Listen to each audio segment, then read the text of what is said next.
After turning 34, he finds himself thinking back. A sigh escapes him. This is limping. He wonders if things went wrong. If only he'd learned the sword a little earlier. Then, he could have stopped his older sister from being sent to the Empire. Exhausted, he wonders if the monster he is now would have existed. If that really did happen, then would he have met his master? And he taught him many things. The moments he was with Master were the best moments of his life. Master was his savior, and much more. He'd have treated Master better if he knew he'd regret it like this. What he truly desired wasn't this at all. Standing over the fallen, he surveys the scene with a detached gaze. Struck from behind, he reels from the unexpected blow. Now kneeling before his attacker, he's at their mercy. Looking up at the blade, he thinks how pitiful it is to see someone swing a sword in that state. But still, hearing the words, he replies with a simple, "You killed my father." His mind goes blank, the weight of the revelation crashing down on him. Called a monster, the words seemed to barely register. He was wondering what he was going to say, but to call him a monster, he's heard it countless times, so it's not new to him anymore. Feeling acute pain all over his body, his brain is constantly sending him signals to stop and just end everything. But just a little more, he thinks, his eyes hardening with resolve. Smiling, he thinks to wait a little more. A monster? The accusation hangs heavy in the air, the weight of it pressing down on him. He's branded a monster for having killed all the masters, for destroying the great nation of the Tulkun Empire, and for ending their bloodline. Responding to the accusation, Jack asks how many bastards Phelan thinks he's killed with his own hands. He scoffs, claiming to have killed more than a few tens of thousands. And yet, he's still called a monster? Phelan retorts, asking if it isn't obvious. Looking down at Phelan, Jack sees him trembling while holding an expensive-looking sword. He's reminded of the young monster. Jack's name echoes in the air. He identifies himself as Jack Stewart. He muses on their unusual fate, acknowledging that he's also called that. Phelan asks if he killed his father, honestly. He admits to killing so many people that he doesn't even remember someone by the name Stewart. Phelan reflects on his father, a father that he needed, a father that he needed. He's a little envious. Jack declares that he will not apologize for killing him. Instead, he will give Phelan a chance. Yes? The air hangs heavy. A silent plea hangs in the balance. His voice laced with desperation, Phelan demands, "Pierce me with the sword you are holding." His eyes widen, a flicker of doubt crossing his face. The opportunity stares him in the face, but something holds him back. Isn't this the perfect opportunity? His body bears the marks of battle, a testament to the struggles he's endured. A twisted smile plays on Phelan's lips as he taunts, "Be worshipped as the hero that killed the monster." His thoughts race, a desperate plan forming in his mind. To be honest, if I put my mind to it, I could come out of this alive. My broken leg, it can recover. There isn't much time. Isn't this your chance to become the hero? But a dark secret lingers, a truth he can't escape. But I don't want to. His face contorted in anguish, he struggles with the weight of his decision.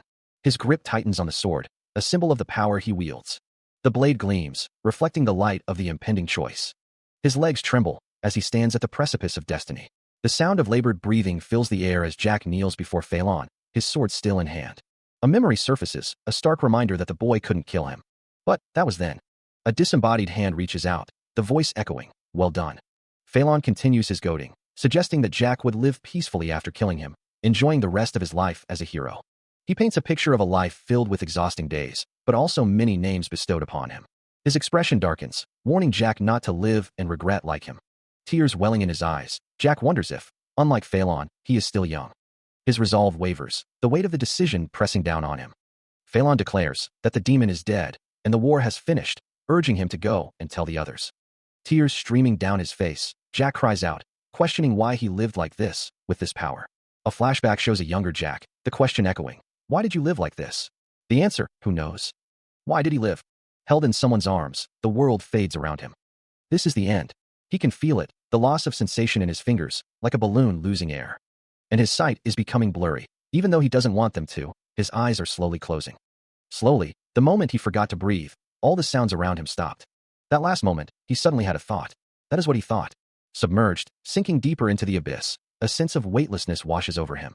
Surrounded by the silent embrace of the water, he drifts further into the depths. A memory surfaces, a vision of his younger self, a time when his father questioned his very existence. Another image flickers, a portrait of his mother, a woman who passed away at the moment of his birth. His older sister, renowned for her beauty across the land, appears in his mind, followed by the memory of his constantly bullying second-born sibling. He remembers everything.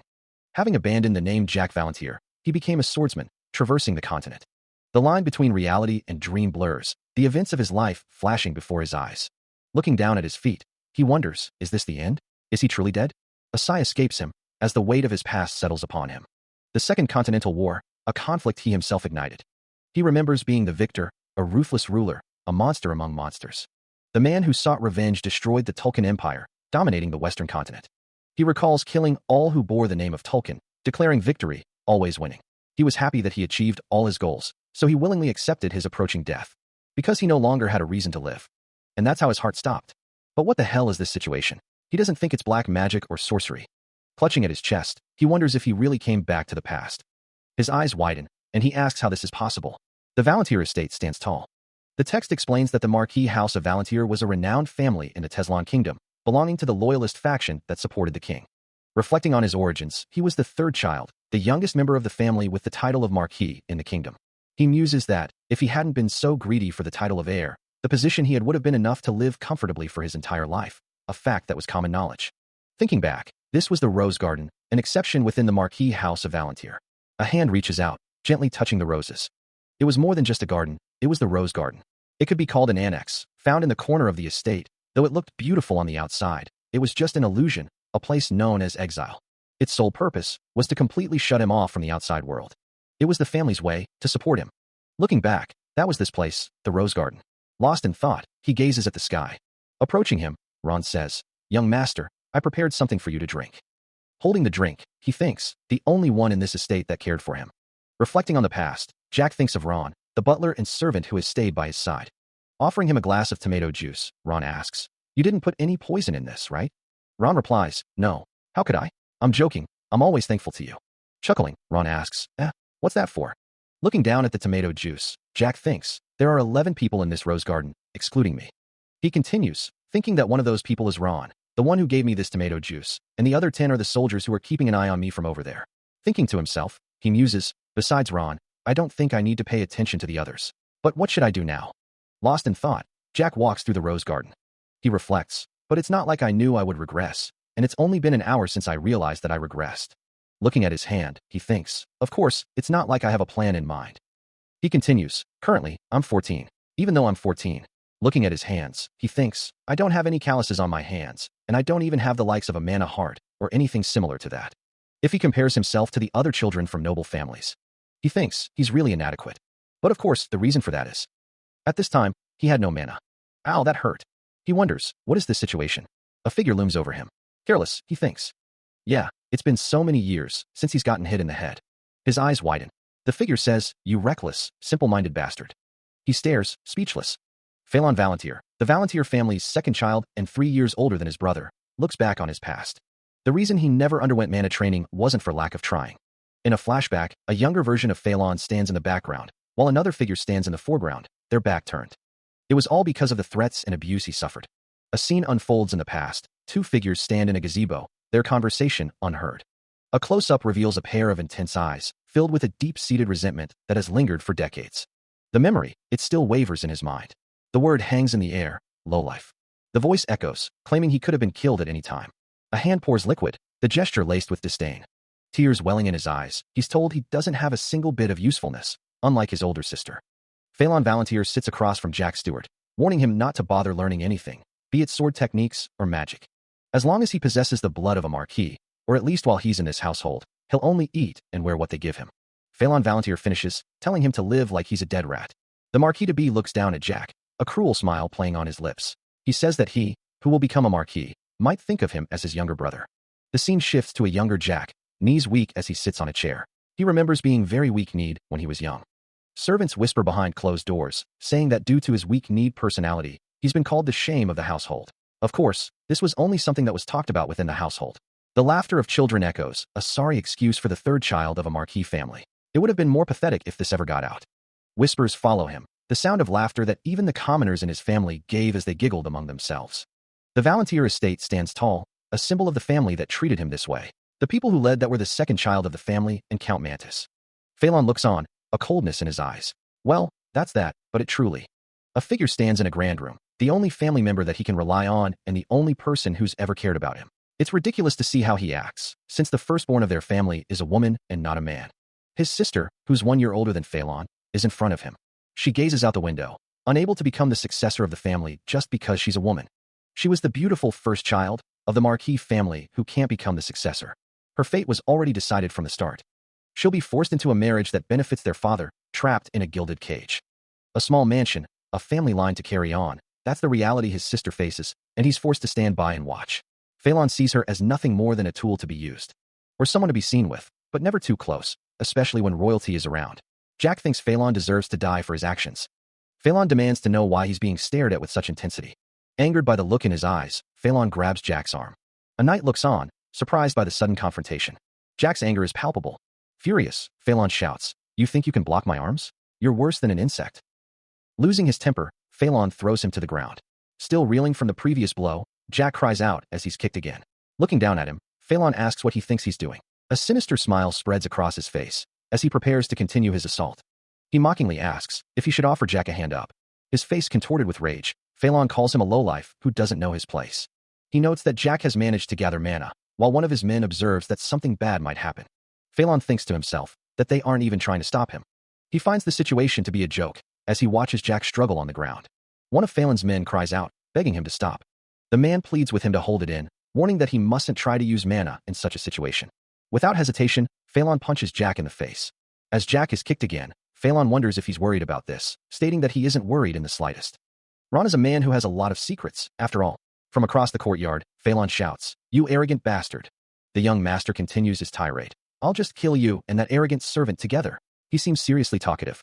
A sinister smile spreads across Phelan's face as he taunts, "Do you fight with your mouth?" Hearing Phelan's words, Ron thinks, "What did you say? I had thought that sword was just for show. I guess I was wrong."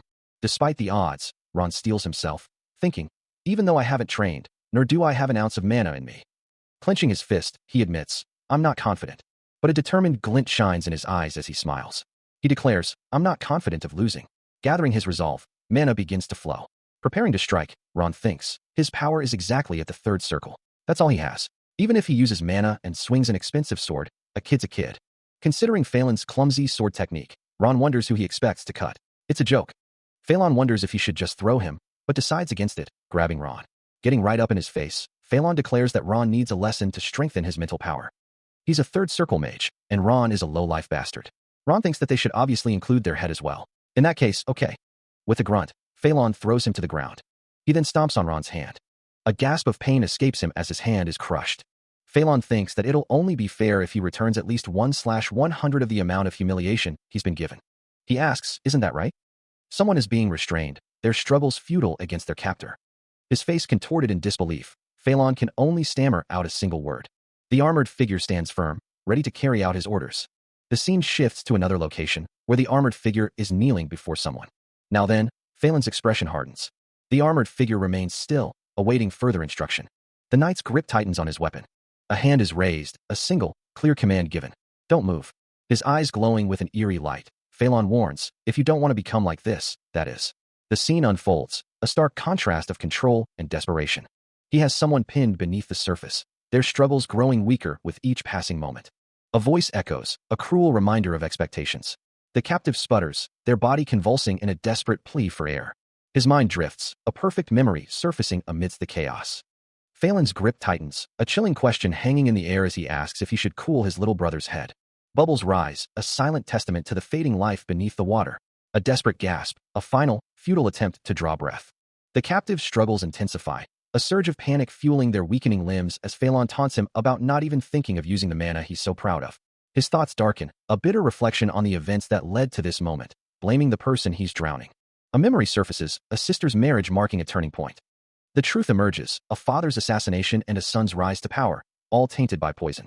The Valentier family, it seems, committed all sorts of atrocities as if they had the empire on their side. And yet, the Valentier Marquis house, without being able to fulfill anything, disappeared without a sound. He thinks to himself that he has no attachments to something like avenging his father or the house. What truly infuriates him is that they wasted the chance made by his sister's sacrifice. "You idiot." "No, idiots," he mutters. His sister was a smart woman. She even had a refined nature. How did she feel as she headed to the empire? He can't even begin to understand that feeling. His sister, who went to the empire solely for the glory of her house. "What's wrong, Elizabeth?" a man asks. She must have been aware of her circumstances, since the man who took her away. He wonders if she was anxious. Was she the fourth imperial prince who was rumored to commit all kinds of disgusting acts? There won't even be anyone who'd come see you, who's not even the legal wife, he thinks with a sinister smile. "Keep your head down quietly, just nod your head," a voice instructs. And smile, because his sister thought the world for her family. The memory surfaces, a vision of his sister, enduring all sorts of mistreatment. He thinks to himself, if this bastard and his father found out how his sister ended up? He forces himself to forget it, knowing he might die from anger if he keeps thinking about it. A voice echoes, begging to be spared. His grip tightens, the captive's face contorted in fear. The man's face is inches away from his, the captive's pleas falling on deaf ears. The captive begs, please. He's quite familiar with this appearance, having seen it too many times in his past life. It's the expression that those engulfed in the fear of death make. He demands that the captive think very carefully about the things they've done until now. The captive stammers, oh sorry, you probably don't even remember, right? Then what should I do to make you remember? He presses the man, insisting that he experience it directly, so he'd be able to understand the value of family, right? The captive cries out, I was wrong. Stop, please. A voice booms out, demanding an end to the violence. Hearing the demand, Phelan pauses, his expression unreadable. From above, a figure pleads with him, begging him to stop. But the plea falls on deaf ears, as Phelan simply scoffs. His rage unabated, he continues his assault, striking the person beneath him. Those nearby can only watch in horror, unable to intervene. Gasping for breath, the armored figure manages to utter a single word, you. Showing no mercy, Phelan brings his foot down with brutal force. Looking down at the scene, the figure from above demands that they get rid of this. His face contorted with fury, Phelan barks out that the person isn't dead yet, ordering them to take him and leave. Witnessing the scene, someone cries out, expressing concern for the second young lord. As the dust settles, the second young lord is being helped up, appearing shaken. Still reeling from the recent violence, Phelan pauses, a trickle of blood running down his face as he stares into the distance. Elsewhere, word of his actions spreads like wildfire throughout the house. The whispers begin, as it's revealed that Phelan Valantier is the topic of discussion. As well as being the future heir of the Mantis Marquis house, the family has overwhelming wealth, and the woman is addressed as Madam. Seeing Phelan, the one who'd naturally become the next Marquis if there were no issues. The rumors continue, saying he'd lie in bed with his head split open and develop a fear of water. It was natural that the entire house would be flipped on its head. The scene shifts to Phelan Valantier standing in a room. The focus shifts to a dessert being prepared. He takes a bite of the strawberry. There were also tons of rumors. Phelan was a genius who shouldered the house's expectations, as someone who'd reached the third circle at the age of 17. But how did the youngest beat him? The talk of the youngest's sudden display of strength continues, with some wondering if he had been hiding his true abilities all along. Meanwhile, Phelan lies in bed, his condition still a concern as his 18th birthday approaches next year, the planned date for him to be officially named heir. Whispers spread, with some daring to suggest that the youngest might have coveted the position. A woman demands to know what all the commotion is about, as the rumors begin to swell. Within the Marquis house, the people are puzzled by the recent events. In a dimly lit room, a figure in a red cape stands with two others. The figure in the red cape commands, bring me the third child. The question hangs in the air, how will the Lord react to this? Light streams through a stained glass window, casting colorful patterns across the room. A man tastes something, declaring, delicious, today as well. A young master is thanked, though his expression is unreadable. Someone nearby is taken aback, asking, pardon. A servant calls out to him, addressing Phelan as young master as he pauses, a hint of curiosity flickering in his eyes. The message is clear, the Lord has summoned him to the main building. Ron confirms the summons, inquiring if it's to be right now. Turning away, Phelan rises from his seat. Ron pleads, asking him to wait so he can accompany him. Raising a hand to halt Ron, Phelan assures him, it's fine, I'm not a baby. A worried expression crosses Ron's face, his concern evident. Turning back to Ron, Phelan acknowledges, I understand, before Ron urges him to take care. The scene shifts to a grand staircase, where two maids are seen walking. Now walking down the stairs, Phelan is followed by several guards. A sense of unease permeates the air, as unseen eyes seem to watch his every move. Exhaling, Phelan seems to steel himself for what's to come. It has been a while since he's been back here. Being completely ignored, it's as if he doesn't even exist. He sighs, though he couldn't care less, this is how people see him. He hopes this ends as soon as possible. The guards stand silently, their presence a constant reminder of his situation. They're treating him as if he's invisible, geez. He scoffs, preposterous, knights? The knights remain silent, unmoving. He wonders if they can even see him or talk. If it was him from the past, he would have left after seeing that expression. He smirks, telling someone to stop making that face, before he folds their body into two. Pardon? He steps on someone's foot, and they cry out in pain. The knight stands firm, his armored form unyielding. He declares that he won't ask twice, stating that the Lord has summoned him, and that Phelan isn't worthy to be here. Visibly annoyed, Phelan questions why he isn't being allowed inside. The knight retorts that he can't tell him that. Sighing, Phelan realizes that he's just being told to wait there. The knight continues, telling him to repent there until he's let inside, or something like that. He then asks where the young lord is going, remarking that the man hasn't changed a single bit. Exasperated, Phelan wonders where else he would go. The knight declares that Phelan should tell him to come to him if he has something to say. Growing increasingly frustrated, He questions why he's being summoned for such stupid things. Elsewhere, in a study, someone wonders if he has finally gone mad. As a quill scratches across parchment, the writer notes that he has left. In a room filled with books, a man apologizes, confirming that it's true. Meanwhile, the scene shifts to a different room. He smirks, a glint in his violet eyes as he murmurs, "I see." His gloved hand rests on a document, the quill nearby untouched. The sound of scratching fills the air. Leaning on his cane, a red cape draped over his shoulders, Phelan muses that the youngest has changed quite a lot. Lost in thought, Phelan muses that his visitor should be arriving soon. A sinister chuckle escapes him as he anticipates the upcoming meeting. The sun sets over the estate, casting long shadows across the grounds. Raising his glass, Phelan speaks of the devil.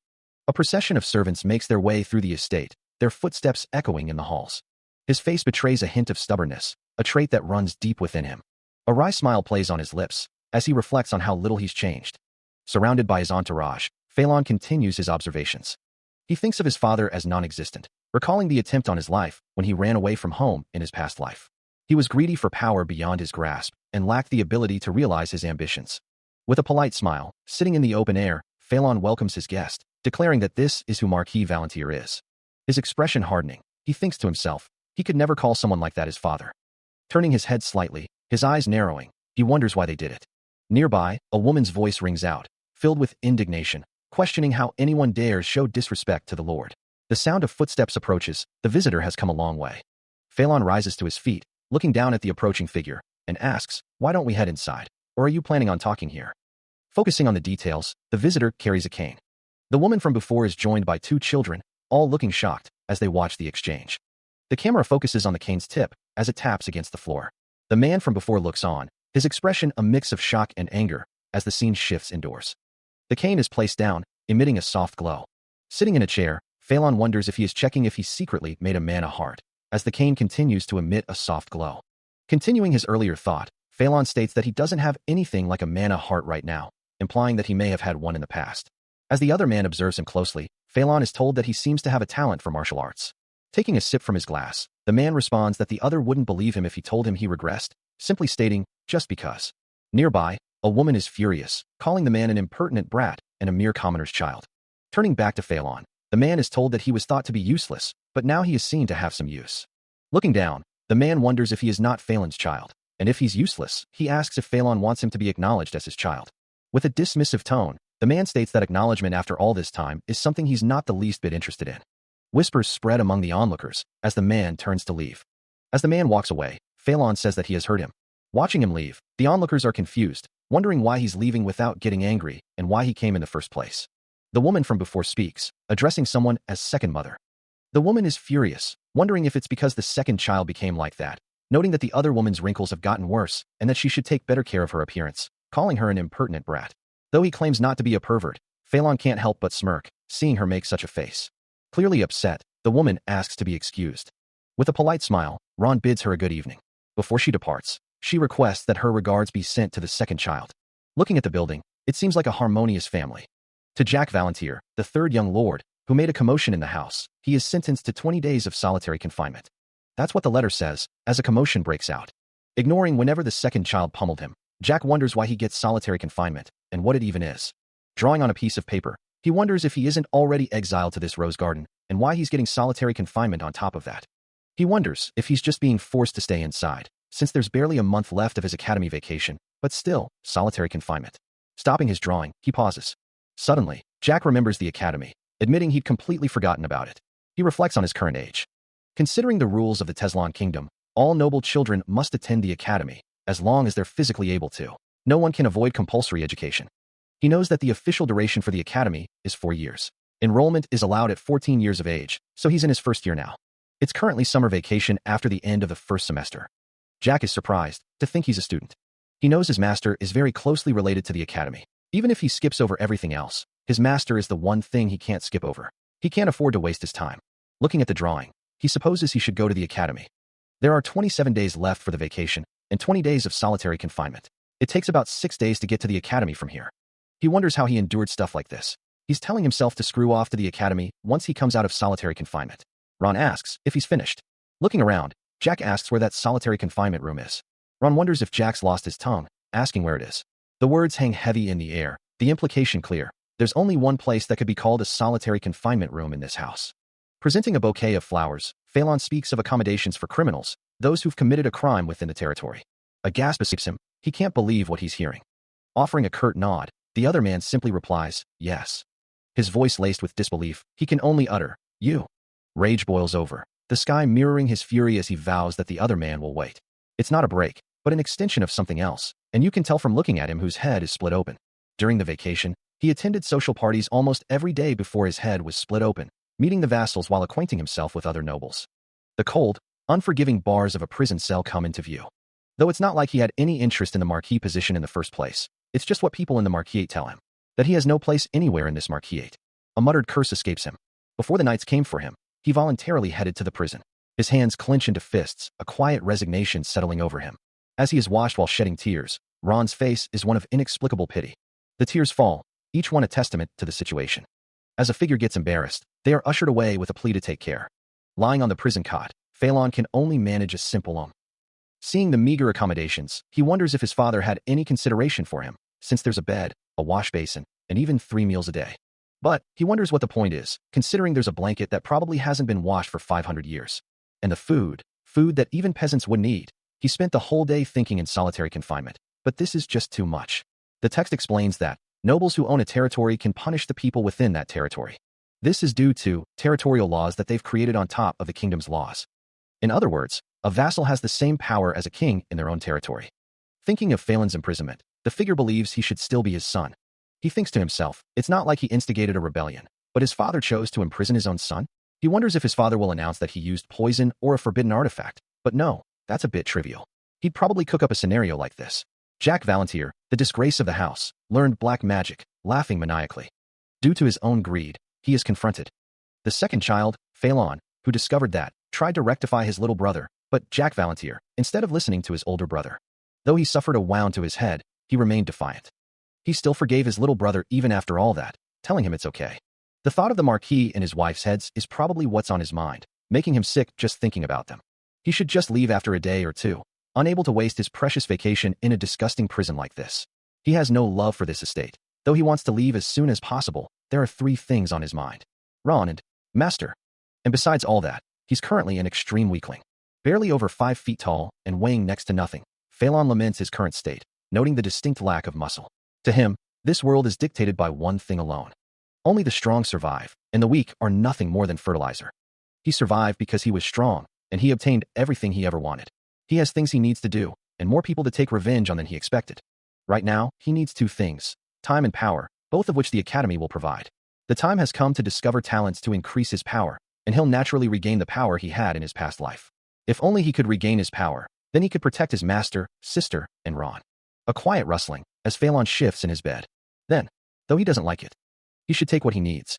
Mana, the source of all power, is not a uniform force, but rather a spectrum of potential, and to quantify this potential, a rigid structure has been established. Dividing those who wield mana into 10 distinct ranks, the first 3 circles are considered the domain of beginners, those still finding their footing in the mystical arts. While the 10th circle is reserved for the masters, the pinnacle of magical achievement. Those who reach such heights are often called superhumans, and he needed a place away from prying eyes, a place where he could focus. To make even 1 mana circle, it's clear that youth is a great advantage. He wonders if his early start at 17 years old in his past life is the reason he's able to do this now. Memories flicker of a younger version of himself. That younger version of Phelan knows he can't let this be revealed yet. A distinct sound breaks the silence, causing him to wonder if the Marchioness has come to tell him off. But the sound is too light for that. The sound echoes through the hallway, lined with prison cells. The footsteps draw closer, suggesting someone is approaching. Phelan gasps, his eyes widening in disbelief. A familiar voice echoes in his mind. It's a voice he thought he'd never hear again. The voice belongs to the person he could only see in his dreams and meet in his past memories. Behind prison bars, a young woman's face appears, Elizabeth Valantier. The voice calls out, "Jackie, you're not hurt anywhere, are you?" Tears welling in his eyes, Phelan whispers, "Sis." His kind and beautiful sister. A voice calls out, asking if Jackie is hurt. A hand gently touches a face as the person acknowledges that it's a nickname they haven't heard in decades. Calling out to his sister, Jack insists that he's not hurt at all, that he's completely fine. Behind bars, a figure questions why he would resort to black magic, reminding him that she offered to teach him whenever he wanted.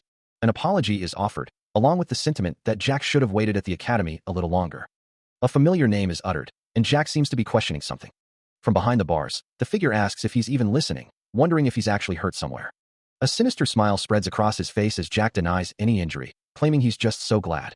The figure behind bars exclaims in confusion, clearly taken aback by Jack's words. A wide, strained smile stretches across Jack's face, though the tears gathering in his eyes betray his true feelings.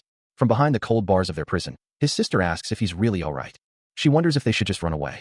Her mind drifts to a hopeful future, one where they can start a farm together. He knows how his brother and second mother treat her, and suggests they abandon everything and live somewhere peacefully. Finding someone good and starting a farm, he thinks, would be great, but instead of enduring everything under the marquee, she should. Hearing his name, she pauses, her expression hardening. She reminds him that he's their father, and no matter what happens, he'll always be their father. Grasping the bars of the cell, she insists that no matter what the world says, he loved their mother and gave birth to them, so he shouldn't say something like that again. She knows their father despises him, but she'll try to change his opinion of him, no matter what. She asks him to endure it for a little longer and to trust her. A knowing smile plays on her lips as she admits that she feels like she's heard this in her past life as well. The sister's eyes widen, a flood of memories washing over her as she realizes she's truly returned to the past. A younger Jack smiles, clearly happy to see her again after so long. She teases him, calling him a baby. Then, the memory shifts. Jack apologizes, asking her to step back for a moment. He seems to be preparing for something, but she's unsure what. She asks if this is what he wants. A confident smirk spreads across his face as he declares that it's perfect. His hand glows with a bright blue light as he begins to perform some kind of magic. The air crackles with energy as the magic intensifies. The scene is filled with vibrant blue light as the magic reaches its peak. The sister gasps, calling out Jack's name, wondering what he's doing. Confused and disoriented, the sister finds herself in what appears to be a prison cell, questioning if Jack made a circle. As a hand reaches out, she wonders how he managed to open the prison door. With a surge of energy, the door is forced open. Tears welling in his eyes, Jack apologizes to his sister. Hugging her tightly, he asks if she's okay and if she ate anything weird. Tears streaming down her face, she asks if he's really okay. Looking up at her, Jack confirms that he is. Embracing her, he holds her close.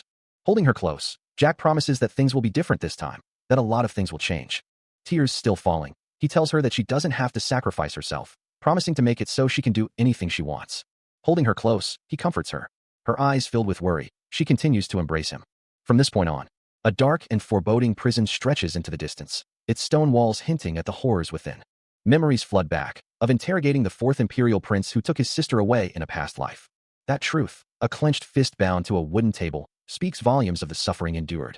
The reality of the situation was more wretched than he could have ever expected. The figure on the table, broken and defeated, was made into a monster. Stunned by the revelation, he can only utter, "What?" The worst future of his sister, unbeknownst to the world, that only he knows. His rage boils over. "You fucking bastards." He hisses through gritted teeth. Gripping a sharp instrument, he vows, "How dare you do that to my sister? Unforgivable." His fury reaching a fever pitch, he screams, "I will never forgive the Tolkien imperial family." A glimpse of happier times, the siblings were very close to each other. From high above, birds circle the castle. Stretching in his bed, Jack yawns widely. He wonders if what happened last night is the reason, but it feels like he dreamed of his past life. Sitting up, he admits he doesn't know if it's because he's sleeping somewhere else, but he had such a bad dream. A soldier stands before him, declaring that as someone who's dominated the world, he can't be narrow-minded. Whatever. This place was quite cozy. How unfortunate. Looking up at the soldier, Jack asks if those are his shoes and clothes, thanking him for getting them for him. Elsewhere, a hand grips something tightly, a sinister aura permeating the air. Eyes glowing yellow, the figure asks if they can please let go, acknowledging that they know they're quite disrespected, but this is surprising. The soldier scoffs, stating that a mere soldier is blatantly showing disdain to a marquee house's third young lord, telling him if he doesn't have shoes, just go, questioning what he's doing, just annoyingly staring at him. Sweat drips down the soldier's face as he asks for pardon. Darden, having just asked for pardon, is met with a sharp retort from Jack, who questions if he thinks they're buddies. Stumbling over his words, Jack tries to walk back his statement, but it's too late. Suddenly, a fist, crackling with blue energy, smashes into Jack. The force of the blow sends him reeling, a scream of pain erupting from his throat. Recovering from the unexpected attack, Jack stands before a grand building. A voice calls out, "Master."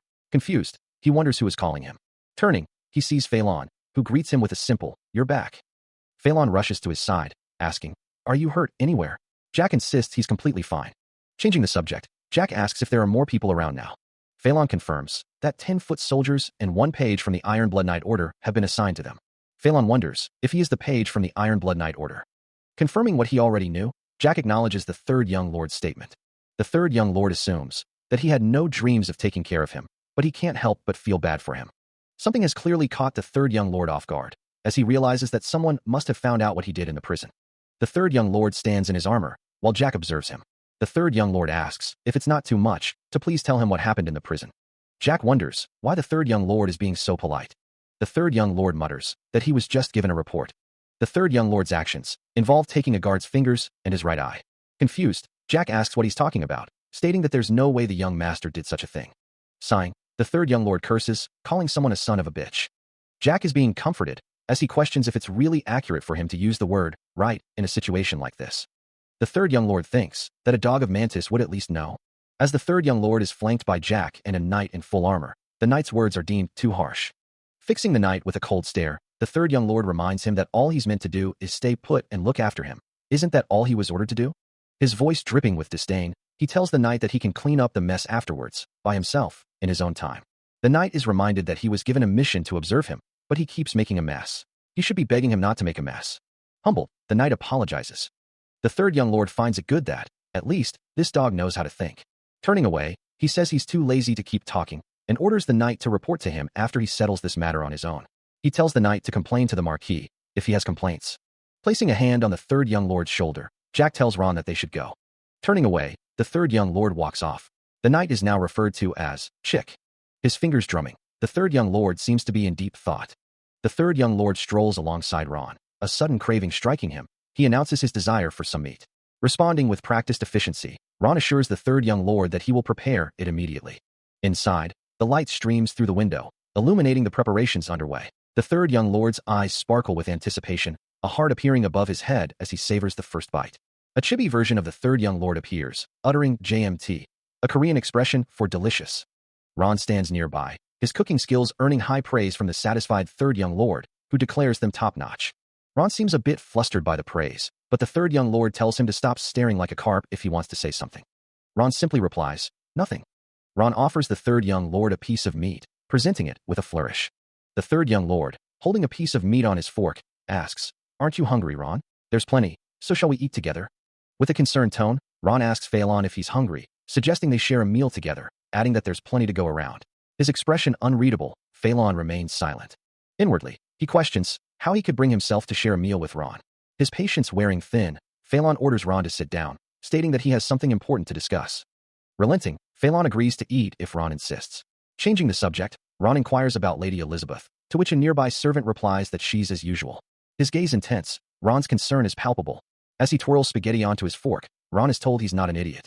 His voice laced with frustration, Ron retorts that Phelan, of all people, should understand the extent of Elizabeth's suffering, prompting Phelan to ask him to repeat himself. As he eats, Ron seems to know something. The two sit in silence for a moment. A memory surfaces, a close-up of someone's hair.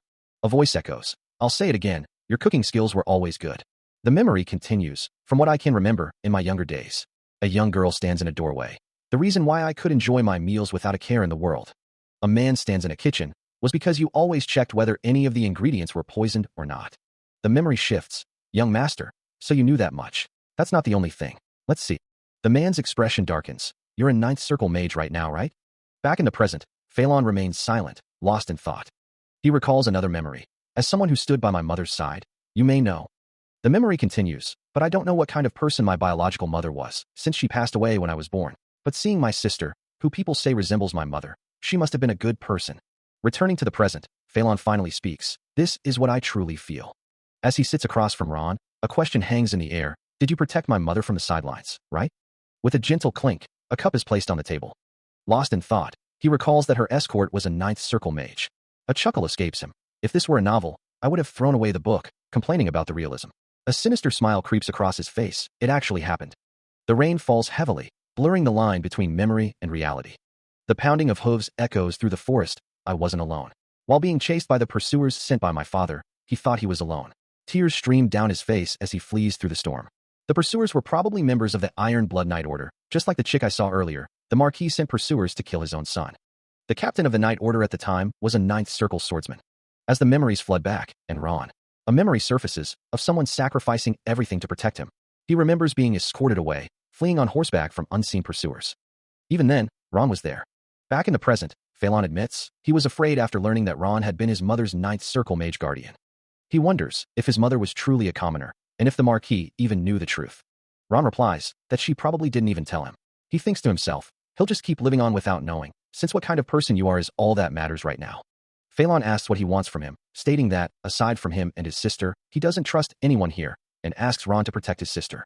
He reflects that Lady Elizabeth is someone who reached the sixth circle at 18 years of age. Ron replies, no, she's excessively kind. Sacrificing herself is nothing to her. Phelan thinks that's not how she should live. It's how the Marquis should live, sacrificing herself for her family and the house. Planning his next move, Phelan intends to head to the academy as soon as tomorrow, but he won't return unless something serious happens. Reflecting on his future, he thinks that after 4 years, he can finally live his life. He considers the possibility of a life beyond his current responsibilities, a life not always hiding behind others, but finding what he himself wants to do, though he wonders why he needs 4 years. Clenching his fist, Phelan vows that he can protect his sister in 4 years, but from whom?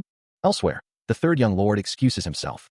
Visibly frustrated, he curses, realizing this was an important moment, and tells someone to come in. With a creak, a door opens. Inside, a guard makes his report, explaining that the guard was given first aid and sent for treatment. Looking down at the scene, the third young lord asks if that is it.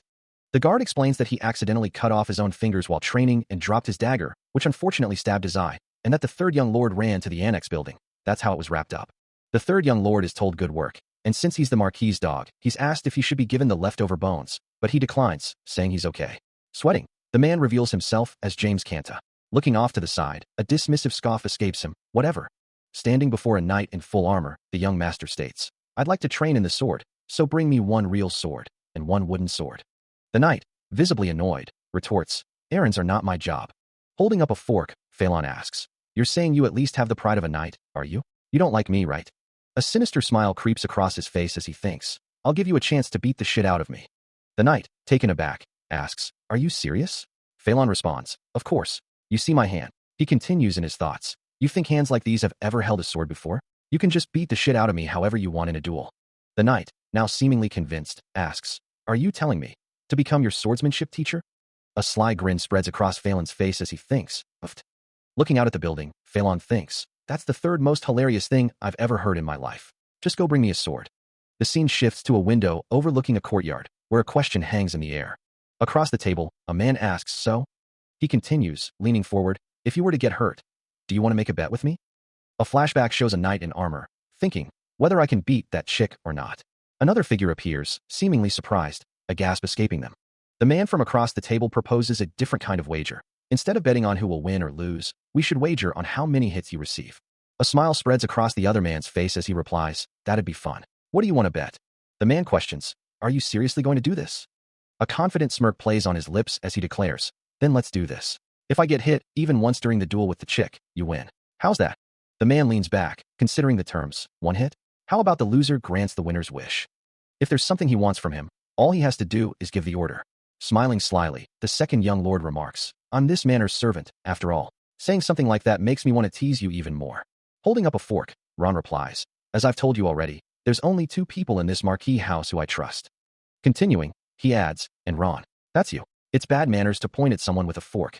With a smile, Ron addresses the second young lord as young master. The second young lord retorts, your face is telling me you're loving this. All these complaints when you're actually happy. Looking up at Ron, the second young lord says, you seem to be misunderstanding something.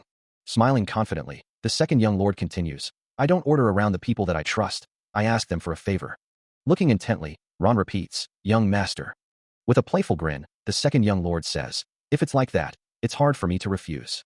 A fist slams against a door, the sound echoing through the halls. The armored figure stands ready, prepared for the upcoming duel.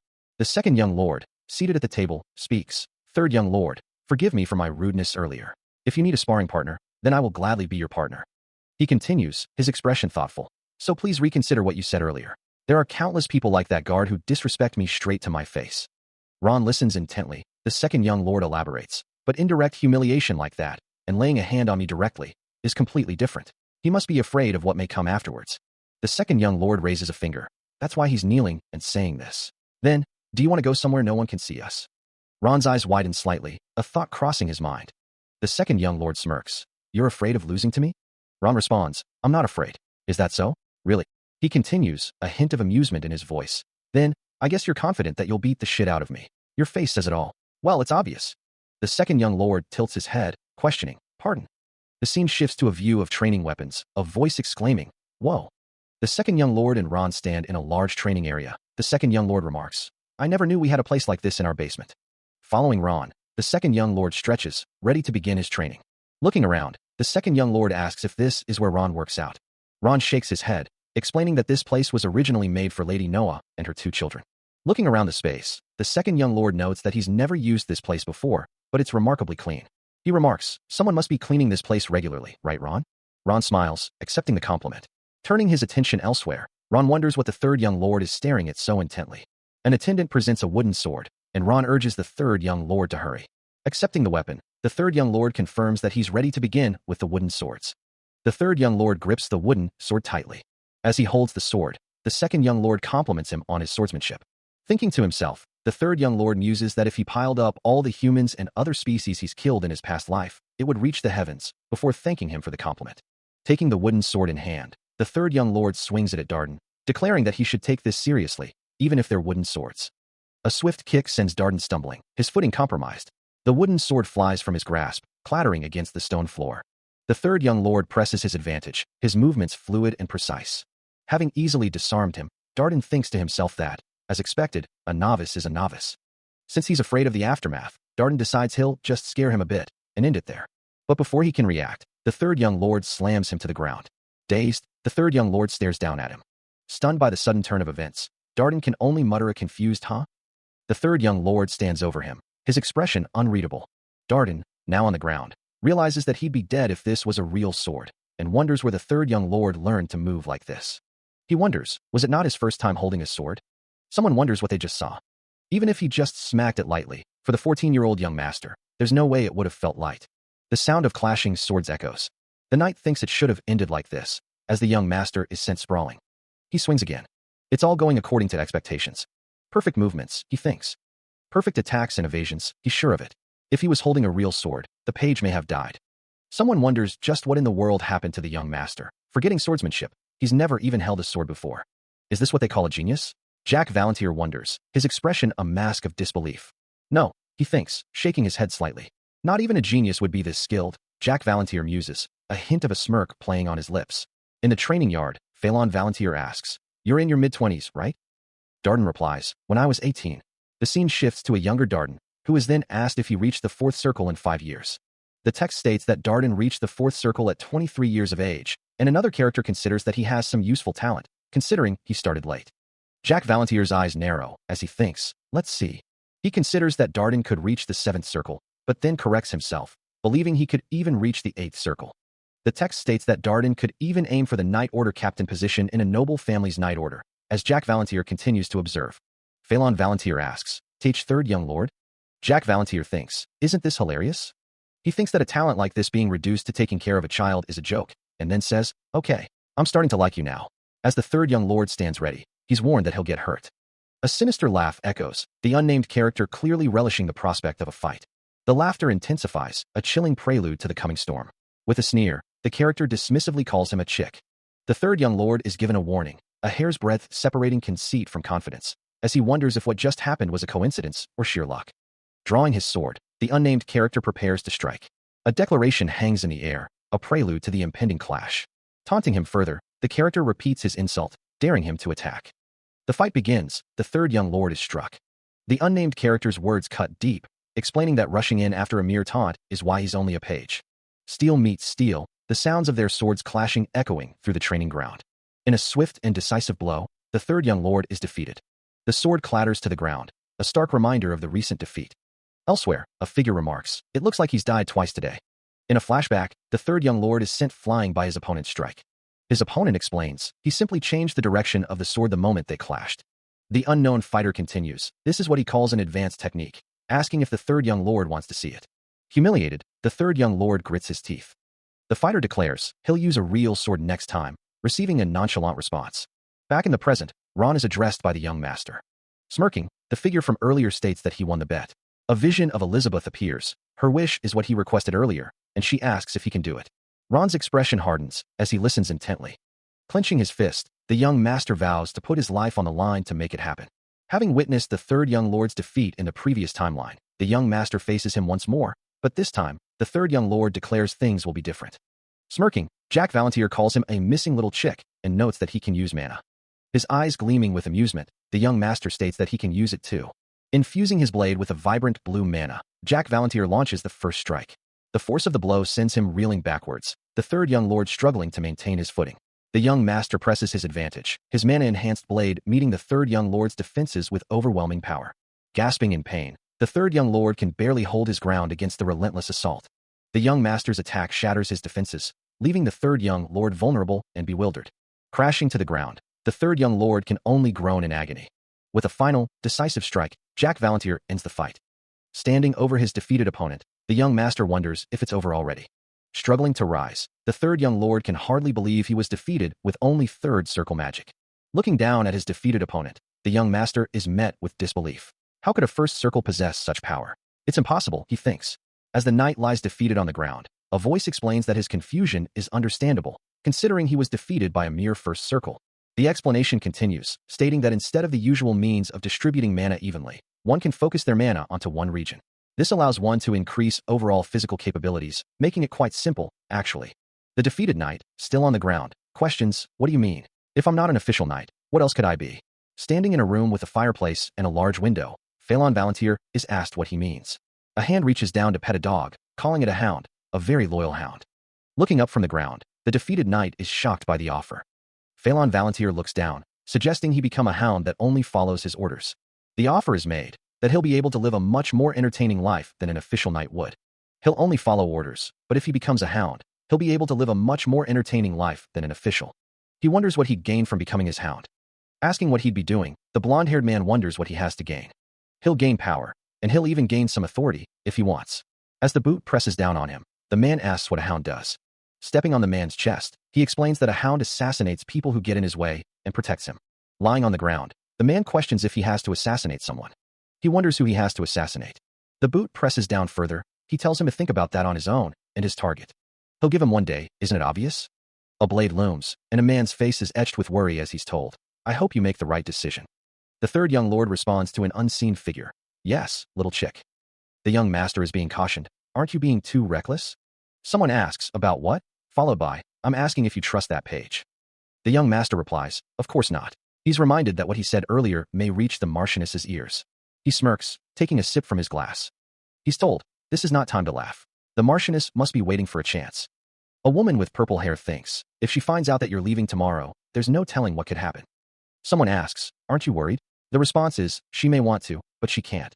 The third young lord is told, "Because of what happened a few days ago, my beloved brother is still terrified of the water." Since the Marquis is keeping his eyes wide open, a woman with blue hair thinks, and they still need me to keep my sister under submission. Her, killing me in a situation like this? As the third young lord reclines, seemingly unconcerned, Jack asks if he's certain, while below, two figures discuss whether the Marquis would allow the Marchioness to act. He scoffs, explaining that he's not allowed to go anywhere except the academy, so how could she possibly kill him? He adds that she'd probably stop at something like trying to break his limbs. As he takes a sip from his glass, the third young lord seems confident in his invulnerability.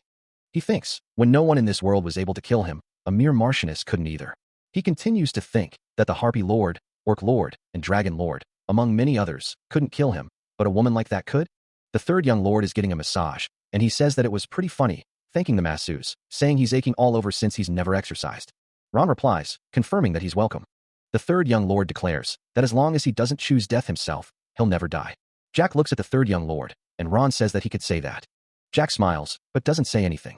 As Ron walks away, the third young lord asks if he's not coming with him, but Ron declines. The third young lord instructs someone to not follow him, demanding they swear to secretly do so. Receiving confirmation, he is then told to make sure no one enters his room. With a creak, the door closes. Ron asks if he needs anything else, but the third young lord dismisses him. As he turns away, Ron thinks to himself that he will now be making his second circle. Sweat starts to bead on his brow as he considers that reaching the second circle isn't such an easy thing to do. In a chibi-style thought bubble, the third young lord believes it's easy for him though. Ron apologizes, promising to be right there, young master. Elsewhere, the armored figure walks, thinking that no matter how much of a genius he is, there's no way he's a first circle with skills like that. He acknowledges that he has to be a third circle, but finds the proposal to have him become his hound absurd. The scene shifts to a wider view, revealing that it's not like he's backed by the Mantis House like the second young lord is, nor does he have vassals to support him. The armored figure concludes that the third young lord has nothing. Issuing a command with a casual smirk, Jack Valantier demands that someone become a hound, following only his orders, believing they'll be far more entertaining than any official night. Clenching his fist, James Canta silently regrets being swept along too far by a child's words. A maid suggests to another that she should tell the Marchioness about Lady Elizabeth and about the third young lord's martial talent, as well as their conversation in the basement. Overhearing this, the other maid realizes this is a chance. A sinister smile spreads across his face. James Canta thinks that Knight seems to be in a good mood, seeing it as a chance for him to stand out to the Marquis. Looking down with disdain, James Canta believes that no matter how much of a genius the third young lord is, he can't beat the Marquis house unless he's a monster. The scene shifts to a lavishly decorated room. An unseen woman declares that the person she's speaking to was given a chance by their mother, who was nothing but a mere commoner. The woman's grip tightens as she questions the talent and disposition of an archmage. Sitting in a chair, Elizabeth is told that as long as she's that woman's daughter, nothing else but her face is good about her, and she must understand that. Tears welling in her eyes, Elizabeth looks down, seemingly defeated. A woman with a sweet smile offers a glass to someone, asking if Elizabeth would like a drink. A disembodied voice urges, "Don't be shy." Taking a sip of her drink, Lady Elizabeth's mother seems to be contemplating something. Elizabeth asks, how could she dare drink in front of her mother, wondering if that's so. Taking another sip, Lady Elizabeth's mother seems unbothered by her daughter's question. TCH, she thinks, a mere second son. Looking intently at Elizabeth, her mother reminds her that she's looking for marriage partners, so she should make sure. Startled, Elizabeth wonders if her mother thinks she has someone she's interested in, quickly denying it, saying there's no one like that. Her mother warns that if she did, they would disappear without a trace. Smirking, Lady Elizabeth's mother thinks that the youngest seem to be thinking of something very amusing. Looking shocked, Elizabeth asks her mother to pardon her. Meanwhile, two knights discuss how he must have tried to bring one of the pages to his side, adding that he never could have expected it. A knight stands in armor, the mother's voice echoing, stating that the knight is being supported by her son. Her hands clench tightly, a silent display of the control she wields. A cruel laugh escapes her, a sound that promises nothing good. Her voice drips with disdain, scolding the thought that someone would try to eliminate her with someone like Elizabeth. Tears welling in her eyes, Elizabeth thinks that the reason why he started to have those thoughts is all because of her and her father, but she has to restrain herself.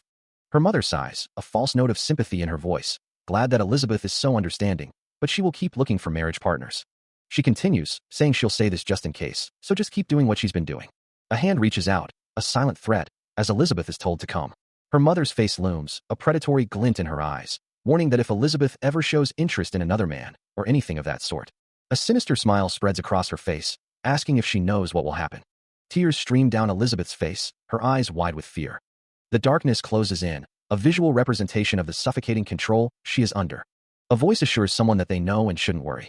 Patting her on the shoulder, Elizabeth's mother calls her a sweet girl, telling her that it'll soon be time for their meal, so she should hurry on down. The two stand together, ready to head to the dining room. The sun sets, casting long shadows. A beautifully prepared meal awaits.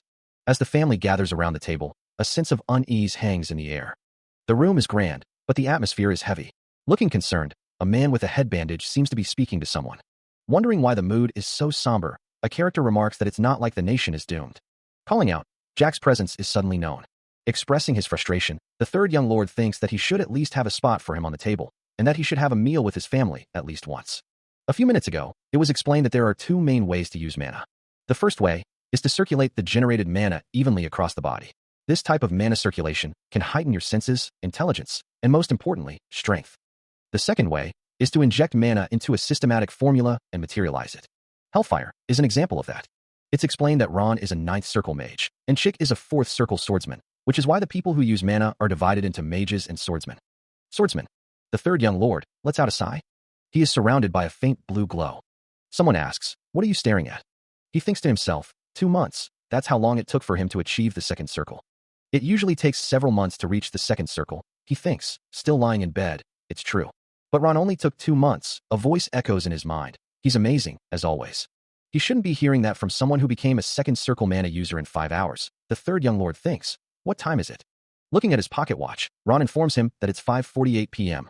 Bolting upright in bed, he exclaims, what? Has that much time passed already? Sitting on the edge of the bed, he realizes it's time for dinner.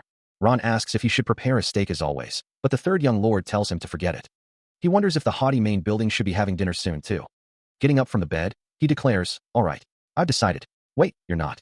Ron asks if he's thinking of going there. Looking in the mirror, he thinks he'll at least let them know he's heading out tomorrow. Dinner is served. Amidst the hustle and bustle of the dining hall, a maid stands patiently. A feast laid out before him, the young master's hand reaches out. He thinks to himself, The main building certainly has luxurious meals.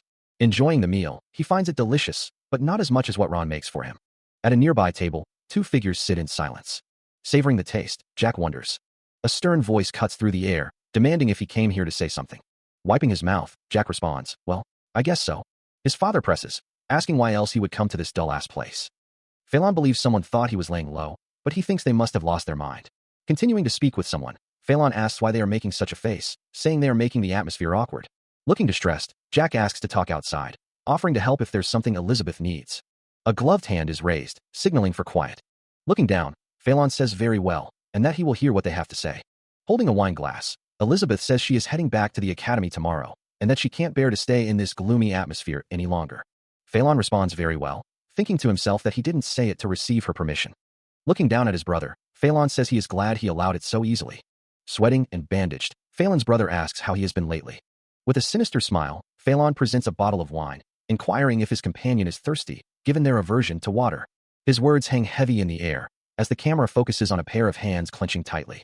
The wine flows freely, as Phelan offers a sip, reminding them it's not water. A sudden eruption, as the wine is violently spat out. The force of the reaction sends him flying backwards, as the second young lord is called a rude brat for causing a ruckus. With a dismissive wave, Phelan declares he said all he needed to say. The tension mounts, another set of hands clenching in barely suppressed fury. A muttered curse escapes, as Elizabeth calls him a vulgar son of a b**********. Her eyes begin to glow with barely contained rage, as she continues her tirade. A smirk plays on his lips, as Phelan watches the unfolding drama. The air crackles with unspoken threats, as the word disrespectful hangs in the air. Stepping forward, his face contorted with anger, James Canta threatens to rip off the insolent brat's neck. As the maids begin to clear the remnants of the disastrous dinner, Elizabeth expresses her disbelief that the third young lord would dare anger the madam. Worried about being caught, one of the maids urges the others to hurry with the cleanup. Another maid agrees, suggesting they should get to it. Despite the earlier drama, the night passed without further incident. Someone is getting slapped and apologizing to their sister for following them. Peeking through the curtains, someone watches the preparations. A thought crosses their mind. How could the departure of a marquis's son be so simple? Though the carriage appears luxurious, the preparations seem unusually understated. The carriage begins to move, leaving the estate. Turning his attention elsewhere, the third young lord focuses on a cocky-looking bastard nearby. He knows that Raison is a sixth circle knight in charge of this march, but the way he's looking at him is suspicious. A plan must be in motion, one that the Marchioness ordered him to carry out. As the carriage prepares to depart, a knight stands guard. The knight remains silent, his duty clear. Inside the carriage, Jack is asked if he'll really be all right. Concerned, Elizabeth wonders if she should go with him. She thinks to herself that she really should go with him, but she also suspects her second mother is scheming something. Smiling, Jack assures her that he's fine, reminding her that he told her so. He continues, telling her that a lot of things are going to change from now on, and that she really shouldn't worry about him. With a knowing look, Jack adds that she already knows there's no way they'd kill him. Looking down, Elizabeth acknowledges that's true, but the carriage moves through a scenic landscape, leaving the estate behind. Raison tells someone that they should head back, questioning how long they're going to keep following him. Nodding, Elizabeth tells him to be careful. Elizabeth voices her worries about the air quality in the main building, questioning if he'll truly be all right. A smirk playing on his lips, Phelan assures someone that he'll be fine, reminding them of a promise made the day before, noting that they have the same face as his sister. The words echoing in the air, he repeats the syllables of the day. As the carriage rolls along, a voice from within confirms something, addressing someone as young master. A distant look in his eyes, Darden remembers something. A knowing smile gracing his lips, Phelan acknowledges that something is someone's request, telling them to take care of his sister and ordering them to head back, not to leave her alone. As the horse-drawn carriage continues its journey, someone agrees to take care. The moment has arrived. Observing the scene unfold, Ron will be following this march from the rear, and he'll see what happens later. A sinister thought crossing his mind, Phelan muses that he could call it his gift to Ron. As he drifts off, someone wonders who's been working so hard for him, attributing his sleepiness to the great weather. With a sigh, the person decides to take a short nap. As the carriage rumbles along the forest path, Jack remains fast asleep, oblivious to the journey. Another figure sits across from him, their back turned, silent. Elsewhere, reflected in a mirror, Phelan speaks, his words measured and deliberate. Lightning crackles around a fallen sword, the aftermath of a fierce battle. The sword lies still, a testament to the power unleashed. A voice commands, "Come out." Witnessing the scene, Ron can only wonder what he just saw. Not only that, even all the servants were. Standing amidst the carnage, Jack surveys the fallen knights, his expression unreadable. Staring at the scene, Ron is shocked by what he sees. A voice narrates, "This is one of the first 4 techniques of a total of 8 sword techniques that I completed in the realm of a transcendent." A sinister smile spreads across his face. Phelan thinks, though you wouldn't know what that would mean. Considering the fruits of a mana application art, rather than a technique, the young master presses the issue, demanding that if Ron has a potion, he should hand one over. Clutching his chest, Phelan coughs, blood staining his lips as he repeats his demand. Wiping the blood from his mouth, he insists that it's nothing. Ignoring the dismissive tone, Ron looks down at him, repeating the demand for a potion if he has one. A gloved hand reaches out, presenting a vial filled with a crimson liquid. As Phelan sits back against the carriage seat, Ron watches him drink the potion. Swallowing hard, Phelan retorts that if he didn't have a potion, he would have died. Looking down at the young master, Ron states that he told him he wouldn't die, adding that he always has a potion prepared for emergency situations like these, and he knows it for a fact. Turning his head away, Ron thinks to himself that Phelan would use it on himself instead. The scene shifts to a flashback, with a narration box stating, simply, because. The flashback shows Phelan lying on the ground, severely injured, in a similar situation. Looking off into the distance, Ron reflects that, come to think of it, they were busy enough with running back then. In a moment from the past, Phelan expresses his gratitude. Ron is thanked. Holding a potion, Phelan reflects on how difficult it was for him to express such sentiments. He muses that his past self must have been foolish. Turning his head, Phelan realizes that knowing the future was Ron's secret. The words echo, time regression. Back in the present, Phelan is asked if he is alright. Seeing that he feels much better than before, Phelan realizes it must have been a top-grade potion, concluding that he is fine enough. Looking down, Ron says, let's see. Turning away, Phelan thinks this much should be enough.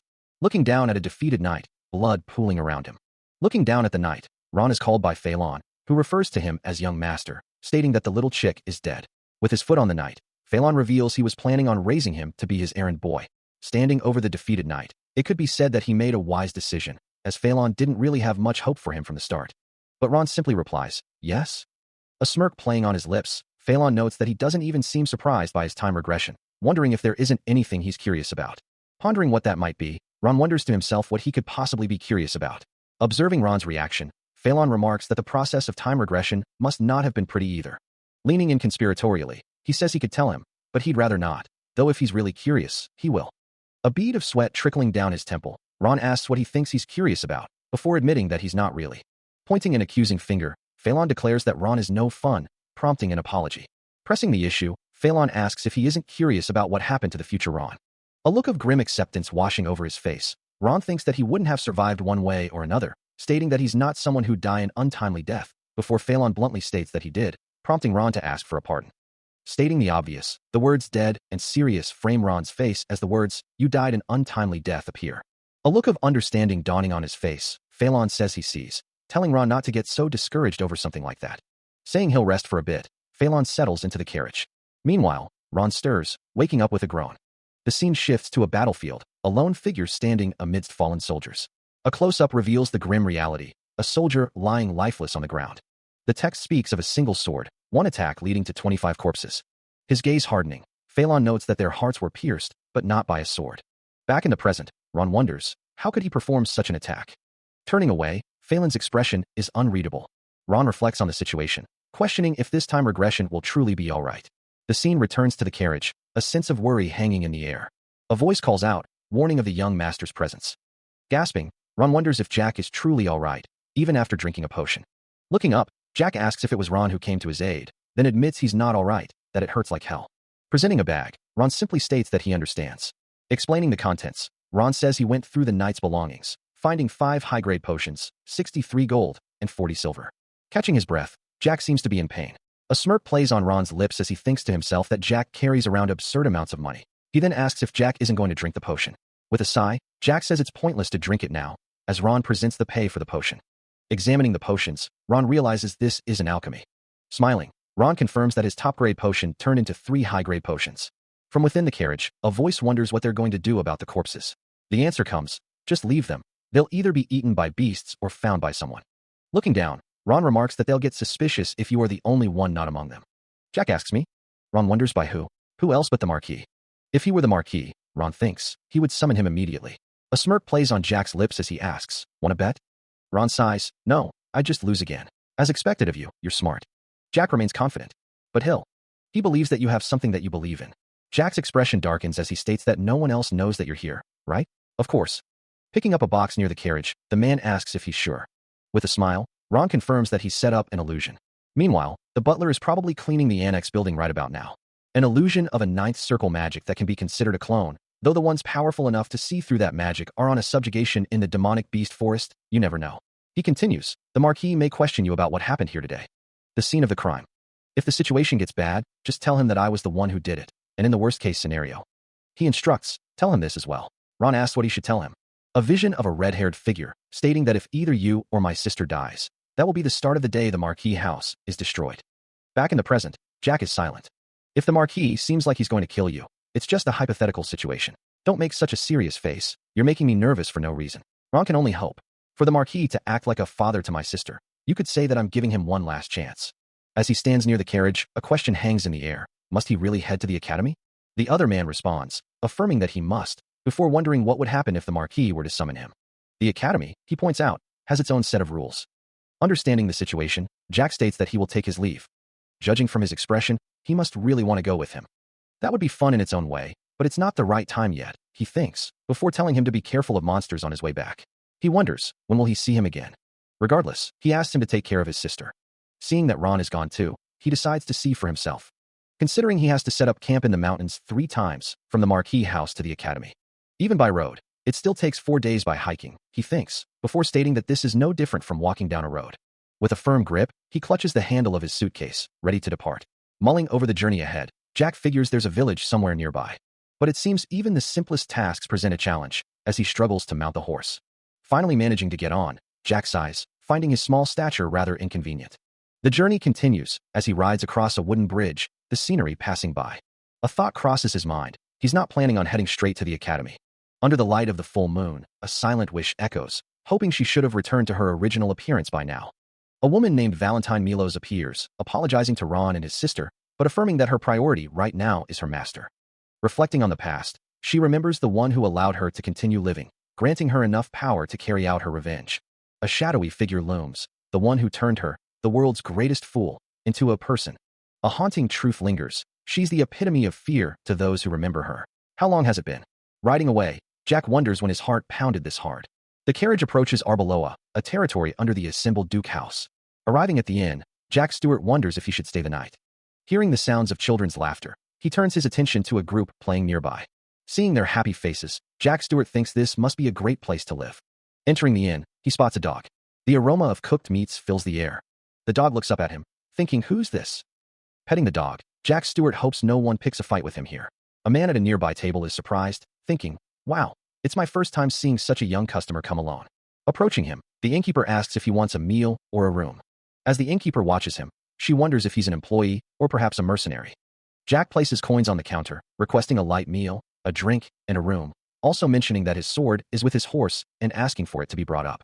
The innkeeper beams, promising to bring him an apple pie, Arbeloa's specialty, and a steak, since he's in his growing stage, then asking if milk or beer would be preferable. He replies that milk is fine, as the innkeeper asks him to wait while playing with Arnold. Looking at the coins, Jack thinks this seems like a good place to live, noting that she didn't try to scam him, an obvious outsider. Petting the dog, he muses that war hasn't broken out yet, he guesses. Arnold pants, enjoying the attention. The butler smirks, telling him that he doesn't even know what the future has in store for him, calling him a carefree bastard.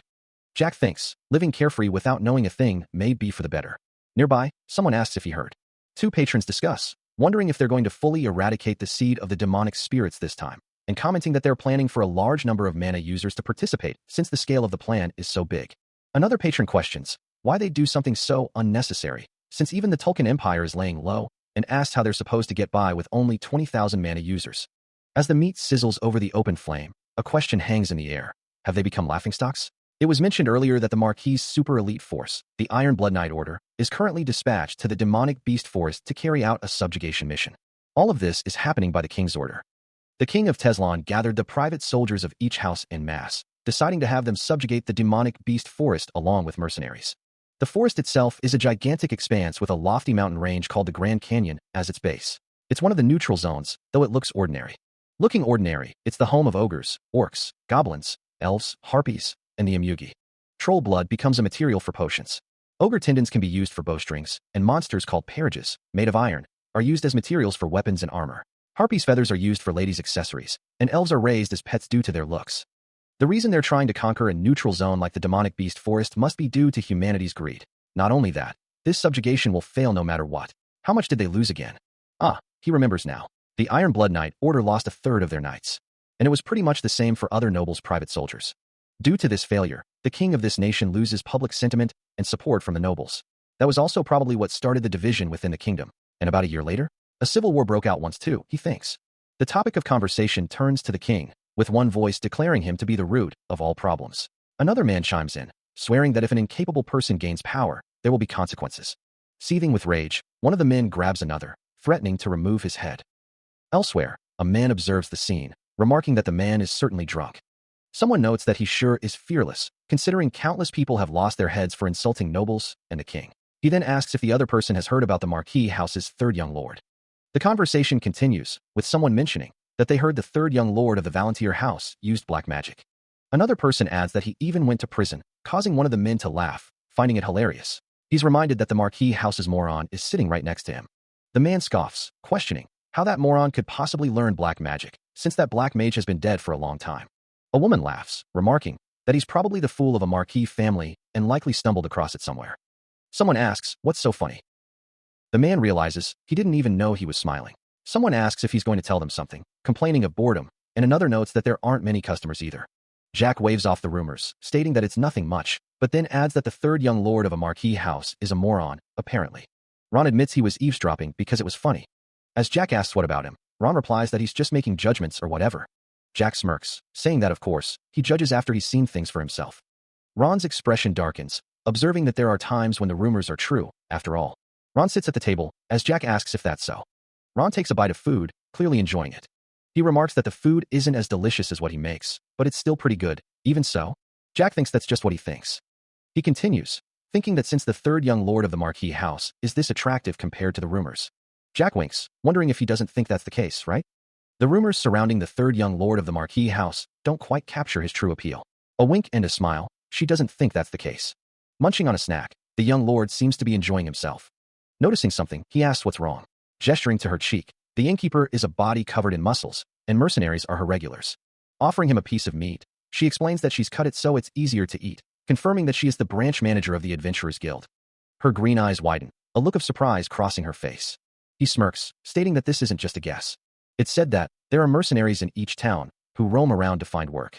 They're hired to be soldiers in territorial battles, errand people search for something like a cat, or even hunters that hunt monsters. Such jobs are introduced to them in the town or territory's Adventurers Guild, and Adventurers Guilds are usually built near accommodation facilities. The second young lord must have a lot of time on his hands. A branch manager, even managing an inn. The building next door is the Adventurers Guild, though that's her main job. The innkeeper explains that there isn't much to do these days, and it's not like this is a large territory. It looks like this inn is an accommodation facility owned by the Adventurers Guild. She needs to make money somehow, don't you think? Though he's famous for being the moron of the Marquis house, the innkeeper thinks he's doing something quite daring. That's nothing but a story that mercenaries share while having some drinks. The second young lord wonders if she recognized him in such a remote area, a guild branch manager, no less. He realizes it was because of that. Several minutes ago, see? The second young lord knew there'd be a town somewhere near here. Guards tell the child to stop for a second, asking him to tell them his reason for visiting and if there is anyone else with him. He asks if this explains it. The guards gasp, realizing that Crest is the Valentier Marquis houses, and they beg for forgiveness for not recognizing a child of the Marquis house. Having arrived at his destination, the guards bow deeply, apologizing for not recognizing him sooner and wishing him a pleasant stay. It seems word of his arrival has already spread. The innkeeper warns that contacting a private soldier without the lord's permission is very dangerous, wondering if she should be worried. For now, at least she's being nice to him, even though she's heard rumors about him, unlike his brother and those knights. Apologizing for the late introduction, Jane Arbeloa announces that she is the branch manager of Arbeloa Town's Alaves Guild. Arbeloa? This territory's name is Arbeloa. He sees how it is. Her surname is also Arbeloa. He wonders if she is the firstborn or secondborn, but she is the third, and her eldest brother is the lord here. A noble who does mercenary work, though it's something that only commoners do. The innkeeper tells her that she's amazing. Don't nobles usually send women her age off for marriage? Most nobles do, after all. But she loved this job. She was wanted to be sold off. Someone observes the second young lord, noting how different his life is from their own, to the point of jealousy, thinking what a great household he must have. Meanwhile, Jane calls out, "Come, Arnold." As Arnold approaches, the second young lord wonders what a young lord from a Marquis house is doing alone in a place like this. Arnold licks Jane's face, and she asks him where his escorts are. The second young lord eats, thinking he'd like to hire some escorts. Jane carries Arnold, who seems surprised, as the second young lord thinks that a moron doesn't need an escort.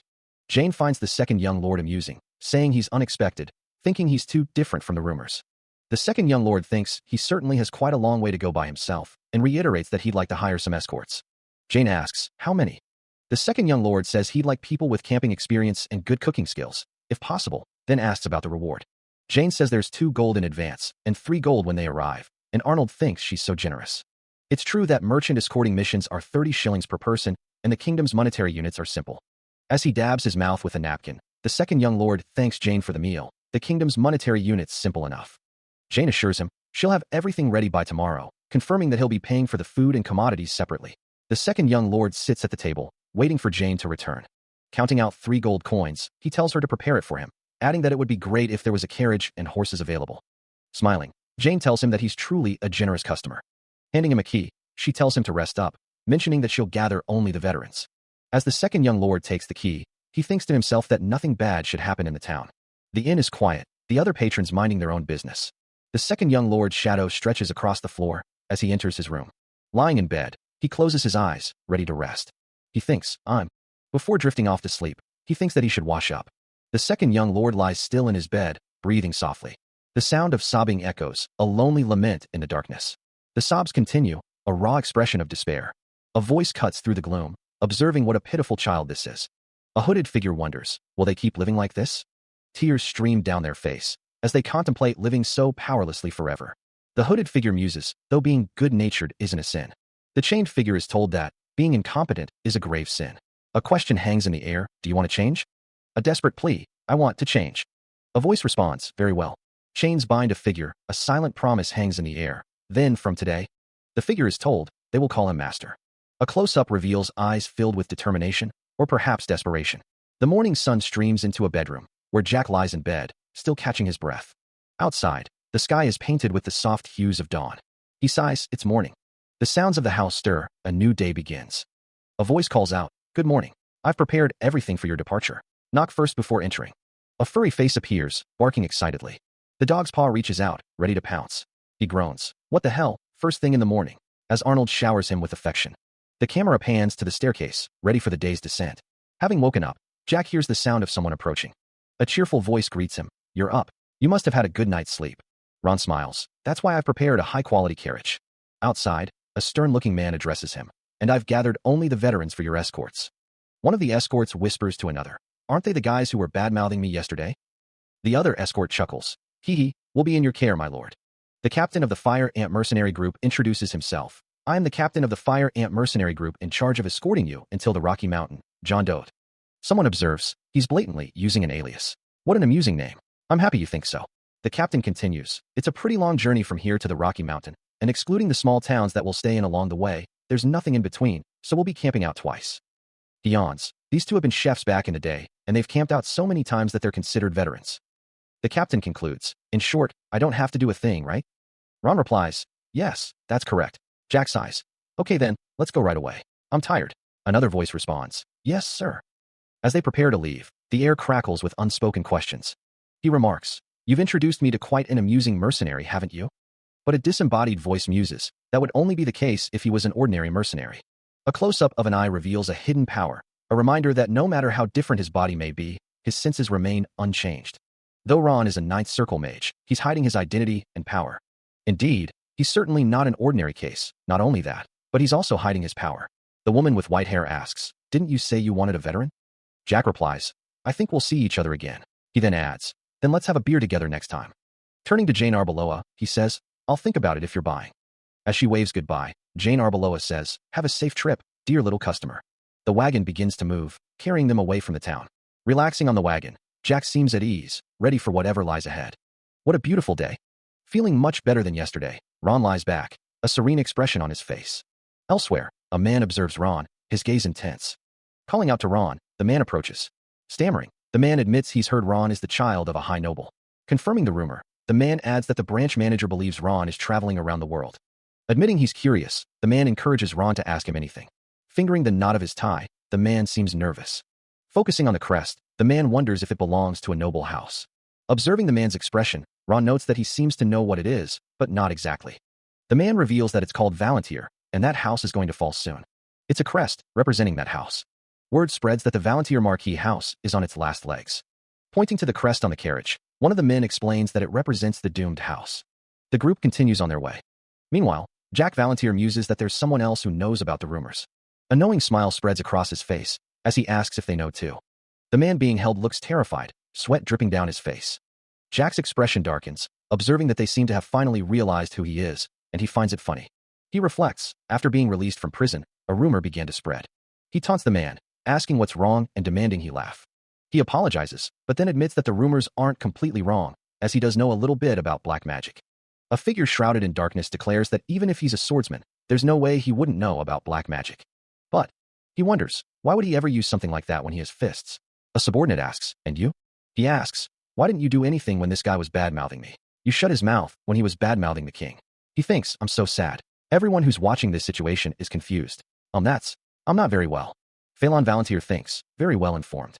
Everyone except John Doe, the branch manager. That woman must have only told him and kept it quiet from the other mercenaries. He says, well, let bygones be bygones. He thinks, since we're going to be together for the next few days, right? He says, why yes, I'll be in your care. Around a campfire, someone says, are just what they are, rumors. What are you talking about all of a sudden? Another person says, it's just that, you don't seem like other nobles. Nobles usually hate even water getting on their hands. As two figures watch him, Jack Valantier continues to wash the dishes, prompting one of them to remark on how unusual it is. Turning his head slightly, the young master seems to ponder the comment. A voice apologizes to Jane, declaring that beef pie is more delicious than apple pie. Another voice chimes in, stating that it wasn't an exaggeration to say that he wanted him as his chef, referring to Yorkshire pudding and toad in the hole with sausage in it. The group seems to be enjoying the meal, as they express how good it is. Standing outside, Phelan Valantier admits to feeling a bit sorry for Ron. A voice calls out to the young master, proposing that they call it payment for a delicious dinner, explaining that he is quite a gourmet. Elsewhere, two figures sit by a campfire, one of them wondering how they handle the night watch, before the other replies that they draw lots. One of the figures thinks to himself that a little boy like him needs his sleep to grow, questioning if the other will take responsibility if he doesn't grow, before the other tells him to come on, then it's fine. The first figure states that he is bored, asking if they should share some stories, before declaring that he'll go first. Sitting cross-legged, Jack Valantier wonders how many dragons there are in this world, asking if the others have ever thought about something like that.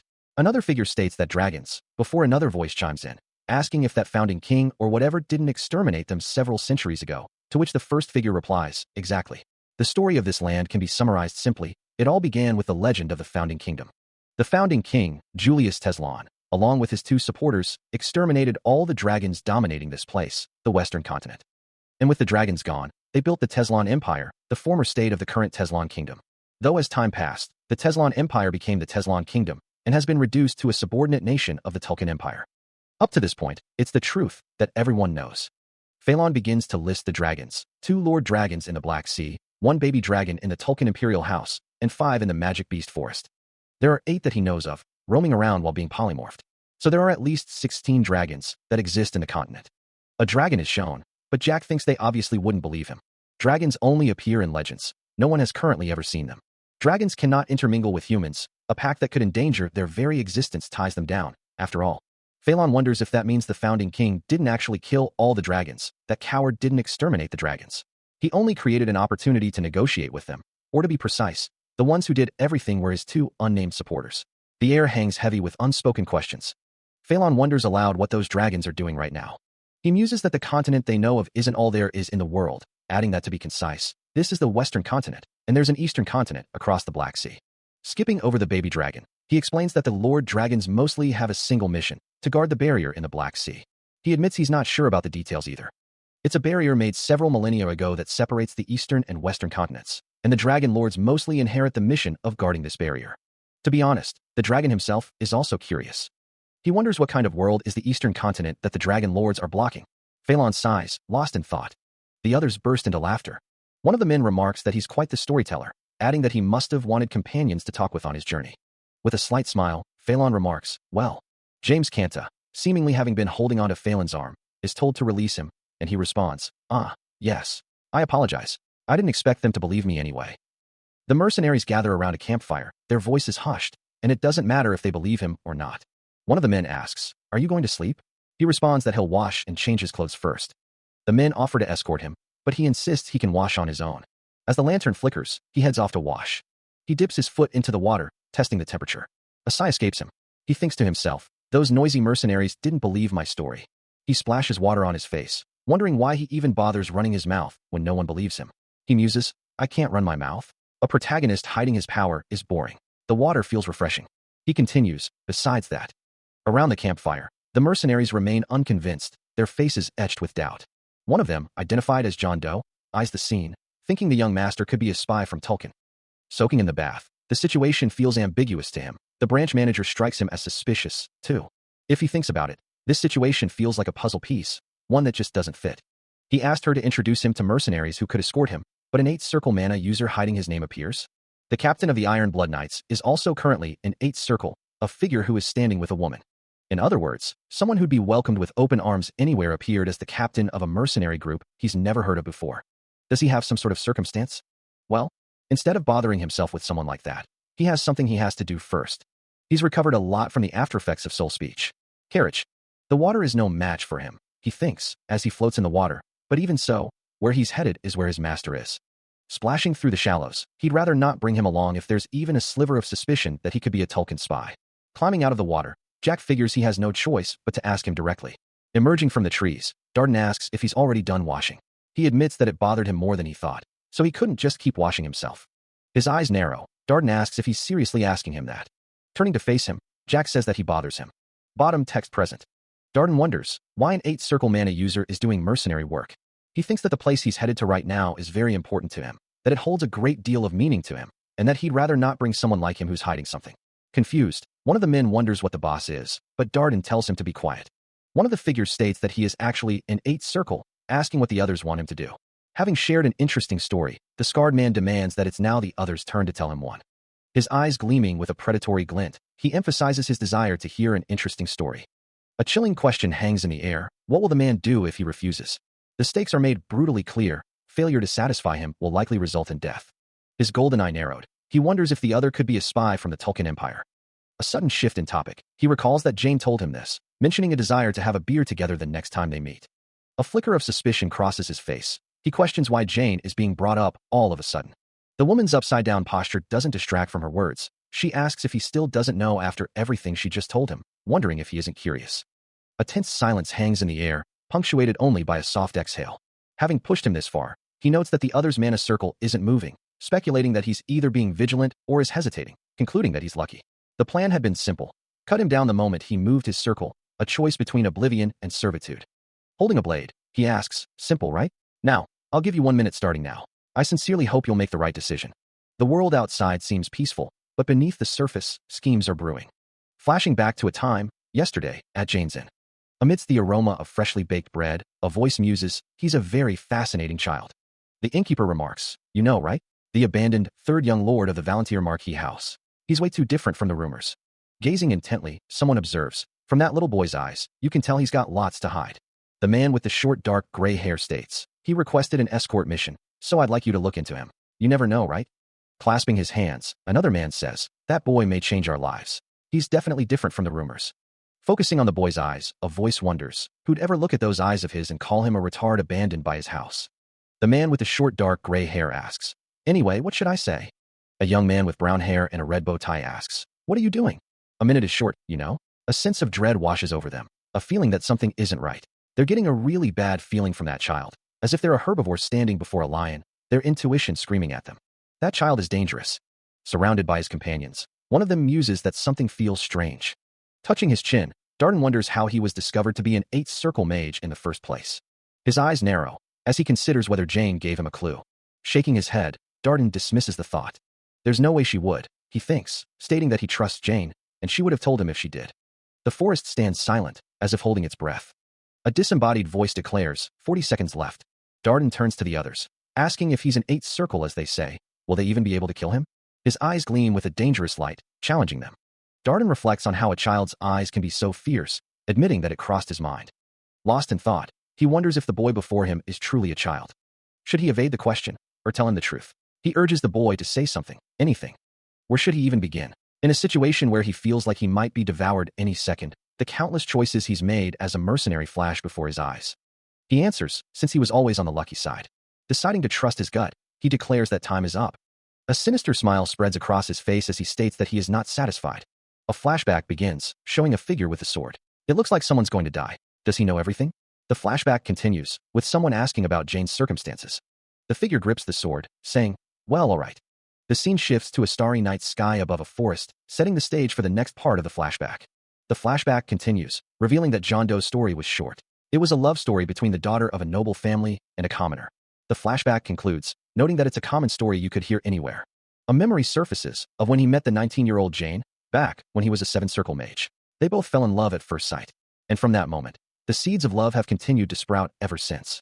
Back in the present, the branch manager of the Adventurers Guild stands before Darden, who thinks to himself that there must be a reason why she still wasn't married. He continues to muse that even if they're commoner and noble, an eight-circle mage would be quite influential in Teslan. Someone like that doing mercenary work seems odd. He looks ordinary.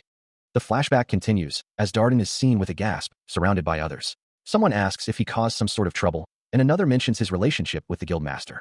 The flashback shows a chibi version of Jane, and a text box states that considering that woman's personality, her house may not be interested in gaining influence.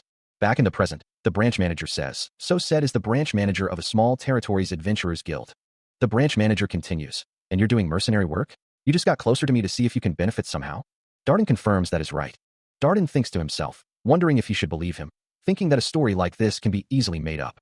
His eyes glow with a faint light as he continues to ponder the situation. The branch manager asks, do you remember my story about the dragons? What do you think the Tulkun Empire is doing? Darden responds, how could I possibly know about such a fairy tale? A familiar smirk plays on his lips as he reminds his companion that he is, after all, the master. The scene shifts to a figure surrounded by magical energy, a name whispered among those who have engraved 10 circles on their hearts. But even the masters don't know the full story. His expression darkens as he reveals that a new realm exists even deeper. The image shifts to a cloaked figure, speaking of monsters who wield the power of souls instead of mana. Back in the present, Darden listens intently as the story unfolds. A hand clenches, perhaps in anticipation of what's to come. The scene shifts again, this time to Hanks Beckerman, the Imperial Guardian Knight of the Tulkun Empire, a figure who smashes the wall of master and is proclaimed as the strongest swordsman on the continent. He ends up continuing the history of transcendence, a history that had only existed in forgotten tales. The story continues, revealing that the man didn't become a transcendent through his own strength. Darden is told that it's a very interesting story for him and is asked to please continue listening. The narrative reveals that he replaced his blood and half of his bones with that of a dragon's, and because of this absurdity, he became a being that was neither human nor dragon, the master confirms, noting the listener's expressions. Following the tale, Jack seems taken aback by the revelation that Hanks Beckerman became a totally absurd hybrid. Turning to Phelan, he wonders what that interesting story has to do with their current situation. Phelan explains that there's only one dragon in the Tulkun Imperial House right now, and even if they're almost immortal beings, not many experiments can be done with only one. He continues, adding that's why they dispatched several capable people to other countries, the first objective being information gathering. Phelan states that the second is to confirm the existence of. Phelan laughs, saying that's quite believable for a piece of fiction. He continues, if he tells this to other mercenaries in the guild, he's sure they'll believe him. The unnamed boy responds, lowering his suspicions. Phelan tells the boy to have a rosy life with the branch manager and make sure he invites him to the wedding. Suddenly, the boy's eyes gleam with a golden light. Without warning, he draws his sword. The blade glints, poised to strike. The boy suddenly draws his sword, the steel glinting in the light. His superior watches him, his expression unreadable. The older man reaches out, his hand hovering near the boy's arm.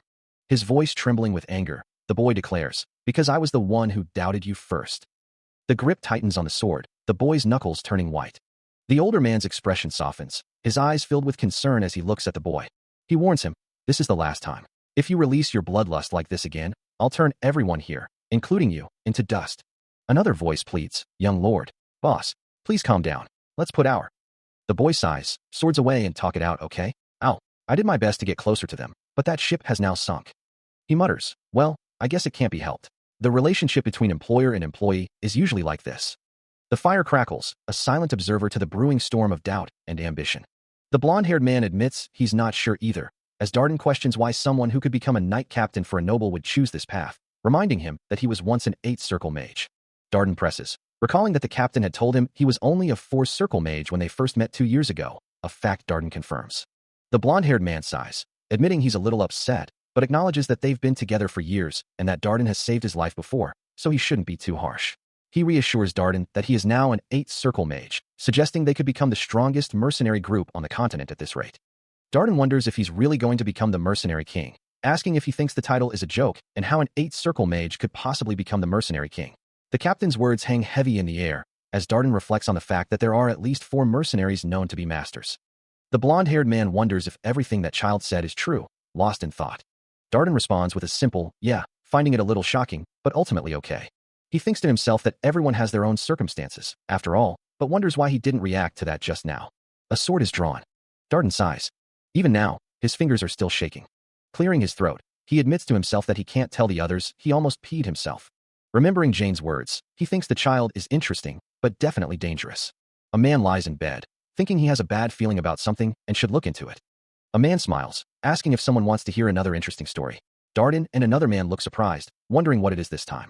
Wondering just how much he knows about the Orc Lord, Darden asks if he's around a 9 circle. Ron asks him to pardon the interruption, before explaining that everyone will know when the time comes, and what he's trying to tell him is about the past. Thinking back, Ron recalls that it was around 23 years ago, adding, that guy only puts on airs. Ron asks if he's heard that he was in that kind of relationship with the Harpy Lord, but the other man replies that they've never heard of anything like that. Darden guesses that orcs and harpies don't get along very well, after all. The text explains that they go to war against each other for even the smallest things. The text explains that, though any mercenary who goes to the magic beast forest to make a living would know something like this. The text explains that those 2 races are known as the 2 strongest in the magic beast forest, or sometimes as guardians of the forest. The text explains that there is only one reason why they've been given such grand nicknames, because they're simply that strong. The text explains that the queen of the harpies and the king of the orcs being in that kind of relationship is hard to believe, right? The text explains that their relationship wasn't all that bad at first. They were nothing more than neighbors in the forest. The text explains that it was also the same when Blackman. Ron continues his tale, painting a picture of a time long past, when the Orc Lord rose to power, seizing control with brutal force. A sinister smirk plays on a face, hinting at the darkness that was to come.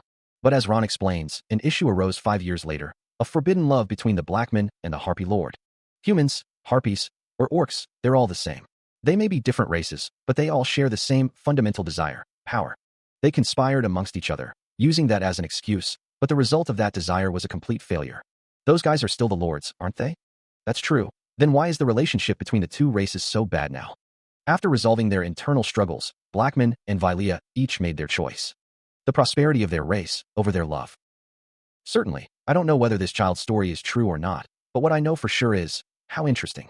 Continuing his tale, Ron explains that the races weren't always as dangerous as they are now.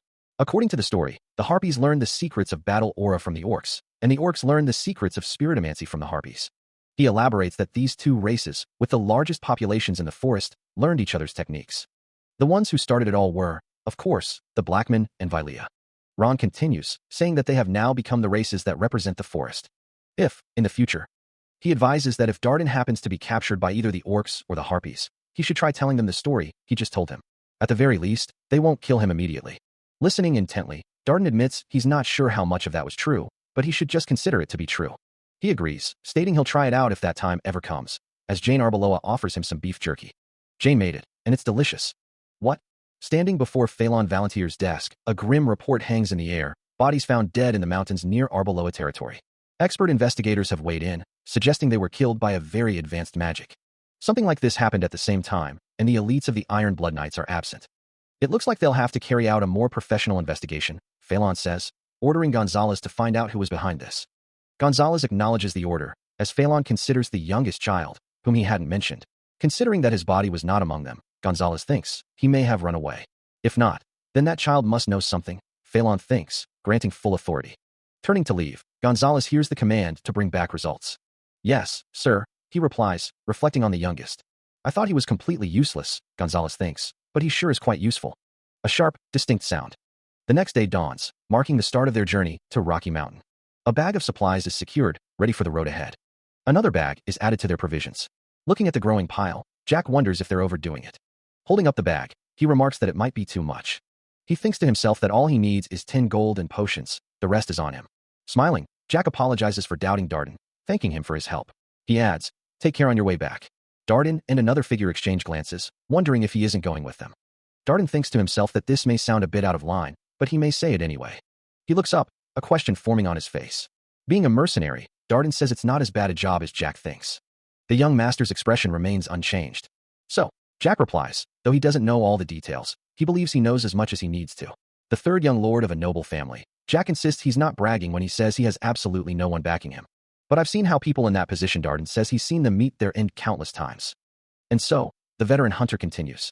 He asks if Darden is telling him to become a mercenary. Like I said before, Darden repeats that a mercenary isn't as bad a job as he thinks it is. You can travel the world, Darden explains, and live a relatively comfortable life, adding that there aren't many jobs like that besides being a mercenary. I'm sure they don't know, Jack says, but Darden does, doesn't he? If he wanted to, Jack says he would have killed him, adding that he's sure Darden knows, even if he didn't use soul aura, an 8th circle like him.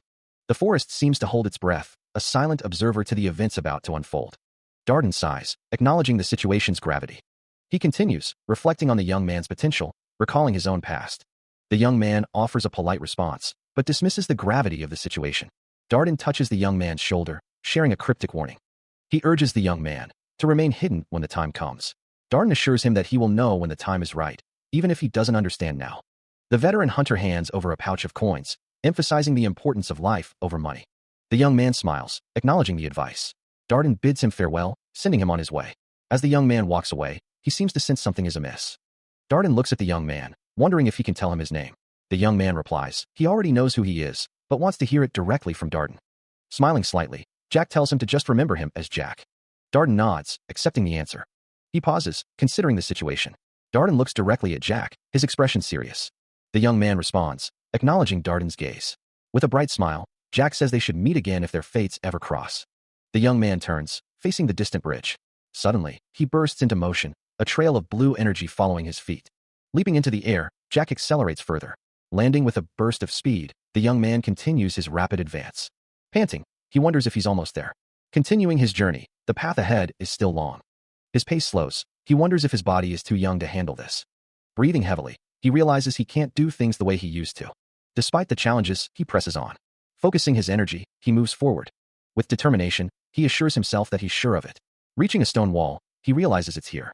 He thinks to himself, he can reach his master. Leaning against the wall, he reflects on his desire to escape from his house, feeling stifled and tired. He remembers being full of thoughts like these in the past, but now he's here. Preparing to do what needs to be done, he knows all that's left is one more thing. With a determined look, the figure raises the sword, preparing to make a cut. The blade descends, slicing into flesh. A small sacrifice, but enough to draw the necessary blood. Bubbles rise in the darkness. Before he regressed, at 17 years of age, he was simply running and hiding, as he had always done. For him, who'd even lost Ron, that was the only choice left to him. The scene shifts, showing a dark and ominous cave entrance, bloodstains marring the stone. A figure shrouded in shadow approaches, drawn towards the unknown depths. A younger Jack Valentier stands before the cave, his voice barely a whisper. For someone like me, opening the stone cave. It was nothing short of a miracle. Clad in a school uniform, the boy's expression hardens, a flicker of determination in his eyes. He continues his journey, deeper into the cavernous passage. Each step echoes, a steady rhythm in the oppressive silence. A distant light beckons, a promise of something at the end of the path. He ascends a flight of stairs, his resolve unwavering. A bead of sweat trickles down his temple as he bites his lip, wondering, why am I so nervous? The end is in sight, finally, I'm here. His eyes narrow, a mix of trepidation and anticipation, bracing himself for what lies ahead. The scene opens with a glimpse of someone's lower body, clad in dark clothing and sturdy boots, standing near a worn suitcase. As the flashback begins, the question of immortality hangs heavy in the air. Chains bind a figure with striking green hair, their red eyes reflecting a deep, unsettling knowledge as they face a man with slicked-back black hair. The man's back is turned, but the chains and the sword at his side hint at a grim purpose. A voice echoes, "Master." The concept of eternal life is explored, showing that it's not just about power, but a universal desire shared by dragons, orcs, and humans alike. Even emperors, it's said, face the inevitable end. The green-haired master's expression is unreadable, but they acknowledge that mortality applies to them as well. The master's eyes widen, revealing a glimpse of the person they are connected to, a person who has lived for at least 400 years. Despite the magic that binds them, the end is drawing near. The master reflects on the past, recalling when the other person had only lived for 10 years, a situation that has drastically changed. The master's gaze shifts to a young man in a school uniform, acknowledging that the time they have together has increased to no less than 13 years. Bound by chains, the figure is addressed as master. A voice echoes, demanding to know who he is. A soft smile graces his lips, as Jack Valentier suggests they play a guessing game. The chained figure, eyes narrowed, asks if he finds their predicament amusing. The figure in chains declares that they won't ask a second time. The other figure notes that the master's temper has calmed considerably. Closing the distance, Jack Valentier confesses how much he has missed him. The chained figure wonders who this disciple could be that they don't recognize. With a resolute expression, the master confirms that he does. His eyes gleaming, Jack Valantier states there's no way he wouldn't. A montage of memories flashes by, moments they spent together. Even if it's something that only he remembers, Jack Valantier is certain it wasn't just a dream. The unique hero who ended the age of glory and opened the gates to the age of humans stands chained before Valentine. Looking up at the chained figure, Valentine Milos speaks. In a flashback, Valentine declares, "I am your disciple, from the future." The master scoffs, questioning if he's from the future. Valentine responds with a simple, "Yes." The master states that he does not like storytellers. The master asks, demanding an answer. The master wonders what she would have said in a situation like this, thinking to himself. The master recalls her saying, likely something like "screw off." A sinister smile creeps across his face, realizing she hasn't changed at all. Valentine realizes he knew it all along. Valentine concludes that she's the same master that he remembers, and can't be helped, as the master asks for forgiveness for his insolence. The master's voice echoes, filled with a desperate urgency. Massive chains, each link thicker than a man's torso, stretch into the darkness. A wrench, wreathed in blue energy, is brought to bear on one of the links. A young girl, her face pale and drawn, her dark green hair hanging limply around her shoulders, is bound by the chains. Soul aura flares around the wrench wielder as he prepares to strike. He thinks to himself that this may be disrespectful, but he will humbly accept any beating he gets later. The girl's eyes widen as she recognizes him. Blue energy crackles around him as he raises the wrench. He knows that if he breaks Master's chains, this place will collapse. That's why he's going to break them. With a final surge of power, he brings the wrench down on the chains. A realization dawns on her face. The person who trapped Master is here. The narration speaks of Julius Teslan, the man people call a hero. A promise was made that he would come back soon. But he never came back. 10 years, 20 years pass, and after 50 years, Master finally realized. The captive thinks, "I was abandoned indeed." Julius lets out a cry. Her eyes widen, a look of shock on her face. The chains begin to break. Julius is surrounded by a blue aura. The captive and Julius are shown in the same panel. With a final crack, the chains shatter completely. Trapped and helpless, the chains made of dragon bones continue to constrict her. As the chains tighten, she feels herself falling. Suddenly, a voice pierces through the chaos. A young boy cries out, "Master!" Still plummeting, the ground rushes up to meet her. A surge of determination, she thinks, "I am." A pair of arms wrap around her, pulling her close. The boy's voice rings out, different from that son of a bitch, Julius Teslan. Looking into her eyes, he declares, "Instead of just telling you, I will show you through my actions." Her eyes widen, uncertainty etched on her face. The ceiling groans. The boy holds her tighter as the structure begins to collapse. Bracing himself, he shouts, "Hold on tight." Dust and debris rain down, the cave-in imminent. Her blue eyes lock with his. A flicker of hope ignites within her. Channeling his power, Julius declares that the earth beneath him is his, and his alone. May nothing pass. Raising his sword high, he pours his energy into the blade. Activating the ancient techniques, he prepares his defense. His eyes glowing with power, the defensive technique is unleashed. The earth trembles, rising to form a formidable barrier. Bracing himself, Julius prepares for the inevitable impact. Then, a deafening crash echoes through the chamber. The barrier groans, cracks spiderwebbing across its surface. Protected within the earthen walls, he stands firm against the assault. The landscape is transformed, a section of earth now standing tall as a bulwark. Another earth-shattering impact, dust and debris exploding outwards. And again, the sound of destruction reverberates. A memory flickers to life. Amidst a desolate landscape, a lone figure stands, questioning the very nature of his existence. A silent embrace speaks volumes, offering solace in a world of uncertainty. His voice tinged with a hint of weariness, Julius reiterates a truth already spoken. A solemn vow echoes, binding him to a destiny intertwined with the very blade he holds. A question hangs in the air, wondering how he could wield such power at such a tender age. The boy from the future has grown into someone reliable. With a hopeful smile, Julius proposes a journey, a shared odyssey to traverse the world together, 13 years ago. A silent promise is exchanged, sealing their bond with an unspoken understanding. A familiar gesture reveals a hidden truth, a habit employed to discern whether the other person is lying or not. A flicker of disbelief crosses his face, as he questions the very fabric of reality, wondering if he is truly from the future. A subtle correction is offered, clarifying that it's more of a regression than mere time travel, and it seems he's telling the truth. With a mix of shock and relief, he finally accepts the impossible, acknowledging the truth that has been laid bare. Having fallen to the ground, Julius groans in pain. A voice echoes, scolding him for forming a relationship. The voice continues, arguing that if he hadn't, it never would have been formed, questioning how he could call something that started this way a relationship, and suggesting it depends on how he interprets the boundaries of the one he's trying to form a relationship with, speaking forcefully. The voice remarks, observing that he's good at arguing for someone in so much pain. The figure responds, asking whose disciple he thinks he is, before introducing himself as Jack. Jack declares he'll be in his care in this life as well, master. 5 days have passed, and the story shifts to his symbol territory. His face contorted in disbelief, Jack Stewart can only utter a single word, master. A wave of shock washes over him, his eyes widening in stunned silence. His hand flies to his head, a question escaping his lips. How could you? He looks down, a sense of disbelief settling in, the words echoing in his mind. Not say a single word for 5 days straight. A voice cuts through his thoughts, asking if he's still collecting them, warning that spider webs are going to form on his lips at this rate. Holding the child close, Jack Stewart admits he thought the child might be a descendant of the Teslan house. His expression darkens, but that wasn't the case. A disembodied voice declares that it's impossible for someone to utilize the soul at that age, explaining that fundamentally, the power of the soul is... The child stares up at him, asking if he's telling him to finish that sentence. Continuing the conversation, the young master is told that if he can't answer, he's sure to get a punch to the face, though he hasn't said a thing for 5 days straight. It's explained that it's a power that only a select few can use, even among the geniuses who've risen to the stage of mana masters. But to speak of it so simply, the karma of murder amassed in your soul is abnormal. A knowing smirk spreads across the brown-haired man's face. There seems to be even more blood on your hands than that of mine. Is that so? About. Why a chance of a lifetime like regression was given to you? I see, he thinks, wondering what she was thinking about these past few days. But she was thinking about my regression. Elsewhere, a knight charges into battle on horseback, sword raised high.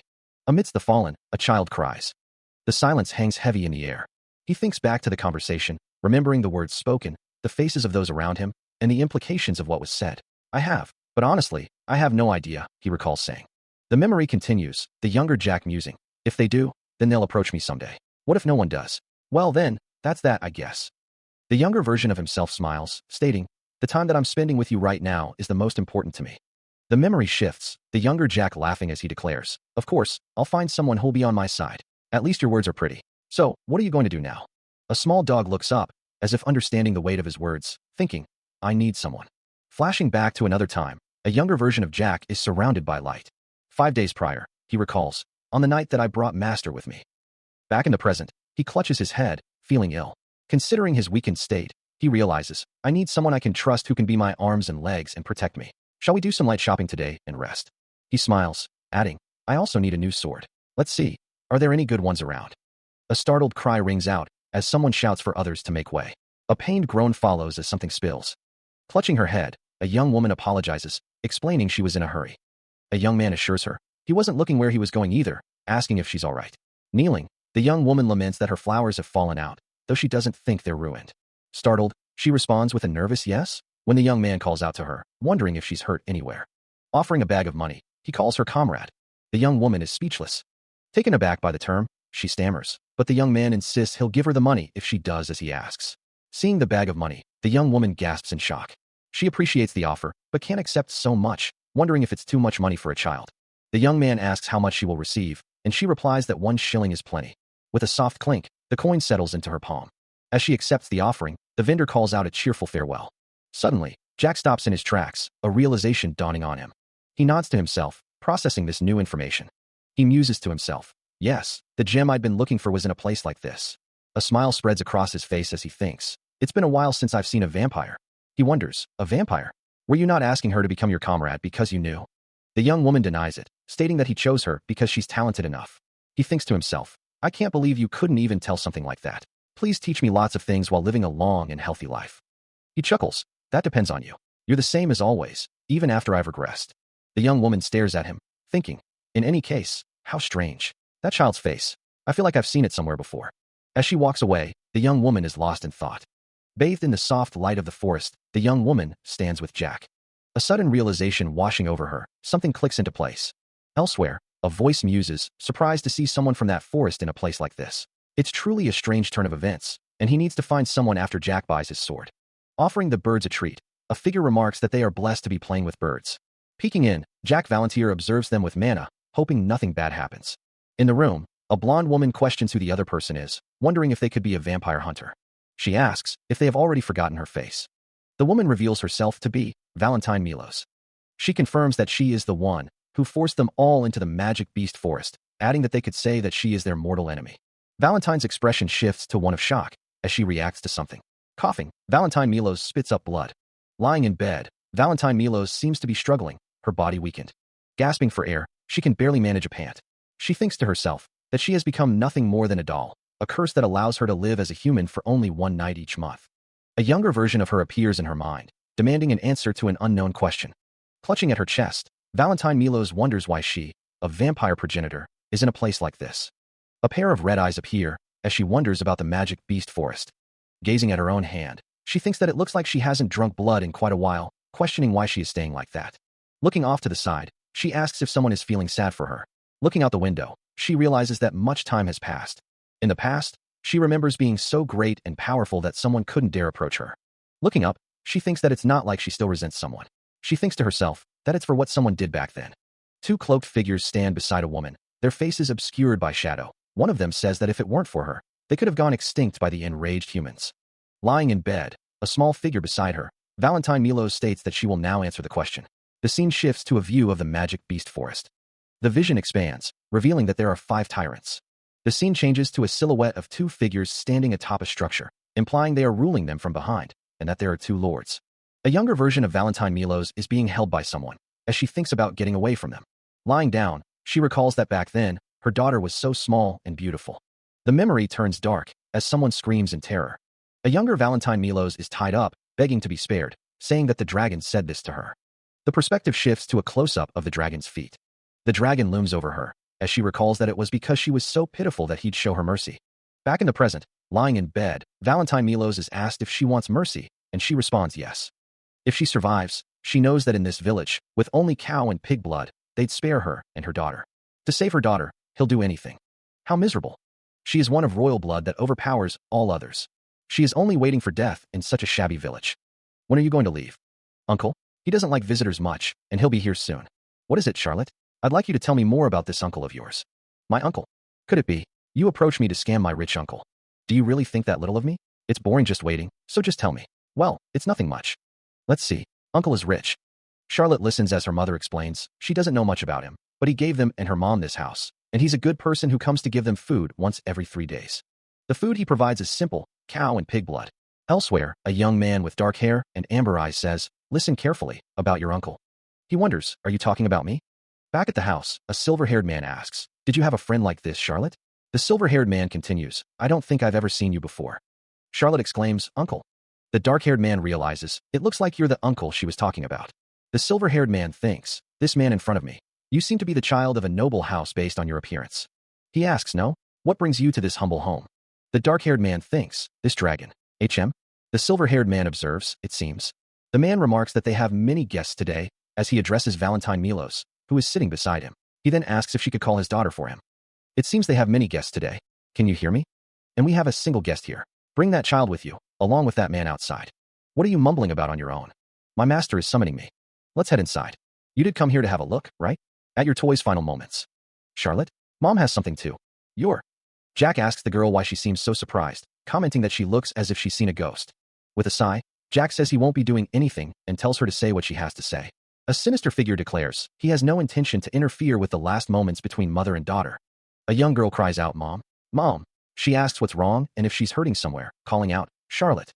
A woman urges someone to hurry and drink something, assuring them they'll get better after they drink it, adding that it's fine now. Lying in bed, a man says he's so sorry, mentioning his daughter. The man continues, saying that after his daughter went out of her way to get him a birthday present, he hasn't done a single thing for her yet. A girl asks what's wrong. A young girl stands silently, observing the scene. A figure thinks to themselves, wondering why their master and they should be present here. The figure continues, thinking that they only met by chance and that they just followed her here one-sidedly, adding that it's not reason enough to watch over someone on her deathbed.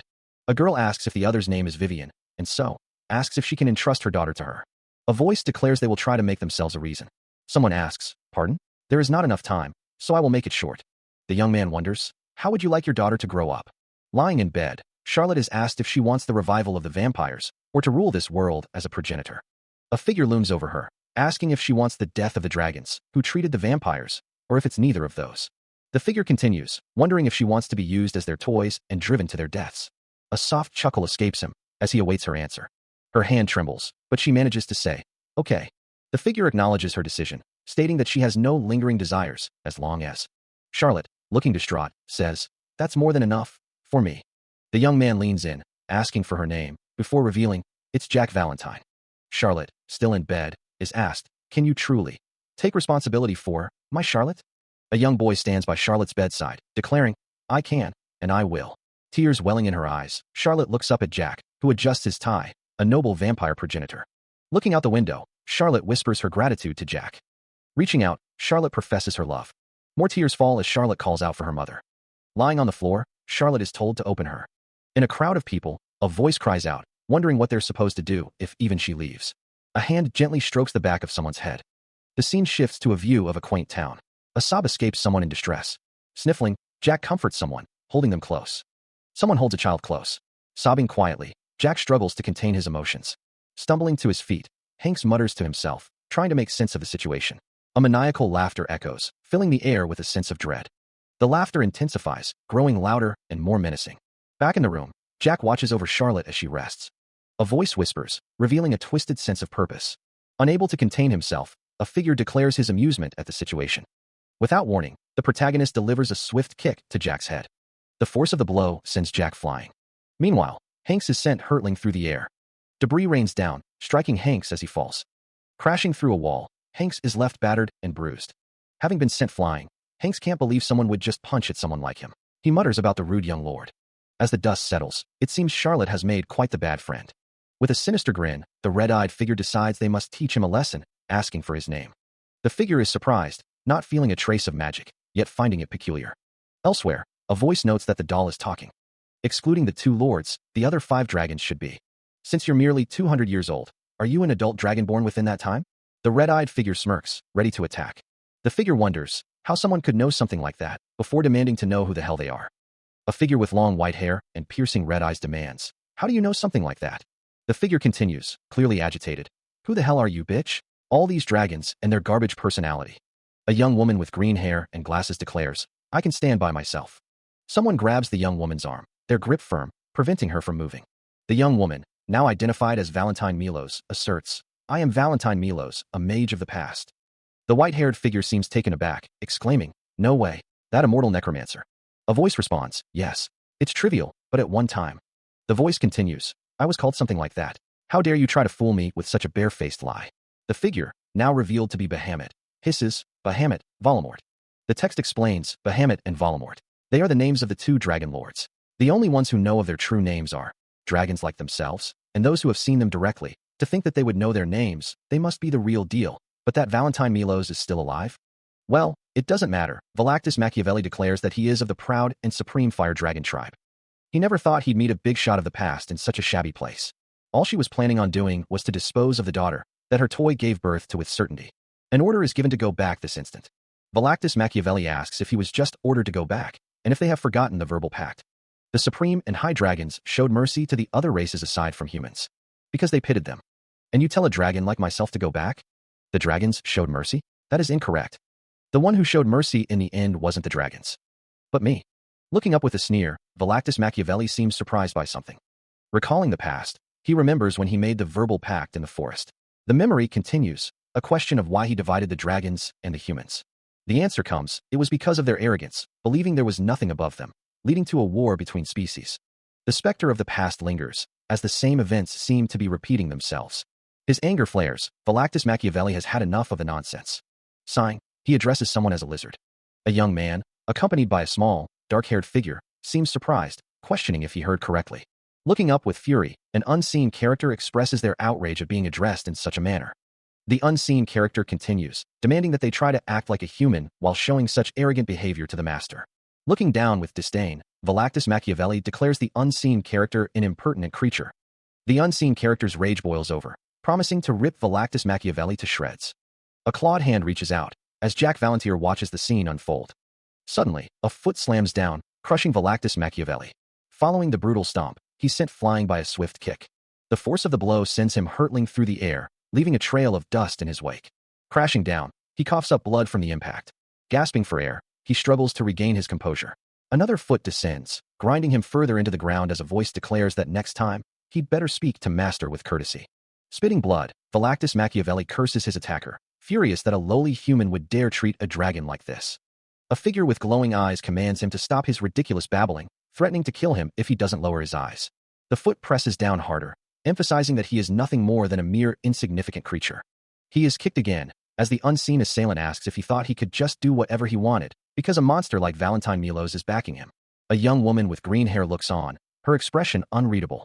The scene shifts, revealing a glimpse of a room, the floorboards worn and aged.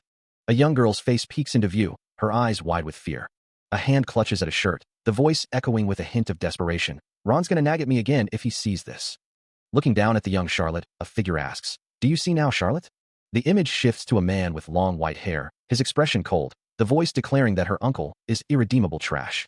Tears stream down young Charlotte's face, her sobs echoing in the silence. A man's face fills the frame, his expression unreadable. A hand presents a photograph, urging her to take a good look at his shameless face. The man from the photo is shown again, the voice declaring that he's the one who killed her people, her father, who she has never even seen before. Young Charlotte trembles, the voice continuing that he treated her mother like his plaything. A woman lies in bed, her expression sorrowful, stating that she said she'd take responsibility for her, but only received her mother's consent. The scene cuts to a close-up of a sword being drawn, the steel glinting ominously in the dim light. The disembodied voice echoes, posing a question of utmost importance. What truly matters is your answer. With a resolute grip on his sword, a figure stands ready, prepared to face whatever challenge lies ahead. The sword is drawn, reflecting the gravity of the situation. A sinister grin spreads across his face, promising, "I'll show you." As one figure descends with fiery energy, another declares, "Who's trying to take responsibility for you is?" The dark-haired boy raises his sword, ready to strike. But the silver-haired man is too quick, he easily blocks the blow. With a swift kick, he sends the boy flying backwards. The silver-haired man smirks, confident in his victory. The force of the kick sends the boy hurtling through the air. He struggles to regain his balance. Crashing into something with a resounding thud, the boy is sent sprawling. Standing over him, the silver-haired man looks down at the boy with disdain. After all that talk, the silver-haired man scoffs, thinking the boy was some amazing mana user, but he's nothing special. The boy, however, seems unfazed, muttering a simple, "Huh?" White energy crackles around someone's feet, a prelude to the coming storm. A voice cuts through the tension. "Your fluttering hair was bothering me." The speaker declares, "Now it looks better." But from below, an enraged voice spits out, "You insolent bastard."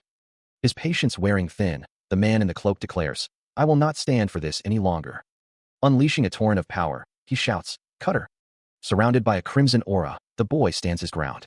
Drawing his sword with blinding speed, he prepares to strike. The blade flashes, a whirlwind of steel. Eyes wide with disbelief, Jack Valantier cries out, What?" A voice wonders, he dissolved, the magic of a dragon? A close-up reveals an intense gaze. The attack lands, sending Jack sprawling. Coughing, Valactus is clearly reeling from the blow. Finally remembering, Valactus recalls the name of his attacker, Valactus Machiavelli. The young man asks, "The child of Luca Machiavelli of the Magic Beast Forest, right?" Struggling to speak, Valactus asks how he knows of his father. He thinks to himself, one of the 5 dragons currently manages the Magic Beast Forest. He recalls, he was the one who beheaded him in his past life. He thinks, he didn't see this guy back then. He thinks, no way. From the state he's in, he probably died an untimely death somewhere, or was hiding in some countryside. The young man asks, "How do you act the exact same way as your father?" He calls him a bastard, and asks who he is and who he thinks he is. A voice thinks, "The first and last disciple of Valentine Milos, the one who you were belittling." Valactus wonders, how could a human possibly have? A voice thinks, "This is a dragon? The strongest life form in this world?" Still on the ground, a blade is pointed at Valactus's face. He's given a chilling ultimatum. A young man with blue hair stands over him, sword in hand, and demands, "Apologize to my master for your insolence with your head on the ground within 5 seconds. You understand what I'm saying?" Coughing, Valactus defiantly asks what would happen if he doesn't. The unseen speaker threatens, "I will turn you into dust so fine." The threat continues, that no one can ever find even a trace of him. The blue-haired young man reiterates, just like how he did to someone else. The sword remains pointed at Valactus, the threat still looming. Nearby, a young woman with green hair watches the scene unfold. The blue-haired young man looks surprised, as if something unexpected has occurred. He launches an attack, but the outcome remains unseen. Sprouting wings, the young man realizes he's in a bad spot and prepares to flee.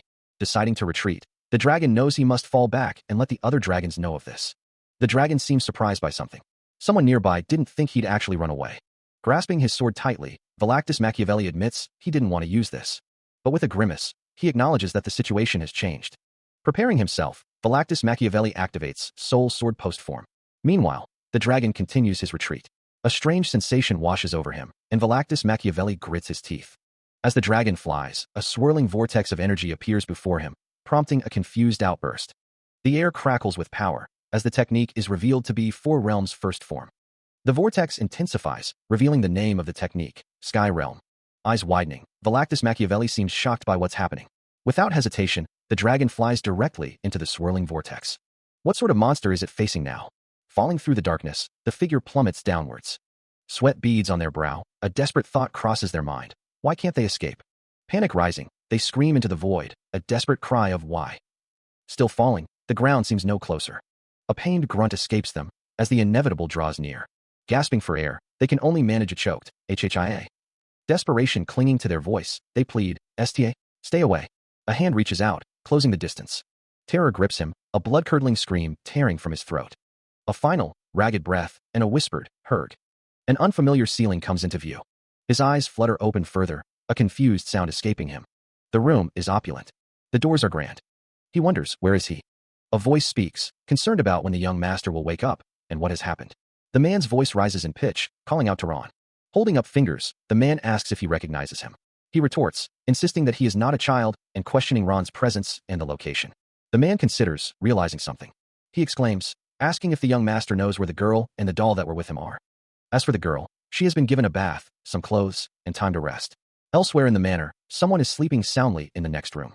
Standing nearby, Ron admits he wasn't sure of her circumstances. The young girl looked extremely exhausted. Back in the present, as for the doll's voice echoes, asking if they are talking about that. Nearby, Jack greets his master. The doll continues, questioning if he's mad at it for talking. The doll asks, what would he be mad about, stating that he's free to do as he pleases with his own. Jack chuckles, saying that he says that, but he was worried. Ron asks, how is that doll talking, adding that it was just sitting there for 3 days straight.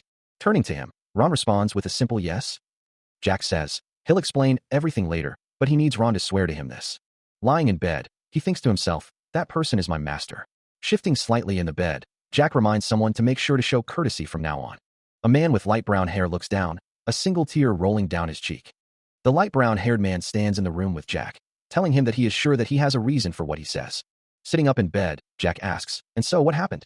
He tells the man to make it as concise as possible. It wasn't a complicated story. The scene shifts to a corpse lying on the ground. The corpses of the escorts who departed with him were found in the mountains near Arbeloa. And naturally, the Marquis found out about it. The scene shifts again, showing a woman with black hair and a man with red hair standing behind a hooded figure, some sort of clue. A man with red hair looks down and started to track him down. The scene shifts again, showing a woman with blonde hair, and not only that, there are people who've seen him in the Arbeloa estate. After that, we heard rumors of you being somewhere near the Assemble estate. A lone figure soars through a swirling vortex of clouds. His eyes snap open. He wonders if he's looking at a person. A figure in shining armor stands amidst a blinding light. The scene shifts, and he finds himself collapsed on the ground, barely able to utter, I see. He's told that no one knows what happened, but given his critical condition, they moved him to the temple to be treated. Someone mentions that he drank 3 top-grade potions, and asks if they were strawberry-flavored. A woman confirms that's correct, and he wonders how they knew he liked strawberry-flavored things. Elsewhere, Ron demands to know why he's there, instead of looking after his sister. The man on the other end of the line says, He's informed that the Marquis stopped the young Mrs. Aggressive demands and sent him, who knows him best, to find him, along with the investigation squad in her place. The man's eyes widen as he realizes the Marquis is involved. Jack smirks, thinking his father is more of a moron than he thought, wondering if he sent him. As a woman stands near the bed, she addresses the boy sitting there calling him young master, and she's glad to see him again, but the third young lord stands in the doorway, looking at the young master asking what he wants. Looking directly forward, he is told that he's up, third young lord. As he is greeted by a man in a gray uniform, the third young lord rises from his bed, the man informing him that he is up. The man introduces himself, revealing that he is Gonzalez, the vice-captain of the Iron Blood Knights, and that the third young lord may have heard of him from his servant. He explains that he has been tasked with the disaster investigation squad. Gonzalez continues, stating that having a commoner child as a companion is not permitted for a son of the Valentier Marquis house. The third young lord is told that he is lacking compared to the second young lord, and that he should at least have the dignity of a Marquis house. Remembering what Ron told him, the third young lord recalls that he bought 3 whole top-grade potions for him. Please answer to the best of your ability. Preparing himself, the third young lord thinks that he will bear with it 3 times. With determination in his eyes, he says that he will answer. Gonzalez's expression hardens, a subtle shift betraying the intensity of his focus as he recalls the third young lord's past. Clearing his throat, the man named Gonzalez begins. You were the only survivor of the incident. What happened? The third young lord dismisses the question, stating it's nothing worth mentioning. A dark memory surfaces, the third young lord recalling. It seemed like my escorts had received some strange orders to break my limbs and feed me a potion after. Gonzalez's eyes narrow, a hint of suspicion in his voice. Pardon. Judging by the expression on his face, it's the first time he's hearing this. The third young lord is asked to not change the subject. Crossing his arms, the third young lord retorts, please don't change the subject. Just answer my questions. The third young lord's voice trembles slightly. Twice. I've borne with it twice. All right, I'll continue with the explanation. A vision of a knight with a sinister grin flashes before the third young lord's eyes, the knight's words echoing in his mind. This is what they said. So don't resist. The third young lord continues to recall the knight's words. They said that we'll be camping out at night during the 4 days we'll spend heading to the academy. That they'll break my arms and legs every time that we do, and they'll heal me once it's morning. They said that they'll do this every night until we reach our destination. The third young lord pauses, a hint of bitterness in his voice. Truly savages, don't you think? The third young lord struggles to recall a name. Who was it? The sixth circle knight. I don't even remember his name. Do you mean? Raison. Gonzalez's expression darkens, a sense of unease settling over him. What's worse, that guy? As the third young lord continues his story, he recalls a time when someone said that he'd destroy their mana circle, while another wonders what he's trying to do. A sinister smile creeps across his face, as he remembers figuring out that Ron was onto him. His eyes widening, Gonzalez can only utter a single word. The third young lord's voice echoes, as he asks if someone is deaf. A manic grin stretches across the third young lord's face, as he declares that he killed them all. The scene shifts to a lavish room, highlighting the opulence of the setting. The third young lord's voice echoes, as he questions how it could have been an internal act and not an external intervention, while someone else notes that the culprit is the moronic third young lord. His eyes wide with disbelief, the third young lord questions if any of it even makes sense. The third young lord continues, stating that he doesn't know about anything else, but he's never once left anyone who tried to mess with him alive. Gonzalez, his expression hardening, asks if he's joking around right now, to which the third young lord retorts, asking if he looks that bored. A stern voice warns him to be careful with his words, no matter how much Lady Elizabeth treasures him. Gonzalez, his face grim, suggests that they have a little chat with the third young lord, whom he calls a newborn puppy who doesn't know his place. How dare a servant lay a hand on him? The third young lord lashes out, declaring Ron to get lost as he delivers a swift kick. A sudden shift in demeanor, the third young lord's eyes betray a chilling intensity. Continuing his assault, the third young lord unleashes a brutal punch. The force of the blow sends Ron reeling backward, a pained grunt escaping him. Colliding with a nearby object, Ron cries out in agony as he crashes to the ground. Standing over his fallen opponent, the third young lord coldly remarks that this is the third strike, calling Ron a son of a bitch. The aftermath of the beating is clear. Ron lies sprawled on the floor, defeated. Elsewhere, the young master is approached by a maid, who expresses concern for his well-being. Back in the room where the assault took place, Ron is sent flying. The maid asks if Ron is all right, but he insists he's just a little dizzy, as the young master notes that the attacker is around a 7 circle. The maid looks on as Ron reveals his true feelings, admitting he's sick and tired of pretending to be a powerless servant. With a decisive gesture, Ron adjusts his tie. Ron admits he didn't think it through enough. Jack reflects, it would be easy for him since it's what he's been doing, but now that he thinks about it, this won't do. Jack continues, grabbing Ron's face. If he's one of his people, then he should have let him be treated like a person, at least. Ron replies, from what he said before, young master. Ron says, yeah. Jack responds, okay then. Gonzalez, the vice captain of the Iron Blood Knights, and the third-ranking knight, may not remember this, but he has disrespected him and Jack for a while. Jack asks, how long does he need to cook him? Gonzalez responds, 5 minutes? Jack asks, aren't you well aware of his cooking skills? Gonzalez replies, 1 is plenty. Though the situation is tense, a narrator interjects, assuring everyone that Ron is very good at cooking. The statement is met with confusion, as one voice asks, am I talking about food, you ask? Another voice simply replies, no. As the battle rages on, a voice suggests that you can take a guess from what's happening right now. With a determined look, Ron swings a white energy whip. The whip continues its arc, striking a red-haired man. Gasping in pain, the red-haired man curses Ron, calling him a damn servant. Unfazed, Ron continues to swing the energy whip. The red-haired man, now airborne, calls Ron a slippery son of a bitch. With unwavering focus, Ron continues his assault. The whip cracks, its target still in its path. The battle rages on, Ron and his opponent locked in a furious exchange. Behind the combatants, onlookers can't believe what they're seeing. Elsewhere, a young man sits up in bed, his brow furrowed in thought. Those movements, he wonders where he's seen them before. He's seen Ron fight in the past, but something feels different this time. Gonzalez is sent crashing to the ground, electrical energy crackling around him. Standing over his fallen foe, Ron prepares to deliver the final blow. Back in the bedroom, the young man's eyes narrow as he focuses, trying to place the fighting style.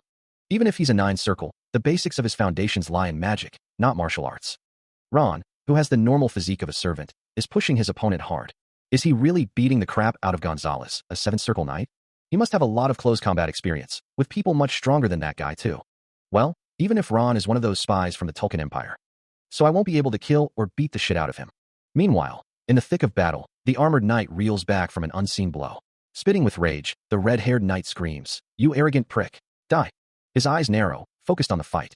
But in a sudden reversal, he finds himself thrown through the air. Taking a brutal beating, he can only choke out a strangled cry.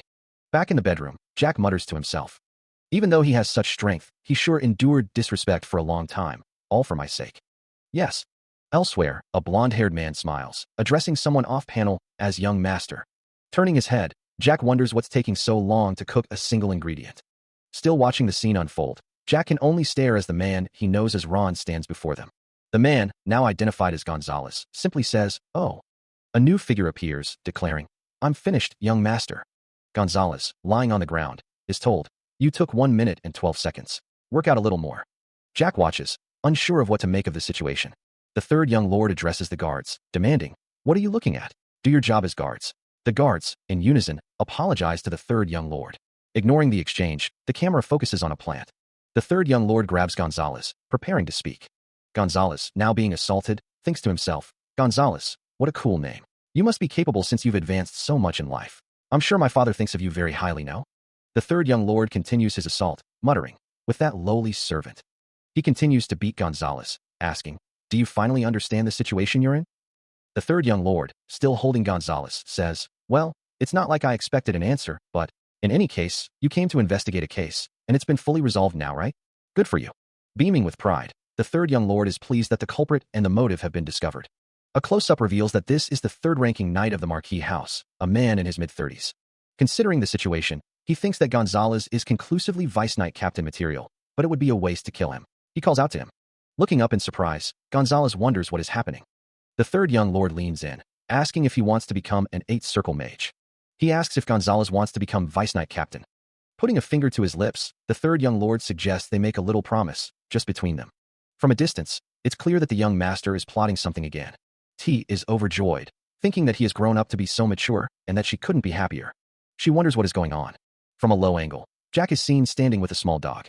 Kneeling down, the man realizes that he did not know that Jack is the young master's master. As the words echo around him, a voice declares that he has inherited the energy of the Sword family and is about to formally introduce him. But he's cut off by a sudden realization. You've inherited the energy of the Sword family. Looking down at the map, the two figures stand in contemplation. Approximately 19 years ago, he had already achieved the 9th-circle stage. He must have held quite the high position, even within the Sword family, but now, he's just a servant. The man looks down at the child, a question hanging in the air. He could have become a 10th-circle, and possibly a master who could control souls. The man's eyes widen, a look of disbelief washing over his face as he asks for clarification. 19 years, to be exact. Since the day he entered the Marquis house together with Jack and Elizabeth's mother, Ron has never once used mana. Recently, he had no choice. He used mana to follow Jack, all while concealing himself. That doesn't really matter anymore. The woman asks if he's given up, but he doesn't answer. She continues, questioning if he has any desire to make a name for himself, or if he's simply satisfied. The blonde-haired man wonders, just by serving that child? He was wondering where an incredible talent like him came from, but I guess this answers it. The blonde-haired man thinks about a being that a warrior of the Sword family is risking his life to protect, asking, "Do you know the truth about that child?" The brown-haired woman states, "This is what the young master told me." The blonde-haired man thinks about his past, but he won't go out of his way to pry into it. He's sure he knows about it in detail, but he probably doesn't mind it. Despising having to repeat himself, Ron says that normally he would have ripped the red-haired man's mouth open. But since he looks like he's about to die from just a tap, Ron will let it slide and ask him again. The red-haired man hesitates, as Ron reminds him that he wants the Vice Knight Captain position. Sighing, Ron says he didn't expect anything from him and says, "Let's see." The red-haired man says hey, as Ron tells him that he knows he's scared from getting the shit beaten out of him. Ron warns him not to dare move or circulate his mana, understood? The red-haired man cries out in pain. A close-up of blood cells. Crystals appear. Ron looks on with glowing eyes. He says he found it, the 7 circles enveloping and rotating around his heart. Having cornered his prey, Ron leans in, a predatory glint in his eyes as he prepares to extract the information he needs. Gathering around them, glowing pink crystals pulse with arcane energy, ready to siphon the red-haired man's very essence. His hand glowing with an eerie blue light, Ron begins the process, declaring that he's about to do something to the red-haired man's mana. A pained grunt escapes him, as the red-haired man feels the first tendrils of Ron's power invading his body. Forcing him to stay still, Ron coldly states that if he intended to kill him, he would have done so already. A sinister smile spreads across his face as Ron asks the red-haired man if he doesn't think so. Weakened and gasping for air, the red-haired man can only offer a pathetic whimper as Ron continues his assault. The crystals hum with increasing intensity, their power growing as they draw closer to their goal.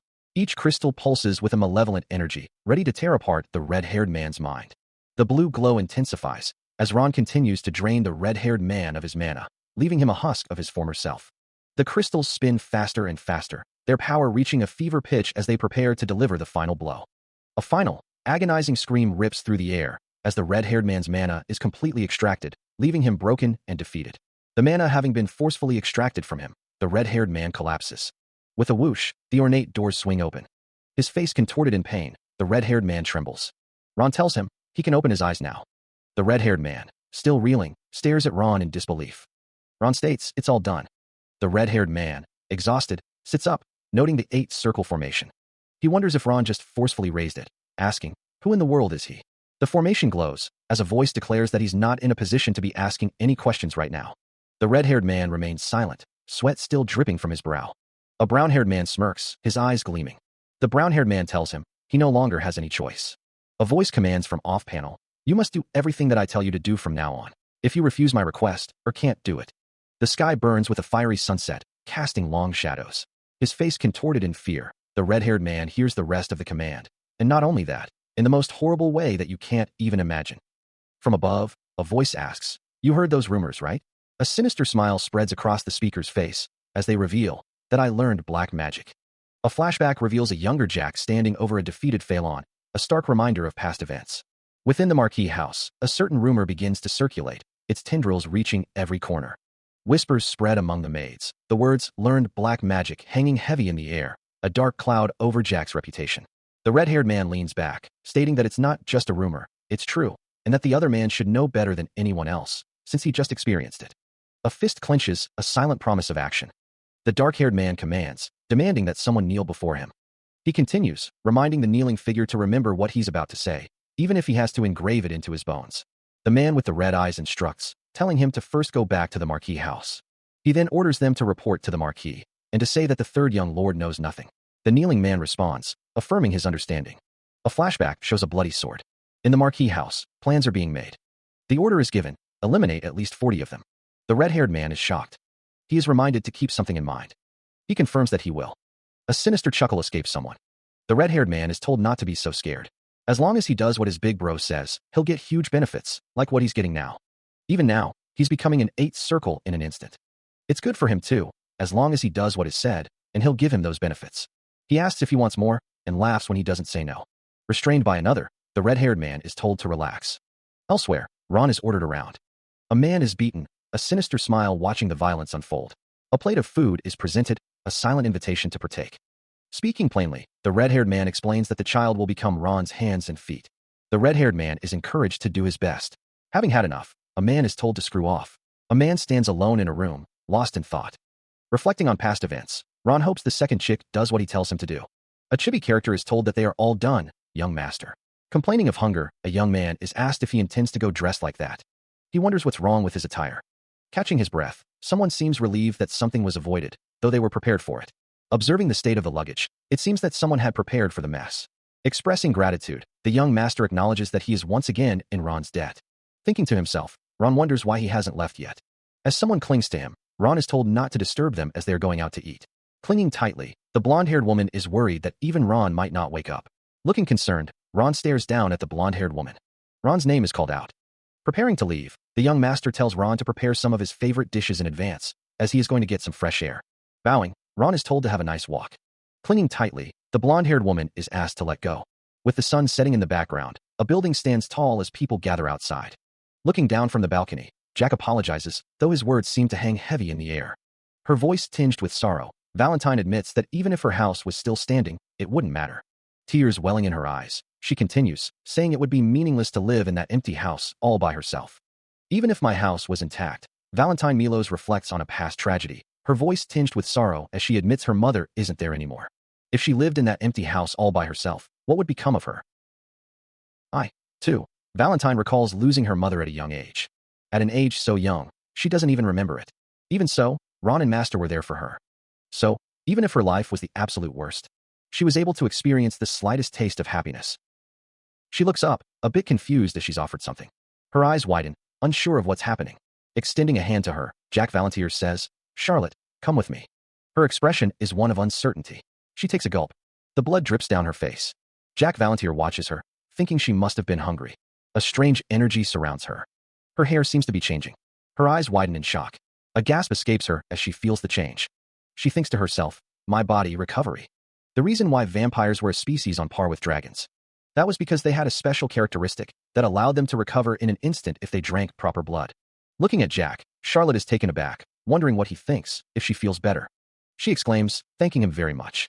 A sinister smile spreads across Jack's face as he asks, "How does she feel?" A flashback shows a figure leaping into action, declaring, "He said he'll show them how powerful the person trying to take responsibility for them is." Back in the present, the mansion looms in the background as Jack admits he was a little scared. He chuckles, admitting that it was thrilling, and her eyes wide. Charlotte seems to be in a daze as she stares into the distance. She stammers, calling Jack super cool, Appa. He replies that he's way older than he looks now, so being called that is a bit much, before telling her to just call him boss. Charlotte is shocked, repeating the word boss. With a bright smile, Charlotte gives her approval. Meanwhile, in the distance, the sun sets over the horizon. Back inside, Ron's eyes widen, unsure if he heard correctly. Looking at the feast before him, he asks what exactly they killed. The young master confirms he heard him right. Ron is obviously baffled by the revelation. The scene shifts to an explanation of dragons. Before they reach 10 years old, they create their 5-circle mana heart. And they reach the stage of master before they reach 50 years old. On top of that, they can also use dragonoid transformation, a technique that compresses their massive draconic form into a size similar to humans. If a dragon's original form is specialized for using magic, then dragonoid transformation is a technique that maximizes their close combat prowess. The narrative returns to the present, if that moron was even a little wary of him, and hadn't given him time to use soul speech. Back at the table, the young master declines the vegetables, stating he would have been at an extreme disadvantage. But even so, he wouldn't have lost. The young master reflects that the dragon was more moronic than he expected. Slicing through the food on his plate, Ron wonders if the dragon was a moron. No matter how well he fights, he's merely a 2-circle. The butler asks, how could he possibly fight against a 10-circle? It certainly is illogical. Eating his food, Jack explains that the dragon lacked experience. He couldn't even properly use dragonoid transformation, and just ran away in fear after using a little magic. That's why he died. Confused, the young master eats. Ron observes that their conversation is pretty weird. The butler asks, how so? The people listening to the story think that they would have laughed, like those fire ant or water ant mercenary group guys, or whatever their name was. Smiling, Jack says that he already knew that Ron was more cunning than he expected, but to think he already knew of the existence of dragons. Ron replies that that's a little unexpected. The butler asks if Jack didn't already know everything. About what? About his past, and stuff like that. Confused, the young master wonders how he would know all that. The table is set with a variety of dishes, a feast laid out before them, but something seems to be weighing on the young master's mind. Holding a glass of red liquid, he declines to hear more. The glass reflects the light, but it's Ron's cautious nature that's being discussed. In a past life, things were different. Even when escaping the Marquis house, he never revealed anything about his past. Sitting at the table, he knows everyone is bound to have a secret. Something is troubling him, though. Ron is asked a question. He is told that he can ask anything he wants, but the question of a relation to the Tolkien Empire hangs heavy in the air. The question hangs in the air, like a spy, or something like that. Ron states that he is absolutely not related to them in any way. Elsewhere, Jack is seen training. Back at the table, Ron expresses relief, saying he was a bit worried, but thank goodness. He hopes Jack understood his desire of not wanting to burden him. Since he's smiling, Ron guesses he did. In any case, it's about time for him to make a new mana circle, since he pretty much ends up half dead. Every time Jack uses soul energy, he has to increase the number of his mana circles and strengthen his body to reduce the recoil on his body after using soul energy as much as possible. Ron thinks he'll think about it once he gets to the academy.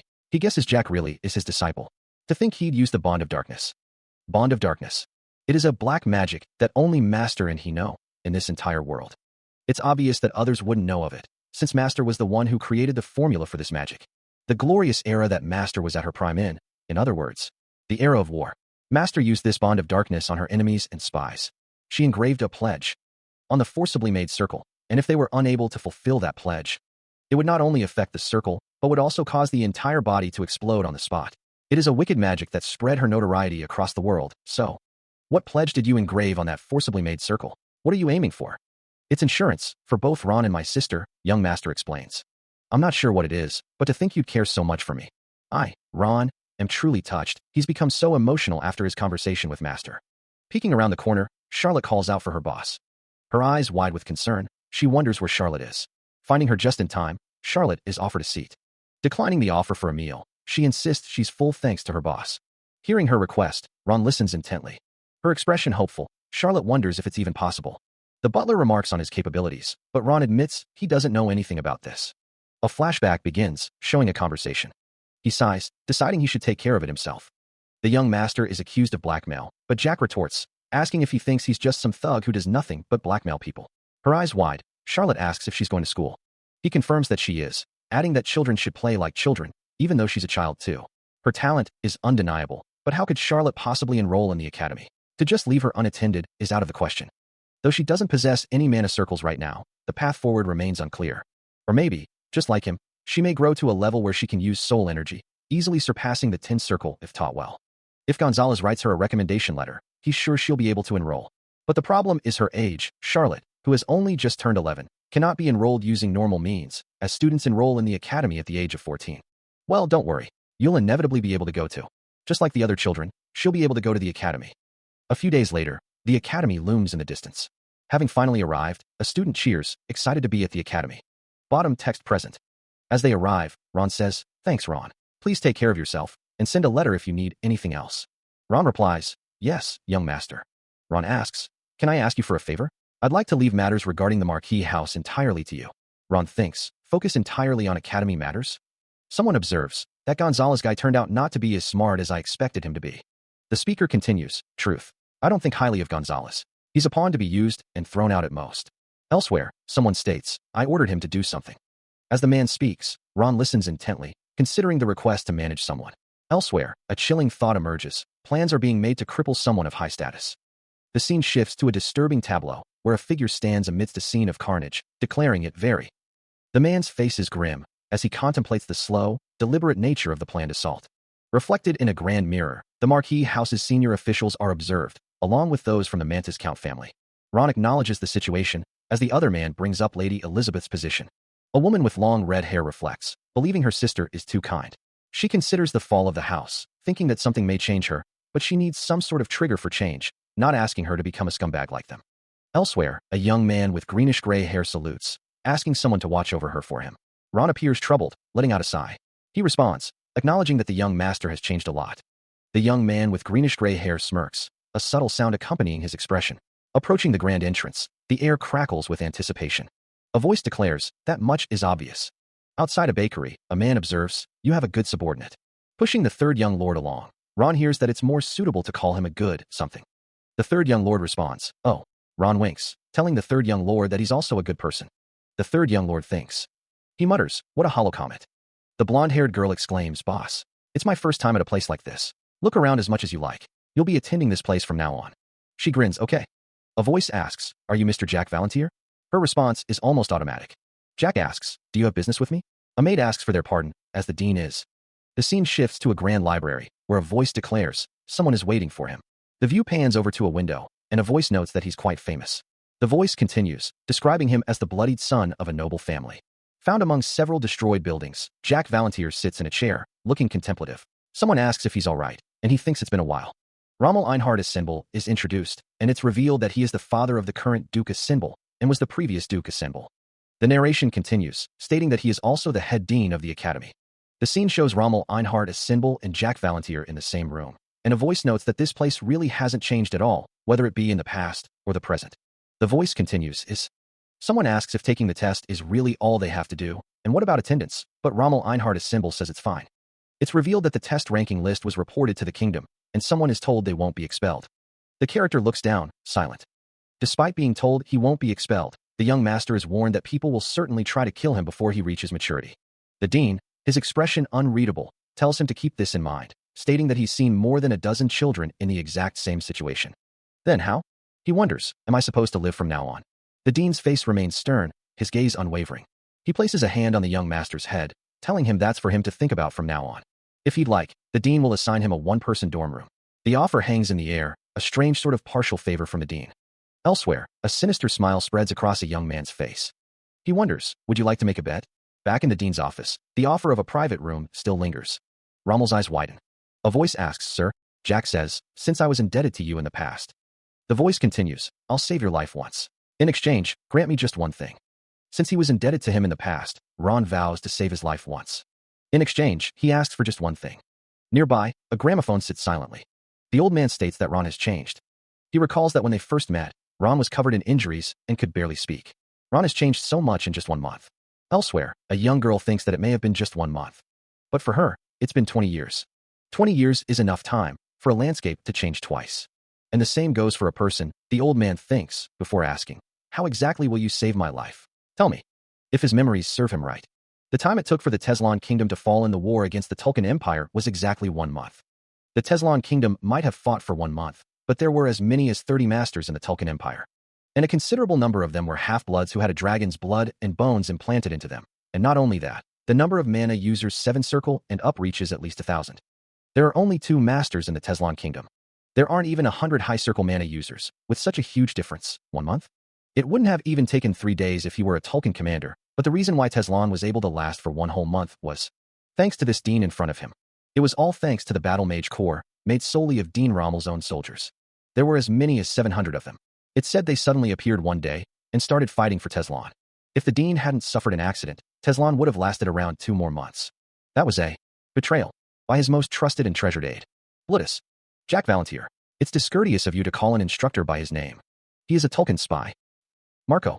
Yes, good afternoon. He is the current vice instructor of the Swordsmanship Studies Department, a 6th Circle Knight, and a vassal of a symbol. He is also the sole child who follows me. So, the old man's voice trembles, clearly concerned about the implications of their actions, as he states that they've slandered a vassal of the Assemble Duchy. Sitting across from him, Jack Valantier seems unfazed, almost amused by the concern, as he wonders aloud if Blitus is going to regret not listening to him. He muses that once he stabs him in the back in a few years' time, things may get a little dirty. The old man looks up, his expression a mix of apprehension and resignation, as he thinks to himself that he will pretend they never had this conversation, and that he can't take responsibility for anything. Jack dismisses him with a wave of his hand, telling him that he may leave. His hand hovering over a golden emblem, Jack's voice is cold and dismissive, as he states that he does not say the same thing twice. A sinister grin spreads across his face, his eyes gleaming with dark intent, as he thinks that things may get a little dirty, while going, I should have listened to that boy." His expression softens slightly, though a hint of command remains, as he requests that someone please call him here.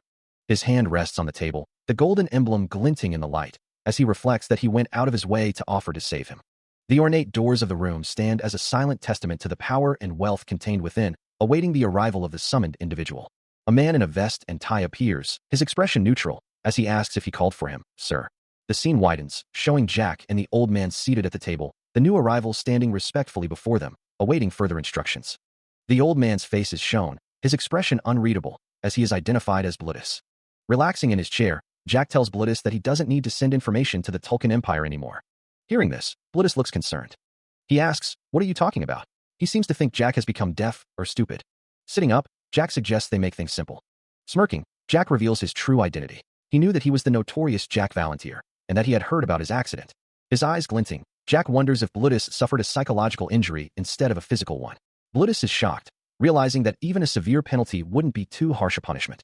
Suddenly, a foot wearing shackles appears. Without warning, a red-haired assassin punches Blitus in the face. The sound of chains echoes in the air, hinting at something ominous. A fist clenches, ready to strike. Someone believes Dean talks too much, especially for a mere spy. A sinister smile spreads across his face as the fist tightens further. Dean, standing near an elderly man, is suddenly confronted as he's asked to explain what's going on. A leg sweeps out, ready to strike. The man in the green suit is revealed to be Jack Valantier. He demands to know what Dean thinks he's doing to an instructor. The fist is raised higher, ready to deliver a devastating blow. The fist connects, and the impact is brutal. Continuing his assault, Jack Valantier lunges forward, intent on landing a decisive blow. His eyes widen in disbelief. He can't believe that Dean dodged it. Mana surges within him, his eyes glowing with barely contained power. A golden aura flares around his fist, the 6th circle mana protecting his body ready to strike. The force of the blow sends Dean flying, but even so, everyone is. Wiping blood from his mouth, he knows he's bound to have a weakness. Crashing to the ground, the impact shakes him to his core. Nothing's too badly broken, right? Now then. Coughing up blood, Dean hears, "Let's hear your confession." Man, what a titty. Suggesting he just confess now, Jack Valantier hopes to see some light at the end of the tunnel. Wondering where he's been, the other man questions what Jack has been talking about. And not only that, They are very well-made circles. A mysterious voice declares that they will break the circles one by one. Always leaves a much greater impression. Jack stands over the man. Then something made sloppily. The mysterious figure states that he'll be asking some questions from now on. Taken aback, Jack questions what's happening. Accusing him, Jack asks if he's a Tolkien spy. Jack appears shocked. Seizing the man by the collar, Jack Valantier declares that he's not going to let this go. Unleashing a torrent of blue mana, he delivers a devastating blow. A voice taunts, remarking on the man's newfound ability to use 5-circle mana. The man lies defeated, struggling to move. A sinister smile spreads across his face as he accuses the downed man of being a Tolkien spy. Unable to speak, the man can only cough up blood. A disembodied voice observes that the man can't even speak for himself, questioning if this looks like an official trial to him. The voice continues, noting that normally, even if a circle breaks, it can be remade if one tries hard enough. A glowing image appears, but the voice declares that it's not that nice. The voice explains that whenever one tries to make a new circle, they'll suffer a backlash. The voice ominously warns that it'll be so painful that the man will want to die. A sinister grin spreads across the speaker's face as he asks if it's fun. A sinister smile playing on his lips, Jack Valantier declares that his target's body will become one that can't make circles. Meanwhile, a disembodied voice chimes in, adding that there is a way to remake a broken circle. The man states, if dragon blood is injected into your veins. The man continues, his voice laced with malice, and a dragon bone is shoved inside you. A sinister smile spreads across his face as he adds, you might be able to remake your broken circle. Sweat beads on the brow of the man on the floor as he asks, how? Do you know that much? They should have begun human trials. The man standing over him replies, see, I was right. I thought I'd lay the bait to see if you'd bite. His voice trembling, the man on the floor asks, how do you know something like that? He takes a step closer, and the man says, yeah, by now. A blue glow emanates from the standing man's hand as he says, why you even know about that? Terror fills his eyes as the man on the floor realizes, I know about the dragons. Muttering to himself, Jack Valantier wonders why a 6-circle talks so much, and what about the experiments? Looking down at his opponent, Jack Valantier is called a bastard and questioned about how he knows about Tolkien's classified research. A close-up of the boy reveals a look of uncertainty, but that quickly turns to a sinister smile as he prepares his next move. Focusing his energy, the boy wonders who knows about his plans. Looking down at Jack Valantier, the boy wonders how he knows about that. With a scream, Jack Valantier is blasted away by the boy's power. The attack leaves a trail of destruction. Standing over the fallen Jack Valantier, the boy looks down at him. With a smile and a thumbs up, the boy declares that Jack Valantier is now a. Elsewhere, the old man is on his knees, as another man tells him, now then, sir. The boy states that it's about time the old man listened to his request, as the old man struggles to speak. Gasping for air, Jack Valantier is caught in a chokehold. His face contorted with rage, Tolkien declares he will not forgive him for this. Blood trickles from his nose and mouth, as Tolkien vows to shatter his entire body. Bringing his foot down, the boy grinds Tolkien into little pieces. Standing over the scene, the boy is told that Tolkien will be a bit of a hard time to clean up. Looking at the boy, Rommel Einhard as Symbol thinks what a mysterious child he is. Staring at the boy, the old man realizes he's definitely not the same child he knew back then. Scratching his head, the boy says he just changed a lot in a month, asking if they can just leave it at that. Sighing, Rommel Einhard as Symbol says very well, stating he won't ask for the details. But he must ask how he discovered the spy, wanting to hear about that part about the dragon blood first, but the boy asks him to wait. Looking at the old man, the boy asks if he forgot about their deal. In a room adorned with portraits, someone emphasizes the dire situation of the continent. The response is simple, a single word, yes. Signs of war have already appeared, and the succession battle in the Tolkien Empire is coming to the surface. The moderates are led by the Secondborn, while the hardliners follow the current crown prince. In the end, the hardliners were the victors. The Tolkien Empire, having become hardliners, united the continent. Ron admits he doesn't know the exact details of the incident, explaining he's lived in the mountains with Master for 10 years. Addressing someone off-panel, Ron says, sir, I'll leave this guy alive and hand him over to you. Lying prone, blood trickling from his nose, Jack Valantier's knowledge of the dragons is a point of concern. The information Jack possesses means he knows more than expected, so the unseen figure suggests hearing it from him directly. Ron explains that the information he has is a pretty useful card for both Blutus and the king, prompting Blutus to chuckle and state that he should obviously call the king, the king. Ron thinks to himself, it's not like I can call him a dickhead. In any case, how does a 6-circle like him know that much information? The experiments have gone past animal trials, and human trials are about to begin. Documents are scattered, hinting at dark research. According to what he heard in his past life and the documents he's collected, he's certain of it. But that fact should have been highly classified, even in Tolkien. Well, you can take him and deal with the aftermath on your own. There's only one thing you should be saying to me. You know what that is, right? A figure leans in, asking what is wanted. The elderly man with the braided hair explains that he was originally going to ask for one thing, but feels offended because of the other party, so he's going to ask for 2 things. First, you have a lot of money, right, Dean? Buy me a mansion close to the academy, at least a place with a garden. The elderly man is told that all students must live in the dorms, but he implies that there are exceptions. You're the one who taught me. There are exceptions to rules. Continuing their conversation, Rommel asks what the second thing is that Dean wanted to talk about. A memory surfaces, a vision of blue skies and endless possibilities. In the vision, a young blonde girl sits holding a smaller, blue-haired child. The text above them reads that they are accepting a little brat as a new student. Back in the present, Rommel explains, it's the second semester, and according to the rules, they can only accept new students in the first term, but Dean interrupts him, reminding him that they just talked about the rules. Turning his head, Dean wonders if Rommel is talking about the little brat waiting outside for him. The blonde girl from the vision confirms, that's right. Rommel thinks to himself, he must ask. He then asks Dean what his relationship is with her, before revealing that he is that brat's new daddy longlegs. Silence hangs in the air as the implications sink in. Dean responds that he sees and gets it. But internally, he sighs, wondering why he's sighing when it's the truth. The heavy wooden door creaks open, revealing what lies beyond. Her voice filled with excitement, a young girl calls out for her boss. Receiving a gentle pat on the head, she's asked if she had been waiting long. Looking up at the man, Charlotte wonders if she'll be attending the academy from now on. Confirming her hopes, the man gently touches her hair. Her eyes wide, she seems to anticipate what's to come. But a shadow crosses her face, and her excitement fades. Kneeling before her, the man asks what's wrong, wondering why Charlotte seems troubled despite her earlier happiness.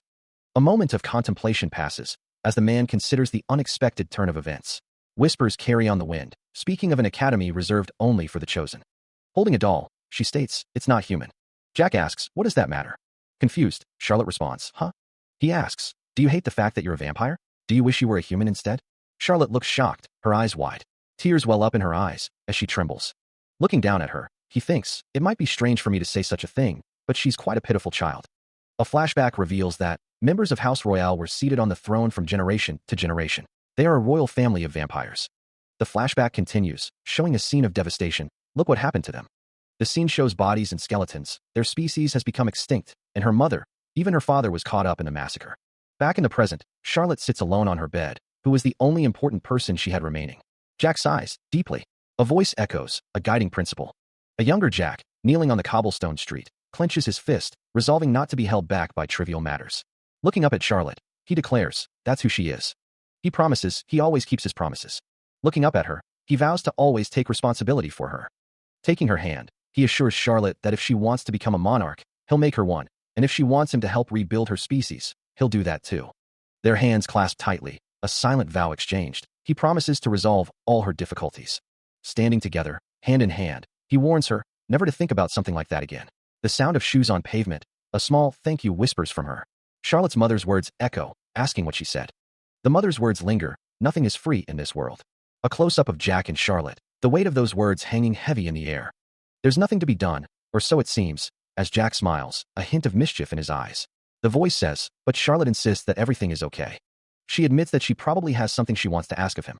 Her face lights up, and she agrees, calling him boss. Looking determined, Charlotte swears she'll help him when that time comes. Since she's cheered up, the voice suggests they take a look around, though it's going to take a while until their home is ready. A few minutes ago, someone says, understood.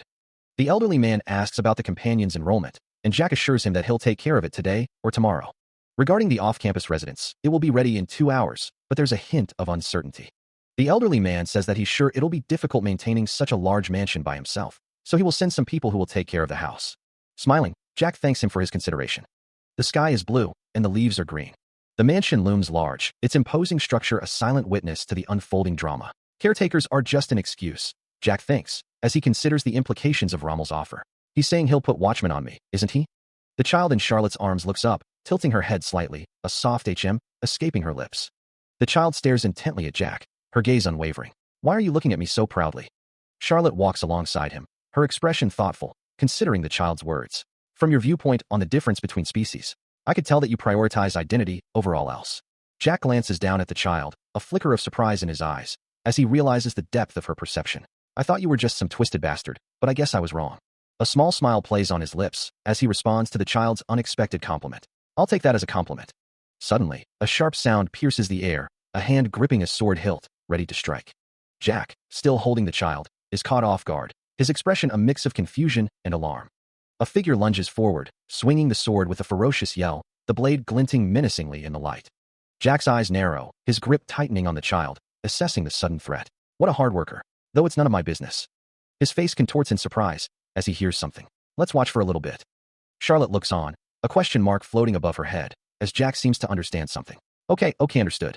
Swinging his blade with practiced ease, Jack's movements are swift and powerful. Elsewhere, a voice notes, observing the face of a young boy, that he couldn't be older than 17. The focus tightens on the boy's eye, as a voice suggests taking a look at his mana sensitivity. Back in the training area, the master continues his practice, each swing carrying the weight of experience.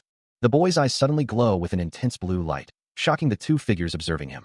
Below, an advertisement for a website reads, "Read app for the fastest releases." Gazing at the courtyard tree, a realization begins to dawn. Straining himself, the man can't believe he's only a mere two-circle mage. The man's face contorts in shock, disappointment washing over him as he realizes he can only grow to a four-circle at most. Holding the child close, Jack Valentier is asked if he's interested in the other man, and if he's afraid he'll take him in as his disciple. He simply replies no. Swinging his sword, the man wonders why Jack Valentier gave him his particular attention, considering he can only grow to a four-circle at most. Looking up, the child remarks that Jack Valentier seems to have an eye for talent, just like him, but wonders if he can see something else. The two children look on, observing the scene. In the courtyard, training dummies stand ready. Swinging his sword, the man continues his training, while the two children watch from a distance. One of the children calls out, questioning what's happening. Heaving, the man looks like he's about to collapse. But, boss, he looks very injured. Yeah. Looking down at the child, Jack Valentier wonders if he still doesn't understand why he took an interest in him. Thinking to himself, he notes that his circle has been broken once before. Looking at the magical object, a voice says that it's extremely difficult to recreate a broken circle, and you can even call it near impossible. Standing amidst the chains, a voice notes that it doesn't look like anyone helped him, so that means he accomplished it all on his own. Sitting next to the child, Jack Valentier thinks that he likes his tenacity, if anything else. And, holding the child, Jack Valentier thinks he doesn't have to say any more. I think I know. He's not taking an interest in that man simply because of his tenacity. The foundation of a black mage is death, destruction, animosity, and revenge. These are the thoughts that plague him. The tenacity to recreate a broken circle by himself, the mysterious dedication to silently swing his sword with wounds all over his body, and his hatred buried under his tenacity. Suddenly, Jack Valentier speaks up. Can I, the protagonist wonders, help you? The figure from the past asks. You're putting too much strength into your arm, Jack Valentier observes, asking for a pardon. You swing your sword is too offbeat, the veteran hunter explains, adding that he'd better fix it if he doesn't want to die after getting to swing his sword just once. And he thinks to himself that he is overly conscious about his broken circle, wondering if his goal is to protect his heart as much as possible. That exposes openings instead, so he should fix that, the figure from the past thinks, wondering who he is. Nothing, just a sightseer, the protagonist replies, as Jack Valentier asks if he is going around getting beaten at his size. That's, the protagonist thinks. The protagonist stands with his hands on his hips, a small, green-haired figure clinging to his back. A hand offers him a potion, its contents swirling with red and blue hues. He wonders what it is. The potion shimmers, it's grape-flavored, apparently, and high-grade. A look of surprise crosses Jack Valentier's face. He wonders why he's giving it to him. He says it's just because he's gotten pretty rich after taking from Gonzalez. Jack nods, he understands. Jack asks him what his name is, waiting for an answer. He finally answers, it's Thanos. Jack seems pleased, telling Thanos to train hard. Thanos is taken aback, asking Jack for his name in return. With a smile, Jack Valentier reveals his name. Jack bids them farewell, thinking they'll meet again if the opportunity ever comes. The green-haired figure questions why he's pretending to be cool all by himself. He responds that he's still cool, boss, though he's not being listened to at all. Two cats are seen, one stretching and the other grooming itself. A blonde-haired girl and a dark-haired boy walk away, their destination unknown. A hand holds a gem, its colors swirling within. A voice calls out, waiting for something. A man exclaims, wondering if it's Jack, that Jack Valentier. Words flash across the screen, insults hurled into the void. A figure stands on a stage, bathed in a spotlight as the audience proclaims them the trash of the marquee house, someone who does nothing but breathe to live. A man stands in a field, thinking about Jack Valentier, stating there's no way he wouldn't know. He mutters that it was overwhelming. It's a harsh reality to face, getting 0 points across the board.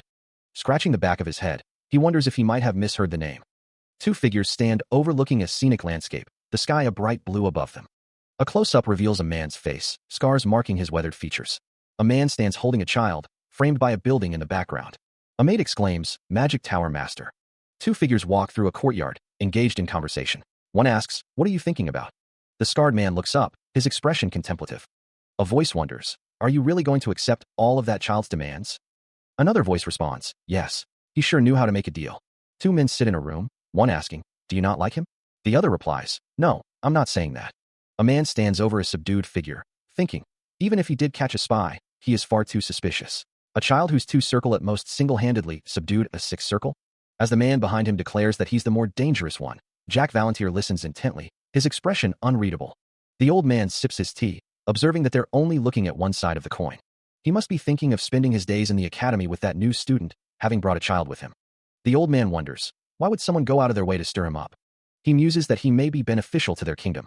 The old man states with certainty that he won't be going anywhere. Something still bothering him, Jack thinks to himself. The old man agrees to do as he's told, but asks if he may say something. He's told that he's getting swept up in the political battle of the Marquis house.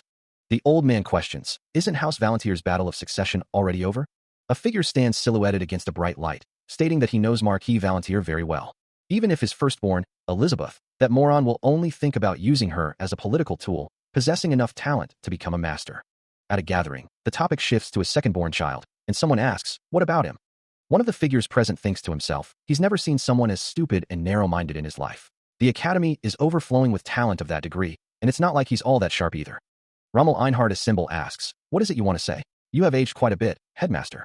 The headmaster wonders, why is a man who laid down the position of duke because he was tired of political battles butting his head into such a muddling matter? Someone reflects on the nature of favors. Favors such as a single-person dorm room, or being excused from classes can be overlooked.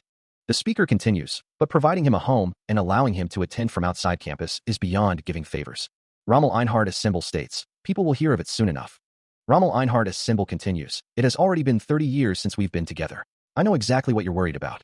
A figure thinks, but it may be an old man's hunch, but I think something good will come out of maintaining a good relationship with that child. Someone asks, is that weird? Yes, it is. Very.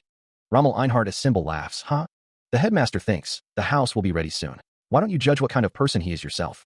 The man with silver hair closes his eyes, a single tear rolling down his cheek, as he quietly says he understands. Looking up at the sky, a voice hopes that something good will come out of it. Turning to the teal-haired child, the silver-haired man says, he thinks he understands what he means. The child, dressed in a maid outfit, looks up and asks if he just smiled. A smile creeps across the silver-haired man's face, his eyes crinkling at the corners. The silver-haired man confirms, yes, just about something. The teal-haired child and the silver-haired man walk down a hallway. The scene shifts to a grand hall, sunlight streaming through the tall windows. The camera pans down a staircase. 3 men in suits stand in front of a doorway, one of them mentioning that there is 1 chef and 5 bodyguards, excluding the maids. The teal-haired child tells the men to monitor him as best they can, promising to make it easy for them. Pointing a finger upwards, a voice declares, he likes steak and wants enough prepared to fill him up for breakfast, lunch, and dinner. Giving his orders with a casual air, the young master instructs his subordinates to use only the freshest vegetables as sides, those untouched by magic. He makes sure to add that they should prepare them every day. He also likes strawberry and tomato juice. His words hang in the air, as his subordinates respond with a resounding, understood. A sly grin spreads across his face, as he thinks to himself that he should make the best out of them. Elsewhere, someone recalls that the chef's name was Guinness. The speaker scoffs, thinking that Guinness looks like a moron, and that he'll pass on him. The young master's reputation precedes him, as someone mentions that they don't remember their names, so they'll just call them the 5 Musketeers. The question arises whether the elder raised them all as assassins and spies. Another voice observes that it looks like all of them have experienced their mana hearts breaking at least once. Someone else notes that there's a kid who reconstructed his broken circle in the academy, and that they should take some notes from him. One of the subordinates asks if the headmaster told them something about them, but the other replies that of course not. The young master's presence commands respect, as he is addressed as boss and told to just do the work he's been given. A young girl with blonde hair and pigtails exclaims, as a young man with slicked-back brown hair says, now then, let's go tour the house with my little brat. The elder gifted him this mansion on August 9th, and the academy starts back up on August 16th. It's already August 14th. It's been fun these past 5 days. He bought clothes with Charlotte, who looks adorable. The aroma of grilled skewers fills the air. He snacked on delicious food while touring the city with Charlotte. The city was alive with parties and celebrations. They watched a play together. It was very fun. It was very peaceful if you exclude 2 things, but it's that time already. The scene opens on a grand building, its architecture suggesting a place of importance or learning. Pounding the pavement, Jack Stewart's legs pump, a determined look on his face, though he can't forget something. Phew. He thinks to himself that he is severely lacking in stamina or the ability to handle mana, even if he wanted to. Calling out, someone shouts for the young master to wait for them. Giggling, a blonde girl thinks that he must want to follow everything she does. Complaining, the girl says it's not fair and that she is going to leave him behind if he doesn't hurry up. Panting, the girl thanks Jack Stewart, asking if he is going to go see that guy today as well. Taking a drink, The young master replies with a simple yeah. Exerting himself, a man strains against some unseen force. Observing him, someone thinks that he sure doesn't get tired of it. From what he's seen of him in the past 5 days, he is a genius of effort. It's true that he has no talent, but he must be first place in the academy in terms of hard work, at least. Looking up at the man before him, Jack Stewart is taken aback by his words. He's straight, and the wound. Why? The white-haired man asks. Why is he so curious about that, gaining more wounds with each passing day? Holding out a small vial, Jack wonders if he's just wondering if he still hasn't drunk the potion he gave him. He simply replies, oh. Confused, Jack asks what's wrong. The man states he believes it costs around 40 gold, probably. Looking away, he says he will pay him back. Annoyed, Jack wonders why he didn't drink it. Looking at the wounds, he thinks they certainly aren't light. He reflects that a few of his bones must be fractured, and it must be hard for him to swing his sword because of the numbing of his limbs. If he has nothing more to say, then he will continue his training. The narration reflects on his actions, daily training while ignoring such pain, for 5 days straight. It would be impossible for a normal person. Swinging his sword, he's sure he has been like that for the whole day. One of the observers remarks, he doesn't understand why someone as tenacious as him keeps getting his butt beat. Meanwhile, Thanos swings his sword with a resounding whoosh. The other observer asks if he finds him cute. The first observer replies, asking if it looks that way to him, because he can only see him as pitiful. The observer continues, noting that if he's learned under him, then he should know as well the hatred that he possesses. He adds that his hatred and desire drives him, of course, but those same things are breaking him down. It's evident that he'll regress rather than grow. How could one not pity him? The black-haired observer says he's watched enough, so he should make up his mind to either stop him or bring him in. Thanos certainly lacks talent. Suddenly, he hears someone call out his name. Turning, Thanos asks why he swings his sword, questioning what he means. The continent. Determined to become the continent's greatest swordsman, Thanos wipes the sweat from his brow. Watching him, a figure wonders if he's serious, before asking what he's doing. The man scoffs. Hearing the laughter, Thanos pauses his training. He says, the man tells him to laugh as much as he likes if he finds his dream laughable. Arms outstretched, Thanos assures him that he isn't making fun of him, and that he shouldn't misunderstand. But now he does. He admits that he couldn't figure out what he desired at all. Grabbing his attention, the man tells him to understand. He wonders what it is now. Leaning in close, the man asks Thanos if he wants to become his little chick too. A young girl walks along the path, carrying a water bottle, confident that her efforts will be appreciated. Turning to the other man, he pauses, seemingly taken aback by the question. Tilting his head, he wonders, are they talking about something? Raising his voice, the blonde man asks if he wants to become his little chick, demanding if he needs to repeat himself. The dark-haired man seems surprised by the offer, as the blonde confirms that he heard right. Scratching the back of his head, he admits he's not sure what being a chick entails, and it doesn't sound all that good. With a sly grin, he suggests being a freeloader instead. Confused, the blonde man is left speechless, wondering what to say. The dark-haired man smiles, clarifying that he's asking him to become his vassal, or something like that, as the blonde man thinks to himself that he's pretty quick-witted. Looking off to the side, he states plainly that he is a commoner. Continuing his train of thought, he admits he has nothing of value, nor any money. A voice responds, laced with amusement, asking what that means. Meanwhile, the scene shifts to a view of House Valantier, a place where the rumors say they are very different. The voice continues, musing that Thanos, a student of the academy, hasn't heard of him. The scene cuts to a doorway, the observer listening intently. He continues, stating that he is a commoner without talent, asking to find someone more capable to become his vassal. The observer smiles slightly, thinking that he will not be of help to him, and that he even needlessly worries for him. The protagonist's words echo, recalling his ambition to become the continent's greatest swordsman. He continues, stating that, in that case, he'll have the continent's greatest swordsman as his vassal, but he says he'll be of no help to him. The camera focuses on his feet, as he pauses. Looking up, he concludes that he has no talent in mana. He's only looking at one side of the coin, a talent much greater than talent in mana. Countless people possess something like talent in mana, but it's not enough. Possessing enormous talent in mana, it still isn't enough. But dying after a normal life without it ever blooming, that's the fate that awaits. He also had talent in mana, but didn't realize it until he met Master, and it still wasn't enough. Knowing that the world he saw was completely different from the one others saw, it still wasn't enough. He could see the veins of mana floating in the air, but it still wasn't enough. And that exact mana enveloping his body, it still wasn't enough. However, his young self didn't know what talent was, and didn't have the devotion or thought to put in the effort either, so it was not at all enough. You have a talent and effort. There aren't many who can keep working hard to the point that this many calluses would form. It's more than enough. Do not degrade yourself. From what Jack Valantier can see, he possesses talent brighter than anyone else. The words catch in his throat, a silent plea hanging in the air. The damn beggar is making friends now? The thought crosses someone's mind, a silent question mark hanging in the air as the protagonist stands beside Jack.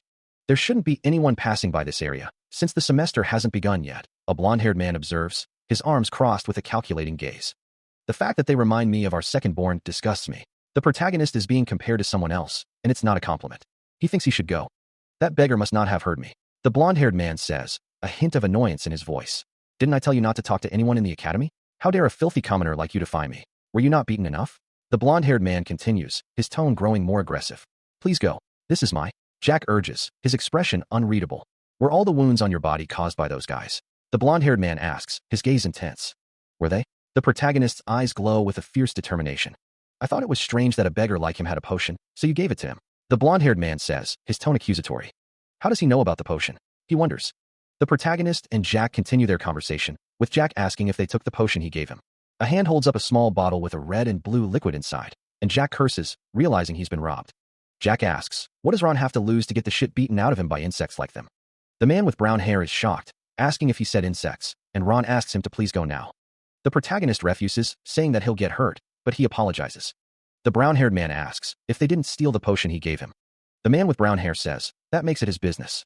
The brown-haired man shouts, telling the two escorts hiding over there that he'll give them 5 seconds to come out and explain this. Silence falls over the area, as the two escorts remain hidden. The brown-haired man sighs, asking what they are saying all of a sudden. If they won't come out, then he guesses it can't be helped, and he'll take everything these guys have and make them come out. He's a bit angry, and he's doing this for his potion. The kingdom of Tezlon, it's said, has 5 true marquises. The peerage granted to circle users isn't the honorable kind. But true nobles are those who possess an estate. Between those 5 marquises, House Herman has a tight grip on the eastern region and a problem child. The young lord will soon graduate from the academy, Dietrich Herman. He got into drugs at 14, and only lived for pleasure from the age of 15. Also, rumors say that he sells drugs, but Dietrich's future was bright because he is the eldest who will succeed House Herman. However, he couldn't do as he wanted in the academy. In a place that royalty and children of Duke households attended, there were too many eyes for him to do as he wanted. It seems there was a reason for the creation of that toy. Someone has found it. Back then, he was just a commoner without even a family name, a student who somehow got admitted to the academy. But one day, a bully calls out to him. Turning, the commoner asks, yes? What is it? The bully and his henchmen approach, ready to cause trouble. Without warning, the bully strikes the commoner with the hilt of his sword. As the commoner falls to the ground, the bully stomps on his hand. The henchmen laugh, mocking the commoner as he trembles in pain. Adding insult to injury, the bully kicks the commoner while he's down. Someone nearby wonders, what was that? Sounded like a bottle breaking. The bully picks up a broken vial, examining it with a sneer. A potion? Begging for his stolen property back, the student is met with nothing but disdain. As punishment for his arrogance, Tolkien declares he'll let him have a taste of his club. Sweat drips down Jack's face as he grits his teeth. The sound of impact echoes as the club connects. That's what happened, but... Gagging, the student reels from the blow. As the club descends, the student cries out in pain, wondering what's going on. Enraged, Tolkien curses the student. His vision blurring, the student struggles to comprehend the assault. The club continues its relentless assault, each strike landing with brutal force. Elsewhere, 2 figures observe the scene, one commenting on the recurring nature of these events, while the other expresses a lack of surprise. The scene shifts to the aftermath. The student lies beaten on the ground, questioning what's happening. Catching his breath, he knows he really should work on his stamina. But before he can recover, Tolkien is already there. Wiping the sweat from his brow, he can only stare up at the approaching figure. The hell? What's going on? The figure looms over him, demanding that he come out, even after all this. Sighing, Tolkien finds the situation annoying. He wonders what the boy is talking about, calling him a goddamn insect. His face contorted in rage, he can't believe what's happening. Standing over him, Tolkien brings his foot down. The sound of crushing leaves and twigs accompanies the brutal act. A pained groan escapes him as the weight bears down. Smirking, Tolkien asks if he's still not going to come out, promising one more time. A voice cuts through the air, demanding that the beatings stop. Towering over him, a figure stands menacingly above the fallen protagonist. Hidden beneath dark hoods, 2 figures discuss the situation. You wouldn't have had to see such a scene if you had come out when I told you to. One of the figures scoffs. Huh? Do I really have to know? The other whispers. Who was it again? Dietrich. Hermit. Pinned to the ground, the protagonist grits his teeth. How dare you? Say my name with your filthy mouth. A fist connects with his face, silencing him. Be quiet, you. Another voice questions the violence. Explain to me why this Thanos kid is getting his ass beaten by these morons. The hooded figure gives an ultimatum. You have 3 seconds. Go. Spitting blood, the protagonist vows, you. The beating continues, the protagonist's tormentors showing no mercy. Kurg, bastard. Helpless, he can only endure the pain. A dark power begins to stir. Oh mana, merge red thicker than blood and jet black darkness. His eyes widening in concentration, he begins to chant, preparing to unleash a powerful spell. Observing the unfolding events, two figures remark on the high-class nature of the magic being invoked. As the chant continues, the magic begins to manifest, revealing itself as one of the most potent six-circle spells. Suddenly, interrupting the flow, a hooded figure unleashes a large-scale burst of magic, its power evident in the air. From atop a nearby structure, one of the observers scoffs, noting that they're trying to blow away the magic. The protagonist's eyes begin to glow with an intense light, as if something powerful is about to be unleashed. Surrounded by crackling energy, he declares that his opponents are some serious thugs. A voice echoes through the training hall, observing that they're trying to blow everything away: Thanos, the Brat, and Master all at once. The hall looks like it's about to collapse. Blue lightning crackles around him, a smirk playing on his lips. He thinks to himself, there's some serious thugs, something like making mana flow backward. His fist clenches, the lightning intensifying, as he thinks it's easy enough for him to do. The force of the blast is one-handed. Engulfed in flames, he can only manage a strangled, huh? The flames erupt, consuming everything in a blinding flash as he screams. He watches the explosion, exclaiming, whoa, a flashy explosion, just like you wanted, huh? His eyes widen in surprise as the training intensifies. The hooded figure looms over his opponent, his right hand raised, ready to strike. Your right hand again? He asks, a hint of mockery in his tone. His attacks are too simple, the hooded figure thinks, as he effortlessly deflects the young man's clumsy attempts. A guttural growl escapes him as he prepares to deliver a crushing blow. With a swift motion, the hooded figure disarms his opponent, the knife glinting menacingly in the dim light. A brutal kick sends the young man reeling, his body twisting unnaturally from the force of the impact. A pained grunt escapes the young man's lips. Are you too dumb to learn your lesson? The hooded figure sneers, his voice dripping with disdain. Clutching his arm, the young man struggles to stay on his feet, his face contorted in pain. Stumbling backward, he can only manage a weak, "Why you?" before collapsing to the ground. Standing over his fallen foe, the hooded figure muses, how can one child do such a thing? The hooded figure observes the young man, noting that within him is in complete disarray, but he'll recover from that much in a week or two. Muttering under his breath, the young man can't believe someone would try to use explosion magic in the middle of the academy. He expects nothing less from a bunch of thugs. Suddenly, a voice cuts through his thoughts. KGH, how did you? The hooded figure retorts, none of your business. The young man scoffs, so? The hooded figure presses, why did you guys beat up Thanos? I told you to explain, didn't I? The young man responds, well, I guess I don't need to know. The hooded figure continues, since Thanos is a commoner, you probably thought he couldn't fight back or tattle, and just played around. The young man replies, well, whatever the reason, just pay me back for the potion you guys took. The hooded figure questions, what? Are you joking? Does it look like I am? Meanwhile, another figure lies injured on the ground, as the young man looms over him, stating, even though you could be turning House Herman into your enemy, you only care about a mere potion? The injured figure replies, obviously. Shouldn't my potion take priority over your measly house? The young man smiles sinisterly, don't you agree? The injured figure groans, let's see, potions are 40 gold, and since it has been 5 days, shouldn't we add interest? A low hum fills the air. A voice declares, take 5,000 gold. Good deal. A pair of boots stand firm, as a voice notes that there's no way someone like him would have that much money on hand. The figure above prays, hoping that those morons have that much on them. A flashback begins, showing a cloaked figure lunging forward, emitting a guttural growl. The victim of the attack cries out, his face contorted in pain. The scene shifts to a more comforting moment, as the figure from panel 4 reassures the auburn-haired man, telling him not to look so scared and promising not to hit him anymore. The auburn-haired man is told to hand over everything he has, his face a mask of fear. Back in the present, the figure from panel 4 laughs, commenting on how he'll become rich at this rate, with around 60 gold. He asks the auburn-haired man if he isn't happy, adding that he would have buried him if he didn't have enough. The auburn-haired man curses him under his breath, as the figure from panel 4 questions who the hell he is, claiming he's never heard of someone like him being in the academy. The figure from panel 4 smiles sinisterly, his eyes gleaming with malice. Patting Dietrich on the head, Jack's condescending gesture drips with false concern. Introducing himself with mock formality, Jack asks if he has the name right. Dietrich, struggling to comprehend the situation, wonders, is this really Jack Valentier? The man scoffs, claiming everyone knows him. Eyes widening in disbelief, Dietrich realizes he's facing Phelan's little brother. From a distance, an observer remarks, would you look at that? The observer continues, musing that Dietrich must be close to their second-born, the one he'd love to kill. A sinister smile creeps across Jack's face as he thinks, birds of a feather really do flock together. Jack claims he doesn't beat up kids, but makes an exception for ones like Dietrich. With a sickening thud, Jack's foot slams down on Dietrich's face. A disembodied voice echoes, reminding Dietrich that his house name is stuck behind his given name. Pressing down harder, Jack asks what Dietrich is left with. The voice continues, revealing that Dietrich's circle was made using mana implantation surgery, through mana infusion of high circle users. Someone like him, Jack thinks, who can't do anything by himself, disdains and bullies those who work hard. He declares that he would have thrown Dietrich's fractured body into the academy lake. The young master states that his name is Jack, and he lives in the mansion outside the academy. Dietrich can forget about returning alive like today. Lying on the ground, Dietrich thinks to himself, sigh, pathetic bastard. A girl exclaims, yes, boss. A silver-haired man tells someone that his offer to take them in as a freeloader still stands. The new chef unexpectedly cooks some pretty good dishes. The silver-haired man looks off into the distance. He thinks, come to think of it. Someone mentions that they heard there's going to be a fireworks festival tonight. 2 to 3 days before the academy resumes, the Assemble estate prepares for a fireworks festival. As new and returning students enroll, a new semester begins at the academy. Though the academy showed an unsightly side this morning, its reputation remains as high as always. After all, most people in high positions in this kingdom are alumni of this academy.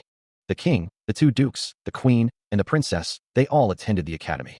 Normally, being an academy graduate is a ticket to a fast track in life.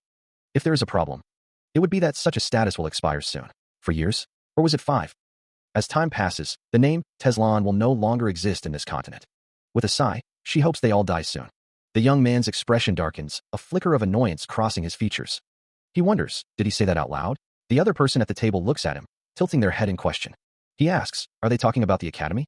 The other person responds, their tone laced with sarcasm. In a school that raises the roots of this kingdom, yes, violence within the academy is baffling. The young man thinks to himself, that's why these rules were made, but ideologies are perverted as time passes and are recreated by those who are left. The other person interjects, but the young man looks at them, a hint of suspicion in his eyes. You seem to have many things you are hiding from me. Deep within the academy, a hidden chamber reveals its gruesome secrets. Dragon blood and dragon bones lie scattered across the floor, hinting at forbidden experiments and dark rituals. The words, and the Tulkun Empire appear. A hand rests on a table, a soft "oh" escapes. A smile plays on his lips. He wonders aloud if he should tell them, knowing it would be a long story. A quiet moment shared between 2 figures. He shakes his head, deciding to forget it. A voice calls out, Master. The night sky explodes with vibrant fireworks. Celebrations are in full swing, with people dancing and enjoying the festivities.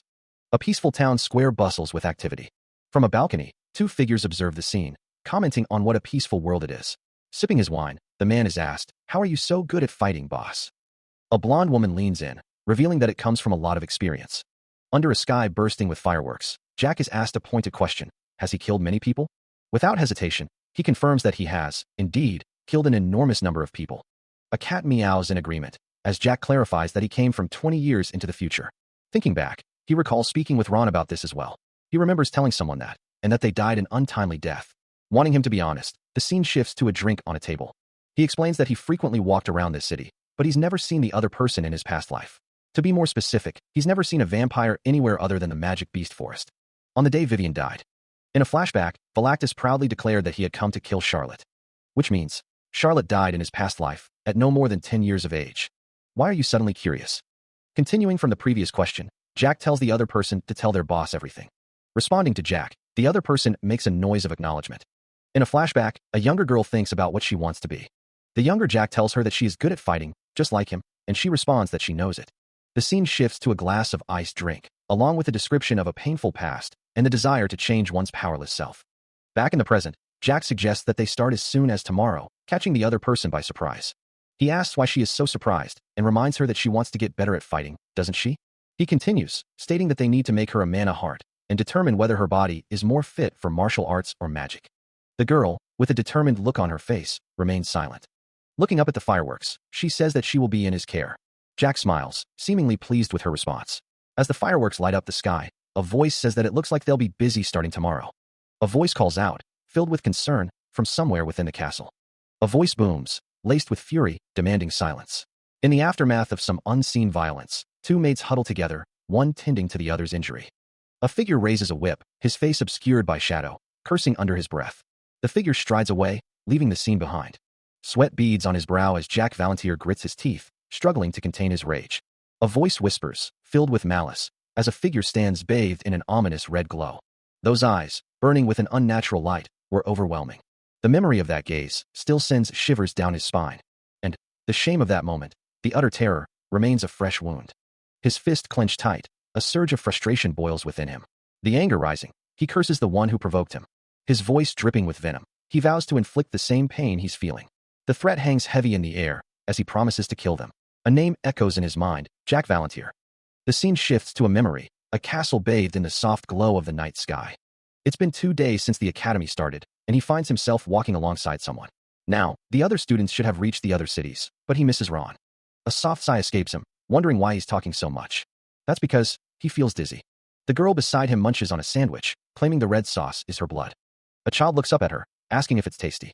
A girl with blonde hair tied in pigtails happily declares that it's delicious, as Jack smiles, replying that he's glad it's delicious for her. The scene shifts to a memory, showing Jack holding the blonde girl and a green-haired child. Another memory surfaces, showing Jack sitting outside a large gate, head in his hands. He wonders what he's doing here. Back in the present, Jack's eyes reflect a deep sadness. The memories weigh heavily on him, as he clutches his head in despair. In another flashback, the younger Jack sits outside the gate, wondering if he can stay with them for a few days. A man with brown hair sits at a table, telling him to have his fill of the food, even though there isn't much. Back in the present, Jack looks distraught at the table. The man with brown hair tells him that he can eat comfortably and that he'll provide him with a room after he's eaten. The older Jack offers some food to the blonde girl, who seems eager to accept. His expression is filled with a mix of sadness and resignation, as the memories continue to haunt him. A plate sits before someone, the meal untouched. He sits at the table, a look of displeasure on his face. The memory of a similar meal flashes before him, but the present reality is far from satisfying. A young man smiles, holding a glass of wine. Tears well in Jack's eyes, the scent of the food triggering a wave of emotion. A chef stands nearby, inquiring, "Yes, sir?" Jack mutters, "Guinness." The chef observes the scene from a distance, thinking that the food might be subpar due to being prepared at short notice, but there seems to be too much spice in it, hurting their eyes. The chef nods, acknowledging the issue. The untouched meal sits on the table, a symbol of Jack's dissatisfaction. The chef assures him, "I'll make sure to take note of that in the future." The building stands tall against the sky. The young man asks with a smile, "Do you feel better now?" He apologizes for showing a pathetic side of himself, but the protagonist reassures him, explaining that it's natural for people to feel upset sometimes, and that he shouldn't worry about it. Looking up at the protagonist, Jack wonders if he's not going to ask what happened. The protagonist smiles, admitting he's a little curious, but it's all right. Everyone has their own secrets, and he doesn't want to make him uncomfortable. The protagonist chuckles, thinking that Master is probably looking upon him with pride, and that his generosity is deeper than the abyss. Someone sighs, noting that he's acting all cool again. Turning to Jack, the protagonist says he doesn't think he needs to attend academy classes, and asks if he knows that, receiving a simple yes in response. The protagonist tells him he can stay here as long as he likes, prompting Jack to wonder if that's really okay. He explains that he'll use the room that he slept in yesterday, and if he wants to eat something, he should talk to the chef he saw yesterday. Pointing to a group of figures in the distance, the protagonist explains that the 6 of them over there are here to monitor him, and he calls them 1 to 6 in sequence, adding that if he wants to be friends with them, he can do so freely. Looking at a rose bush, Jack wonders if this is one of the Marquis's villas, but quickly dismisses the thought. A flashback reveals that this was originally a house that was used to host VIPs of Duke Assemble. The protagonist concludes that, right now, it has been given to him as a present for helping him. Having been informed of something, Jack thanks Thanos, also inquiring if he intends to train today. Responding to the question, Thanos states that his body will stiffen if he doesn't train for even a single day. Meanwhile, a vibrant display of tulips brightens the scenery. As he walks, it's noted that Thanos still bears many wounds on his body. Elsewhere, Dietrich sits diligently, enjoying a cup of tea. It's mentioned that he was given a potion and treated for his wounds before being given food yesterday. Smiling softly, Dietrich reflects that he cried yesterday because he felt the potion was too precious, not because of the spices. With a cheerful demeanor, a girl announces that they should start the class quickly. A sinister smile spreads across a face, hinting at hidden intentions. Enthusiastically, someone suggests starting with making a mana circle. The empty area near the mansion is quiet, the only sound the soft huffing of someone nearby. Collapsing to the ground, she lets out a groan of exhaustion. A voice calls out, "Haha, you did great, Charlotte. You really succeeded." Her thoughts drift, wondering if she really became a mana user. Smiling, he responds, "Yes, you're amazing, Charlotte." He thinks to himself, he did expect this, but she's incredibly talented. She reflects, not only is she talented in mana detection, but she's also incredibly good at storing mana in her heart. He thinks to himself, since she created a circle in just 10 hours, this should be enough. Looking down at her, he asks if they should end here for today, to which Charlotte replies with an enthusiastic yes. Staggering slightly, she admits she's so tired. It seems she's really tired. It's already nighttime. Did I not tell her about it intentionally? To become a circle user in 10 hours, it usually takes 2 to 3 days to create a circle after starting classes in the academy. She might have taken a day instead. Yeah. Please become my disciple. Even the Magic Tower Master might beg Charlotte to become his disciple. But if it weren't for my help? Well, this is a magic circle that pulls in mana from the air. It gathers the mana in the air and creates a wall with the mana I can control. I will then push the pure mana the magic circle gathers toward Charlotte. Well, it sounds easy in theory, but this isn't something that anyone can imitate. Even so, thanks to all that hard work, a clean circle has been created. You give so much to other people, but yet, want nothing in return. Interesting. A man with white hair smirks. The white-haired man stands with a subordinate. The white-haired man's face is shadowed as he asks if someone is crying. Arrive? The white-haired man asks, and the subordinate replies that they have just now. The white-haired man clenches his fist. Did you hit your limits? Someone asks, and the response is yes. So, the white-haired man asks, questioning if the subordinate is going to give up. The subordinate asks for pardon. The white-haired man remains silent. After seeing that little kid become one circle in just 10 hours, the white-haired man asks if someone feels inferior. Probably thinking this right now, he hopes that kid. A monstrous figure looms, its eyes burning with malice, mocking his lack of talent. He asks, did he really think becoming the strongest swordsman would be easy? His hand tightens, gripping the hilt of his sword. A voice whispers, he hates this side of himself. Kneeling in despair, Jack covers his face as Lien watches him. His hands ring, a silent testament to his inner turmoil. A smile plays on Lien's lips, observing how full of tears the young master is. The sword lies abandoned, as if mocking his resolve. Lien challenges him, reminding him that he once vowed to become the strongest, asking if he's giving up because of a kid. A gentle touch, a silent promise of support. Lien reassures him, telling Jack that he can still become the strongest swordsman on the continent. With a confident smile, Lien reminds him that it takes hard work and perseverance to achieve his goals. Turning his head slightly, Jack wonders if they truly believe in him. Reflecting on the past, the dream to become the strongest swordsman on the continent was once met with ridicule. Surrounded by faceless shadows, the memory of everyone mocking his impossible dream resurfaces. With a slight smirk, the boy remarks that he has 2 children in his house now. As their hands clasp together, a silent understanding passes between them.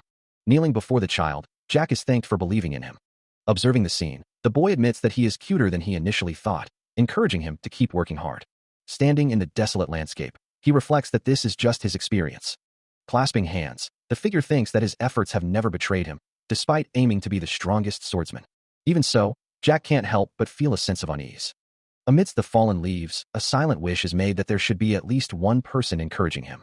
As a hand reaches out, Jack hears himself being addressed as young master. Turning his head, a flicker of concern crosses his face as he hears the words, young master? Someone calls out, and a voice continues, noting that they have company this late at night. Knowing the feeling all too well, the young master is addressed. It seems, they have an uninvited guest. Wondering why he's acting this way, Thanos is called by name. Declaring that he wants someone, Thanos orders them to grab that kid over there and come to his side right now. Understood, the subordinate replies. Having asked him to come back for revenge, Thanos admits he didn't think he'd actually come. His eyes glowing with an eerie light, Thanos wonders where the 5 musketeers are. Seeing nothing, someone asks if they are over there. Inside a building, someone asks, where's Guinness? Having located their targets, they find them unconscious. Carrying the blonde-haired girl, Jack Valantier reports, young master, I brought her here. A subordinate speaks, boss, let's go eat dinner. A group of figures stand in the forest. A man with red hair says, long time no see. Jack Valentier's name is called out, as another man says, Dietrich Hermann. A young man stands with a sinister grin. The young man curses, calling someone a fucking brat. A disembodied voice says, I told you to give up on thinking.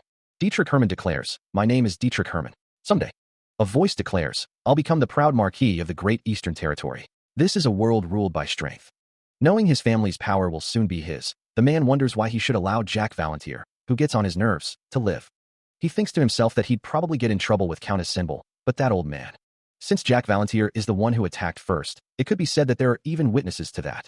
It could be said that the Hermann and Valantier family is headed for a second family war. He thinks to himself that he can probably count on a 9 circle like Benamon. The Pentanil Guild Master, Benamon. Benamon thinks to himself that no matter how powerful this brat might be in the Valantier family, as briefed earlier, he can probably count on a 9 circle like Benamon. The document reads that their target is Jack Valantier, just him alone. Where is he right now? The document continues, stating that he is with a girl named Charlotte, who was admitted into the academy via special admissions, and a 4th-year academy student, Thanos, at an empty area near his house. Benamon asks if there is anything to take note of. The response is that Charlotte is making a mana heart right now. Seeing as how they've been there for more than 9 hours, they won't be able to leave that place for the time being. He thinks to himself that that's good news, no matter how exceptionally talented she is.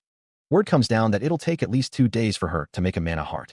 Receiving their orders, they acknowledge that they'll be able to knock them unconscious right away. It'd be best to avoid conflicts with the Symbol family if possible. They wonder what the chances are that the Knights of Countess Symbol will be mobilized. The response comes back, none at all. Someone is told to go get water. A sudden question, why is there suddenly a fire? Before they came here, a fire had broken out in the underground prison of Countess Symbol. observing the blaze. One of them notes that since they're trying to suppress the fire, they won't be able to pay attention to an annex building.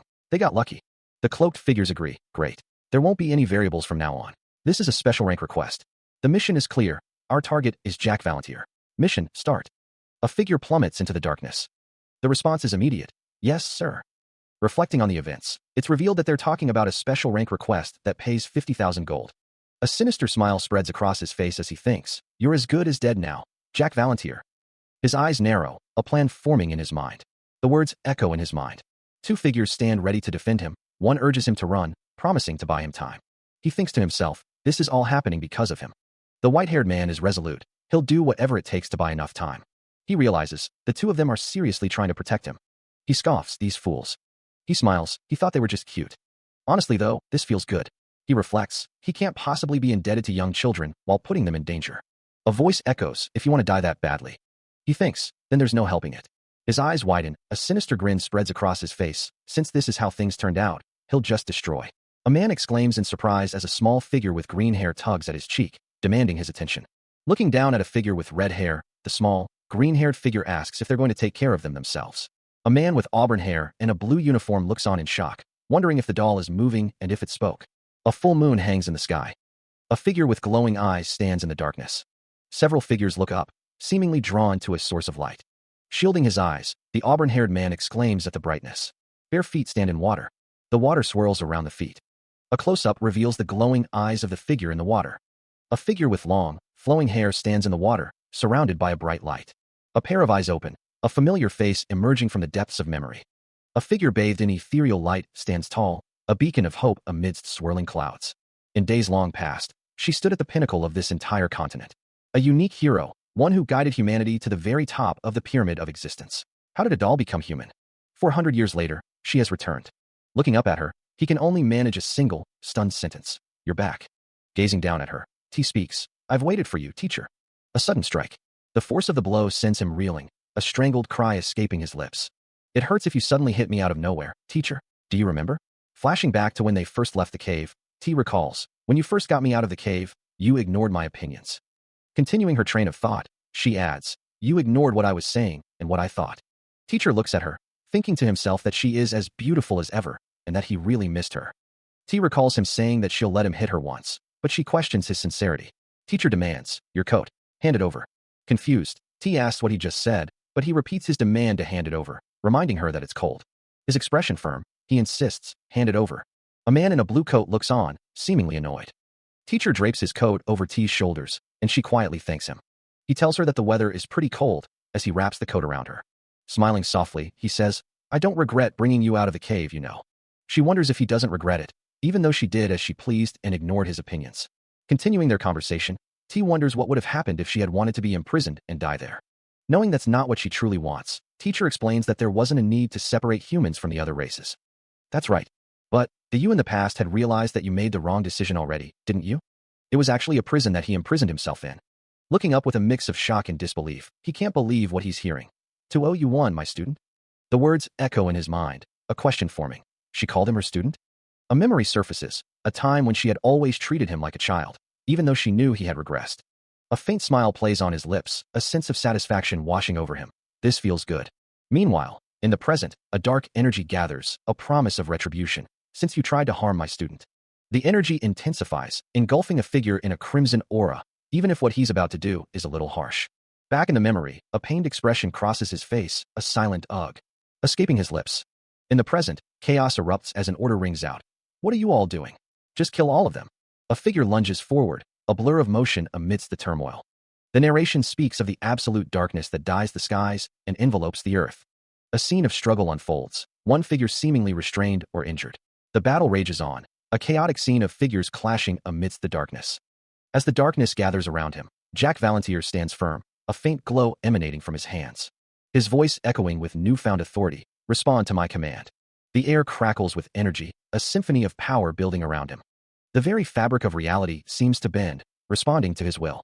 The magical energy intensifies, a vortex of raw power swirling around him. The shadows dance and writhe, as if answering a silent call. Meanwhile, somewhere within the Tulkun Empire, a different scene unfolds. A bottle of wine sits on a table, two glasses waiting to be filled. A figure raises a glass, the crimson liquid catching the light. The moon hangs high in the sky, casting an eerie glow over the scene. He takes a sip, his expression unreadable in the shadows. A voice cuts through the silence. Beckerman, what's the matter all of a sudden? From behind the table setting, a voice insists, no, it's nothing. Holding a glass of red liquid, Hanks Beckerman states with certainty, I'm certain that. I felt some kind of dissonance. The glass reflects the scene, a grand building bathed in the light of a full moon. Lost in thought, he wonders, was I overthinking things? Out in the Black Sea, a certain island sits shrouded in mystery, and there's no doubt about its significance. A presence is felt, the same soul energy that was felt before, and the movement of that energy this time. It's all coming back. As winged figures soar above, it's becoming increasingly clear what's happening. Turning away from the scene, the figure seems to contemplate the implications of this revelation. The dragon's gaze pierces through the fog. The shackles of soul that she placed on my heart are still there. A chilling realization dawns. They couldn't forget that even if they tried. Has she been alive this whole time? Staring out at the desolate landscape, it's hard to believe a mere human has lived for 400 years. Which part of this world is she trying to rule over right now? As the island pulses with energy, a sense of foreboding fills the air. A shadowy figure emerges, its presence radiating power and mystery. Amidst the swirling energy, a lone figure stands, seemingly connected to the island's fate.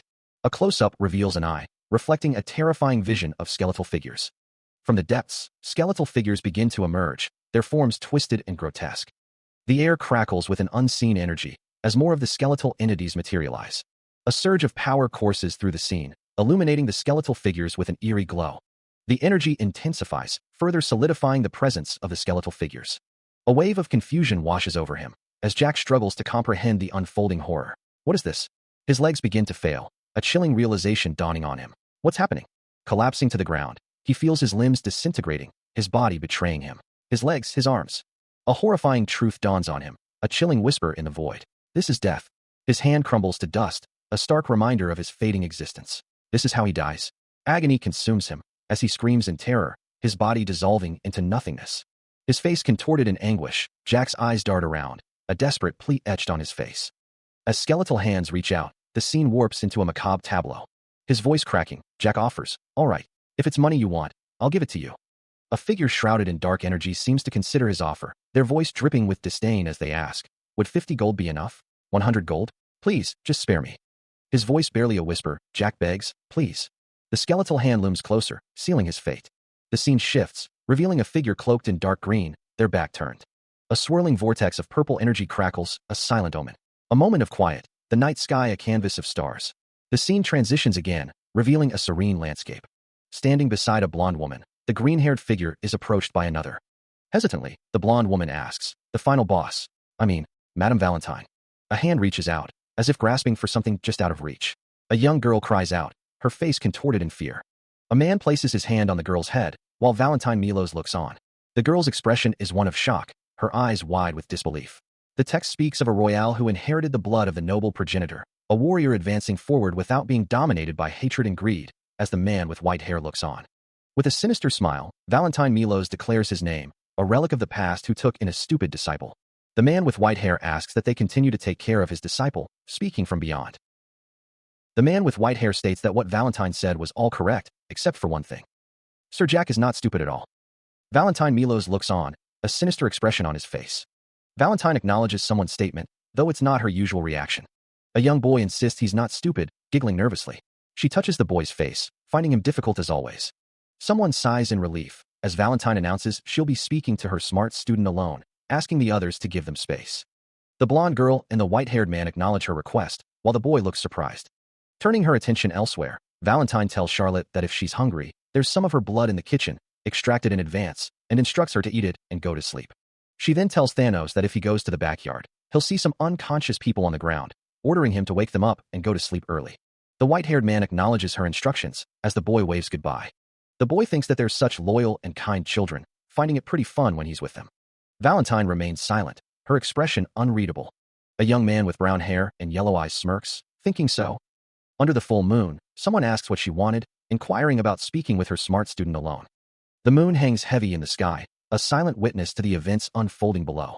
A figure asks, shrouded in mystery, about what? His voice rising in frustration, he demands, didn't you say it previously? An imposing structure looms in the background, a silent testament to ages past. Clutched tightly in her arms, the child whispers, dragon blood and bones. A flicker of understanding crosses her face, as if piecing together a forgotten truth. A low murmur escapes him, a desperate plea for immortality and eternal youth. Sitting amongst the silent stones, he reflects, to not age and die. That's what humans desire, to live forever. From the depths of arcane research comes the result of the research on immortality and preventing aging. The secrets of life itself are revealed, as it is shown that this is a method to extend life by combining two races. Considering the implications of the research, one of them wonders if it's related to dragon blood and bones. The other confirms that he's right. It all started with a simple desire. Humans wanted to live a long life.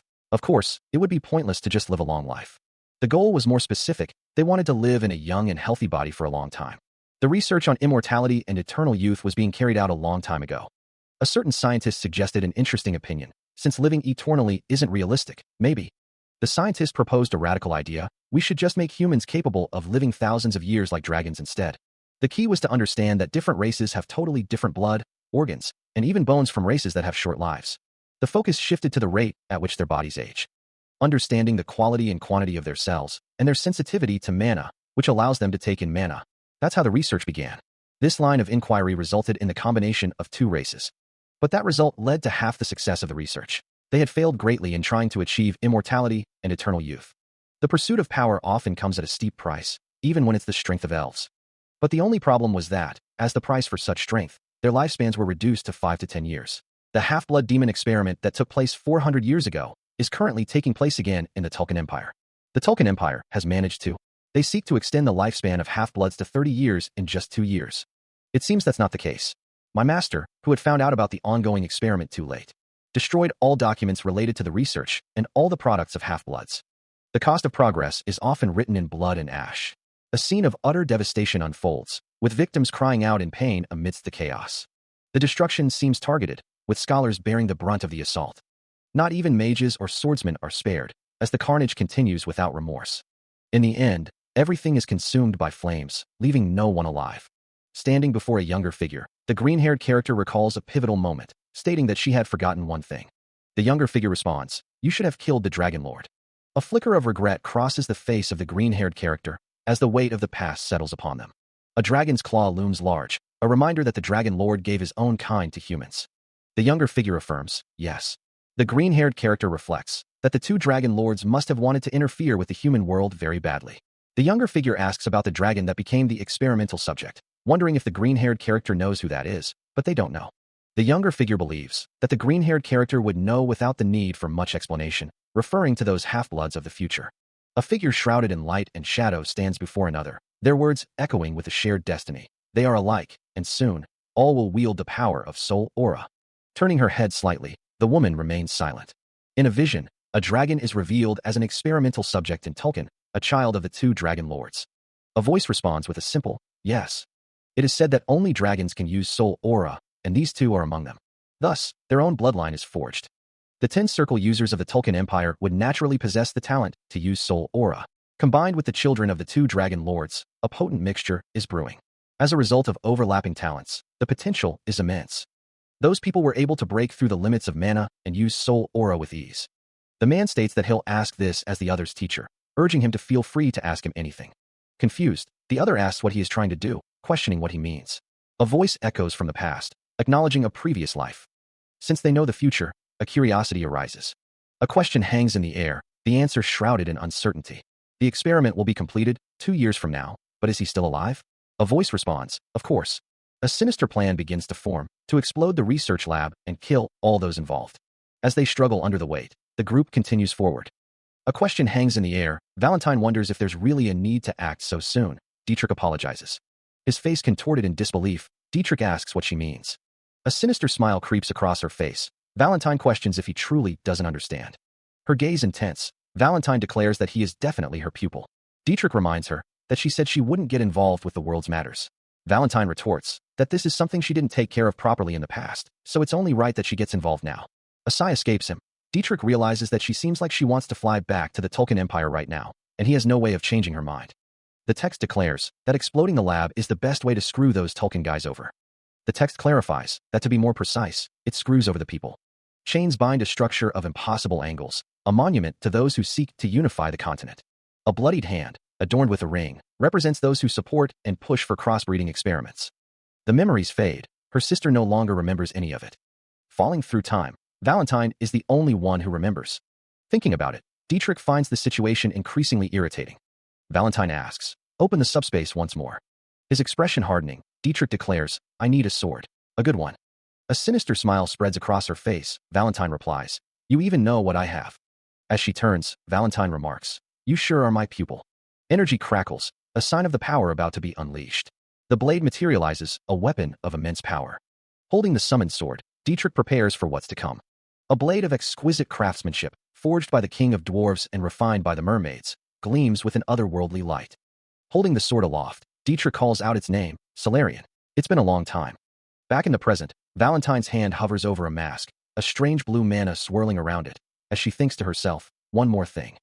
The mask seems to whisper, "You'll need to disguise at least your face." Young Dietrich holds the mask, his expression thoughtful, as he considers its purpose. The mask seems to emanate a strange energy, and Valentine wonders, "I feel a spell that can keep the mask on my face, or undo it.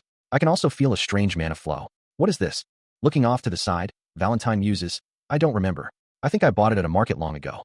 The young Dietrich gazes at the mask, a hint of curiosity in his eyes, as he seems to consider its secrets. Back in the present, Dietrich confronts Valentine, his voice laced with suspicion. "You have something that I didn't know about. You're a bit cunning." Valentine chuckles, a playful glint in her eyes. "You didn't use this to spy on men's bathhouses, or something, did you?" Valentine's expression hardens, her gaze intense. "Call out the coordinates we're supposed to teleport to." A subordinate responds, "Yes, ma'am." Numbers flash before her eyes. Valentine seems to be calculating something. The woman's voice echoes, confirming their destination, the Gunner Empire's capital. A vision from the past appears, revealing that 400 years ago, humans were considered to be at the bottom of the species pyramid. Despite their low status, humans still formed their own nations. The woman's eyes narrow, as she acknowledges that this is the empire she hails from.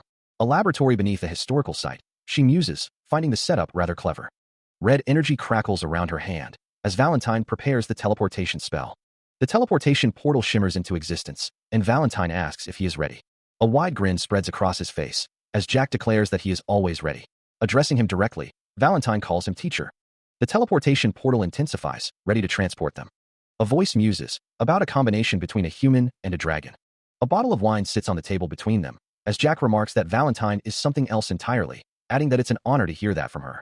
She wonders, may she ask why he acted that way earlier? He takes a sip of his wine, thinking to himself that he was wondering if he made a mistake. Valentine thinks to herself that she should say that it felt as if something that shouldn't exist in this world appeared. Jack thinks to himself that that can't be, deciding he doesn't need to tell her, dismissing it as nothing. Getting straight to the point. Valentine asks when will he start with the human testing? She thinks to herself that the theory is perfect. It was a success when they tested on animals, but the biggest problem is the shortening of the lifespan, wondering if they test activating the cells. Jack asks when she was going to start. Valentine chuckles, well? She responds that she didn't know he was that interested in the experiments, adding that the moderates have been pretty stringent recently, making it hard to obtain testing subjects because of them, but once she has them. Jack asks if she wants him to get them for her, specifying one's talented with mana if possible. Someone takes a step forward, their shoes clicking softly on the floor. Snapping her fingers, Valentine seems to remember something. She admits that she forgot to ask something. Jack listens intently, his back to us. The image of a figure inside a container appears, as Valentine explains that these are humans made from combining dragons and humans. Continuing, she says that they call them half-bloods. Turning his head slightly, Jack repeats the term, half-bloods, huh? He states that he likes it. The room is quiet, but something is about to change. He stops, sensing a shift in the air. Someone asks if someone was supposed to come today, but the doctor doesn't answer. Someone says no, and apologizes. Someone says they don't believe it, and asks what the mana waves are. It's definitely Master's energy, as someone falls from above. An explosion, and chaos ensues. The person continues to fall, caught in the blast. A chair is sent flying, a sign of the destruction. Master's energy flares, as Jack prepares to act. As the dust settles, a blinding explosion of magical energy erupts, shaking the very foundations of the battlefield.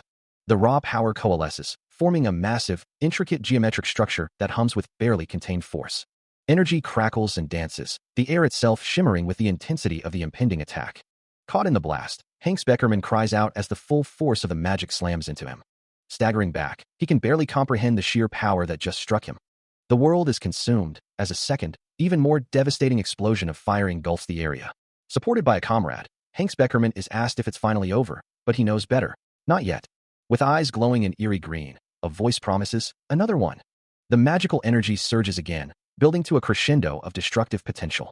Unleashing its fury, A searing beam of pure magical power rips through the battlefield. Surrounded by swirling energy, the attacker prepares to unleash yet another devastating blow. The air crackles with anticipation as geometric patterns of power begin to form once more. The magical assault continues to batter him. Hanks Beckerman desperately raises his shield. But the force of the blow is too much, sending him flying backwards. Engulfed in a blinding light, he can only brace for impact. Straining against the onslaught, he can't believe the sheer power of this attack. Blood trickles down his face as he wonders what's happening. The world spins as he collapses to the ground, defeated. As his vision blurs, a chilling realization dawns on him. He was the experiment's director. Elsewhere, in a dark and foreboding corridor, an unknown voice echoes, questioning what's happening. The scene shifts to a blood-soaked chamber, bodies strewn across the stone floor. The air is thick with the metallic scent of blood, each drop a testament to the carnage. Standing amidst the devastation, the dark-haired woman turns to the masked boy, asking if he agrees with what's happening. Before them, a grotesque creature hangs in chains, its wings tattered and its eyes filled with a haunting emptiness. The dark-haired woman stands in the chamber with the chained creature, the masked boy beside her. A primal roar echoes, a testament to the raw bloodthirst emanating from the depths.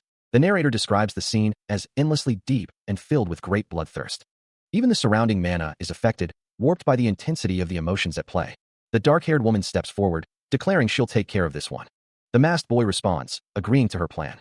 Her hand glows with power, ready to unleash a torrent of energy. Hellfire erupts, engulfing her in a blazing inferno. The flames intensify, consuming everything in their path. The hellfire burns with incredible heat, a destructive force unleashed. The sky above reflects the inferno, a canvas of fire and destruction. A masked figure observes the scene, remarking on someone's amazing abilities, but adding that it's not yet over. The masked figure stands amidst the flames, a sinister smile playing on their lips. The intensity of the heat is palpable, but the masked figure seems unfazed. Adjusting their mask, the figure's golden eyes gleam with amusement. The scene shifts to a view overlooking the fiery landscape, a full moon hanging high in the sky. Below, the masked figure remains, seemingly unconcerned that this place was once a national heritage site. Valentine, standing with the masked boy, confidently states that she's erased everything in the surrounding area, wondering if there are any more. Elsewhere, a figure with short black hair stands with their back turned, a sword held loosely in their hand. The camera pans to reveal a chained, dragon-like creature, its body pierced with metal rods. Back in the fiery landscape, the masked figure looks up, thinking that it can even growl, and that it's cuter than they thought. A close-up of the masked figure's face reveals a more detailed view of their mask and the golden eyes behind it. The scene shifts to a dungeon setting, torches casting eerie shadows on the stone walls. The stone floor is stained with a deep, unsettling crimson. Chained and desperate, the dragon-like creature can only beg for release from its suffering. Its only purpose now is to plead for death. Examining his blade, the masked boy finds the situation intriguing. Raising the sword high, he prepares to grant the creature's wish. But he has his own duty to fulfill, a promise he intends to keep. The chained creature roars, its voice filled with pain and desperation. Ready to strike, the masked boy leaps forward. The dragon-like creature's cries echo, a symphony of agony and despair. Closing in, the masked boy prepares to deliver the final blow. Arms crossed, the green-haired woman watches, her expression unreadable. The chains rattle, a grim prelude to what's to come. Heavy chains hang, leading down to the stone floor. The chained creature grumbles, its blue eyes gleaming. A hand reaches out, gently touching the dragon-like creature's snout. Looking down at the creature, Jack Valentier thinks it might be a good thing that he's here now. He stares at the dragon-like creature, wondering how to say what he needs to say, how the creature he saw 18 years later looked. Leaning against the dragon-like creature, Jack Valentier is exhausted. Chains, heavy and cold, bind something unseen. A gentle hand rests upon a scaly head. Perhaps this is what it was originally like. The creature's face, ancient and knowing, is very different from the one he met in his past life. Silence hangs heavy, broken only by the faintest whisper of despair.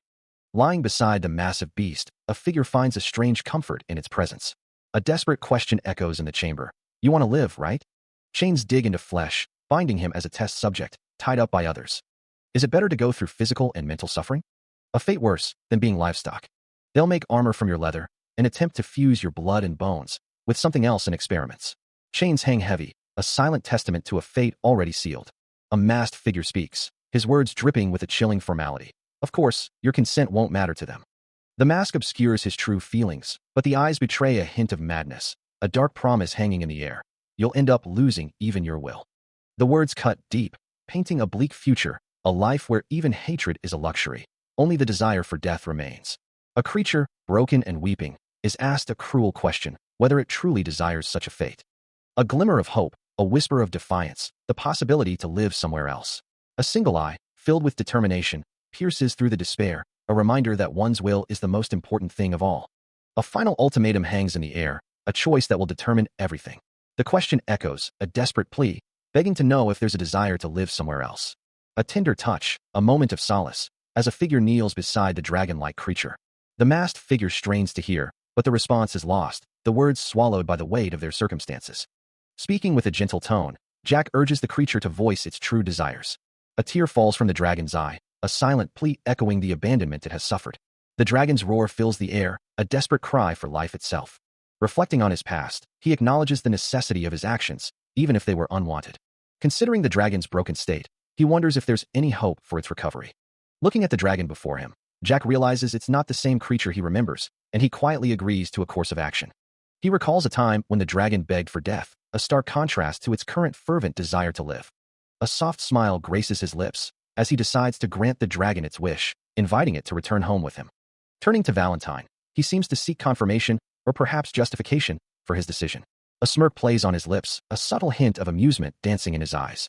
A masked figure chuckles softly, finding a certain satisfaction in the situation. His voice laced with a hint of desperation, he demands to know who they are. Two figures stand silhouetted against a fiery backdrop, their intentions shrouded in mystery. The masked figure stands amidst a scene of chaos, his expression unreadable behind the ornate disguise. He seems to be in the presence of a large, reptilian creature. Drawing his blade, he issues a final warning, his voice filled with a chilling resolve. His gaze pierces through the shadows, demanding an answer. With a dismissive tone, he grants permission, even if they didn't ask. A sinister smile spreads across his face, as he declares his intention to control everything from now on. His patience wearing thin, he demands an answer to his question. The blade descends, a promise of violence hanging in the air. Hanks Beckerman raises his sword, his face contorted with rage, he demands answers. Closing the distance, the masked boy advances, his own blade gleaming. Bringing his sword down with force, the masked boy initiates the attack. But before the blow can land, Hanks Beckerman intercepts, his sword meeting the masked boy's in a shower of sparks. Pressing his advantage, the masked boy pushes back against the Imperial Knight's block. Straining against the force, Hanks Beckerman grits his teeth, struggling to maintain his defense. Steel clashes against steel, sparks erupting from the point of impact. With a surge of strength, the masked boy forces the Imperial Knight back. His face a mask of fury, Hanks Beckerman roars, questioning the audacity of being mocked. Pressing his sword further, the masked boy retorts, questioning if he isn't allowed to laugh. The two continue their furious exchange, each blow carrying the weight of their animosity. His rage reaching a boiling point, Hanks Beckerman unleashes a torrent of power, a red aura flaring around him as he calls the masked boy an insolent little. The clash of steel echoes, the masked boy's blade a blur of motion. An owner of red mana, considered the best even among the master ranks. The masked figure continues his assault, his movements precise and deadly. A cruel smile plays on his lips as he declares, not strong enough. Hank stumbles back, sensing something familiar in his opponent's power. This energy. He's certain. The masked boy's power intensifies, a dark aura swirling around him. It's the same strange feeling I felt earlier. The masked boy presses his advantage, his sword a whirlwind of purple energy. Hanks grits his teeth, struggling to keep up. Cook. The masked boy's blade finds its mark, cutting through Hank's defenses with ease. The force of the blow sends shivers down his spine, a chilling reminder of the power he faces. The masked boy's final strike sends him reeling, leaving him vulnerable and defeated. The masked boy's sword descends with incredible force, cleaving through the Imperial Knight's defenses. The impact sends him hurtling backwards, a testament to the sheer power unleashed. Witnessing the scene, a subordinate cries out in disbelief, uttering a desperate plea. The sound of impact echoes, a brutal punctuation mark on the battle. The Imperial Knight lies defeated, his body sprawled amidst the dust and debris of the battlefield. Dust motes dance in the air as a man lies prone on the cracked stone floor. The sound of approaching footsteps echoes, and a voice wonders if he's already fainted, a disappointing end to their encounter. Gasping for air, the man struggles to sit up. Nearby, a sword lies discarded on the ground. Looking up, he asks, who on earth is this person before him, claiming to have never seen anyone like him? A boy with a decorative mask smiles, his eyes gleaming with amusement. He chuckles, asking why the man is so eager to know his identity. The blond man remains silent, his expression unreadable. The boy offers, he'll share a prophecy. A figure with white hair appears in the background, leaving the blond man to wonder what this prophecy could be. Someone speaks up, claiming they know a person. But another voice dismisses someone as naive, adding that they have big dreams. Nearby, the masked boy smiles. A man declares that the day someone becomes the strongest swordsman on the continent, he will kill them in this place. Suddenly, Hanks attacks Gonzalez, who shouts, bastard. The attack continues, Gonzalez is struck, leaving him injured. The aftermath of the attack is visible, a pool of blood forming on the ground. The masked boy's eyes are visible behind his mask. Hanks prepares to strike with his sword. Someone falls to the ground, defeated. The clash of steel rings out, as Hank's blade finds its mark, slicing across Gonzalez's torso. A grimace of pain contorts his face, blood blossoming from the wound. The masked boy watches on, unimpressed, a dismissive scoff escaping him. I can't believe you're still this weak, he thinks, finding it a little surprising. The sound of impact echoes as Gonzalez is struck again. A strangled gasp escapes him as he coughs up blood. The force of the blow sends him reeling, flung backwards through the air. He collapses to the ground, defeated. Gonzalez lies prone, a pool of blood forming beneath him, as Hanks declares, "This is a small wish of mine." The masked boy looks down at the fallen Gonzalez, urging him to grow a little stronger, please. The narrative reveals a crucial piece of information. The man whom Hanks serves is none other than the Crown Prince of Tulkun. The Crown Prince is the leader of the hardliners, the source of everything that is happening. A chilling prophecy hangs in the air. In about a few years' time, all of their heads will be cut off. A masked figure smirks, finding the prospect of weak opponents utterly uninteresting. Grasping the man's arm, he finds the situation already tiresome. He addresses the man, identifying him as Beckerman's disciple, Maringes, and questioning how he knows that. The memories flood back. Beckerman recalls his previous life. In that life, there was only one swordsman who dared to charge at him. He doesn't remember him well, having ended his life with a single strike. A voice echoes, asking if he knows that a teacher and their student are of one body. A younger version of Beckerman recalls, since your teacher's arm got cut off, your arm shouldn't be intact, should it? Beckerman stands amidst a fiery scene, his power evident. Maringes is bound by chains, his fate uncertain. Trapped in place, Maringes is bound by chains, his face contorted in confusion and pain. Despite the restraints, he grits his teeth, a flicker of defiance in his eyes as he asks if this is right. The chains tighten, biting deeper into his flesh. Agony rips through him, and he screams for Hanks Beckerman to stop. The chains glow with malevolent energy, intensifying the torture. His screams echo, a testament to the unbearable pain. Focusing on the searing pain in his arm, Maringes cries out, the agony almost too much to bear. Elsewhere, a woman with long green hair looks on with a cold expression, asking if he is done now. In another location, a white dragon lies prone, a voice urging it to move, noting that they have one more thing to bring along.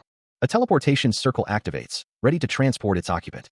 The scene shifts to a building, presumably the destination of the teleportation. The dragon materializes in the new location, its arrival marked by a silent ellipsis. A voice observes that someone looks bored. A sinister laugh echoes, hinting at amusement or perhaps something more malicious. Holding a mask, he remarks that he's grown accustomed to something. He pauses, as if about to reveal something significant. A monstrous creature demands to know what its name is. The creature begins to answer, revealing a fragment of its identity. The full name is revealed, Shel Bahamut. A voice echoes in the darkness, a name whispered from the void, Shel. The massive dragon trembles, its own name finally spoken, Shel Bahamut. The third young lord looks down, a thoughtful expression on his face.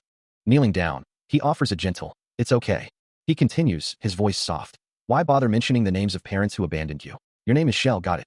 Smiling warmly, he says, let's get your wounds treated. Tears well up in the dragon's eyes, a soft whimper escaping its throat. The third young lord reaches out, his hand gently resting on the dragon's snout. The dragon bows its head, accepting the gesture. Do as you please. The scene shifts to a lavish room, ready for healing. As the dragon sleeps soundly, his massive form sprawled across the room. Elsewhere, a voice wonders, what will you do about the dragon lord? The question hangs in the air, unanswered, as another voice admits, I don't know. A young man scoffs. The one who should lower his head should come and do that first. Valentine Milos sits regally, her gaze sharp, assessing the situation. Doesn't it look weak? If the strong goes to find the weak. A smirk plays on her lips as she asks, are you considering things from my perspective right now? The young man chuckles, huh? I guess. She's a person from 400 years ago. A flashback shows a figure standing amidst chains, a list of achievements etched in the background, and built the frame of the human world. In a garden, a group of people stand together, one lamenting, doesn't even remember her name. Valentine Milos kneels before a figure, her expression unreadable, as she wonders, why should Master do things for the sake of such people? Two hands clasped together, a silent promise. The two lords will do what is needed when the time is right. The young man's eyes gleam with determination. You no longer need to make sacrifices for the sake of humans anymore. The dragon lord's words still echoing in her mind, Valentine rises from her seat. The camera pans across the room, revealing the opulence of her chambers. A young boy looks up at her, and she responds, I'll do just that. Turning away, Valentine explains that she's going to take a shower, covered as she is in dust and smoke from the day. The boy smiles, wishing her a refreshing shower. The scene shifts to a lavish bathroom, complete with marble countertops and ornate fixtures. Hanging on a hook, her dark blue robe awaits. Laid out neatly are a pair of slippers. Steam fills the air as the water runs. Now wearing a white robe, Valentine loosens her hair. The boy reappears, telling her to wash up as well, noting that she looks dirty. She replies with a dismissive, "Sure, sure." The camera focuses on the bathtub, ready for a relaxing soak. The pain is evident on his face, a grimace twisting his features as he touches the raw wounds on his chest. Sweat beads on his forehead, a testament to the ordeal he's endured. He remains silent, lost in thought as he examines the damage. The remnants of healing potions litter the bedside table, a stark reminder of his vulnerability. Muttering to himself, he admits that he might get addicted to potions at this rate. Lying in bed, he seems to be resting. A voice breaks the silence, observing that he isn't wearing his pajamas and questioning if he's going somewhere. He replies, "Not really." Turning his head, he looks at the speaker. The other person asks, wondering if it hurt a lot. He admits, "Yes. I thought I was going to die. It still hurts a little now." The other person responds, "I see. Well, it's okay." Lying in bed, the third young lord hears Jack say, "I guess it's because you do not intend to sleep tonight." The third young lord recalls, "Ron told me this previously." He remembers Jack saying, "Master watched over me." The third young lord thinks back to when he fainted, "When I fainted for 3 whole days straight." He reflects, "I had thought she was a really well-made doll back then." The third young lord recalls Jack saying, "That's what he said." Jack says, "Now, I will watch over you. After all, you've always liked sleeping." The third young lord thinks, "Master?" A faint smile plays on Jack's lips. The third young lord murmurs in his sleep, "A shell." His hand rests on the bedsheets, a dark ribbon tied around his wrist. Outside, the moon hangs high in the night sky. In the room, a clock ticks away the seconds. He finds himself thinking about it from time to time. Lying in bed, the thought crosses his mind. What would it have been like if he had met her earlier? He wonders, what if? Imagining, if he had been born 400 years earlier and had met her back then? He pictures himself, leaning over her. The world's most evil necromancer, who struck fear in the whole continent after seeing her like this. He thinks she's such a beautiful person. A few hours ago, Duke Assemble's underground prison stands silent. More than 10 years has passed since he was acting as a spy under the Chancellor. Sweat drips down his face. The restrained man remains silent. He asks, "So what if he's the Magic Tower Master?" Of course, it's wrong. The Chancellor thought highly of him. He continues, "He took you in and raised you, but you stabbed a dagger into his chest." The Magic Tower Master sighs, "So what?" He can't believe that hard-working and naive self of his was all an act. But how long does he think he can keep his silence? He'll ask him one last time. Bound and seemingly at the mercy of his captors, the Magic Tower Master is told to reveal everything he knows, but he wonders if they truly don't know, or if they're just acting ignorant. A disembodied voice echoes, demanding to know what he just said. Despite his restraints, Jack remains surprisingly relaxed. The interrogator reveals that his circle was broken as well. The voice questions, what's with his confidence? The Magic Tower Master is told to think about everything that has happened in the last decade. The voice asks if he thinks everything that happened was a coincidence. A flashback begins, showing a figure in a cloak standing before a magical circle, the voice pondering why the previous Magic Tower Master returned to the Tolkien Empire and why mana users that had reached 10 circle.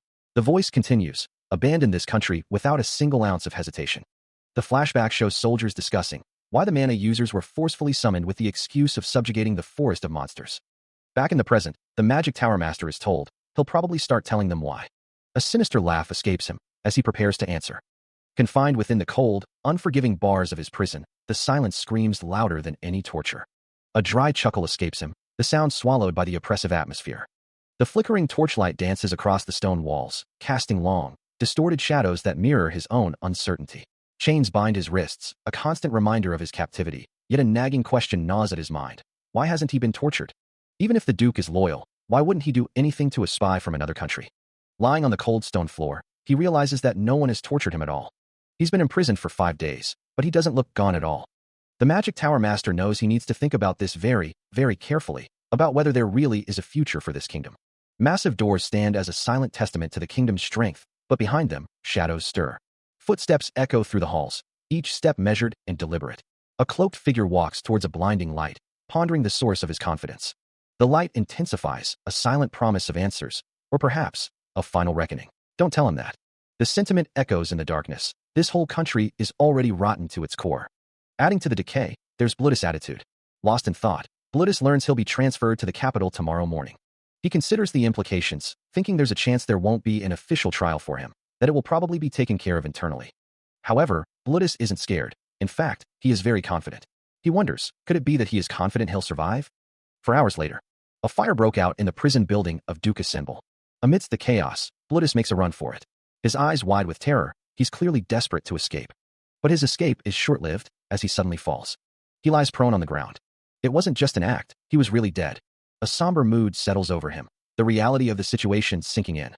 Suddenly, a voice breaks the silence, wondering what on earth is going on. And this morning, no matter how hard he thinks about it, something doesn't add up. Staring at the massive form before him, he can't believe there's a dragon here. The sight of the dragon really sobered him up. The dragon's presence causes a stir, one of the onlookers wondering since when did they get so many family members. Stunned, Jack asks, a dragon? He confirms, yeah, you've never seen a dragon before? The text explains, a dragon, a species known to be dead and almost extinct. The narrator emphasizes, is right in front of his eyes. The group is dumbfounded. They just learned a truth the world doesn't know. With a slight smile, Jack Valentier stands with his arms crossed, looking off to the side. Below, a flashback shows a girl in a pink dress standing on what appears to be a pile of rubble. Her face contorted in a scream, the girl's expression is one of pure terror. Returning to the present, Jack Valentier gently touches the girl's head, telling her not to stare so fiercely. Another flashback shows the girl, her eyes wide with shock, as she mutters, she. In a distorted image, a figure with obscured eyes states that she is a different being from the memory of Valactus. Back in the present, the girl looks down with a sullen expression. A dragon head, seemingly inanimate, apologizes to its boss. The girl looks up at Jack Valentier, her expression unreadable, as the dragon head remains still. Close up on the dragon head, it appears to be trembling slightly. Jack Valentier holds the dragon head, asking why it's so tense. The question hangs in the air. Can a normal human truly cut through a dragon's body with a sword? A fearsome dragon descends, its shadow looming large. The answer, it seems, is impossible. Yet, there's a high chance that the person, the one who cut Shell's body for experiments, was Beckerman.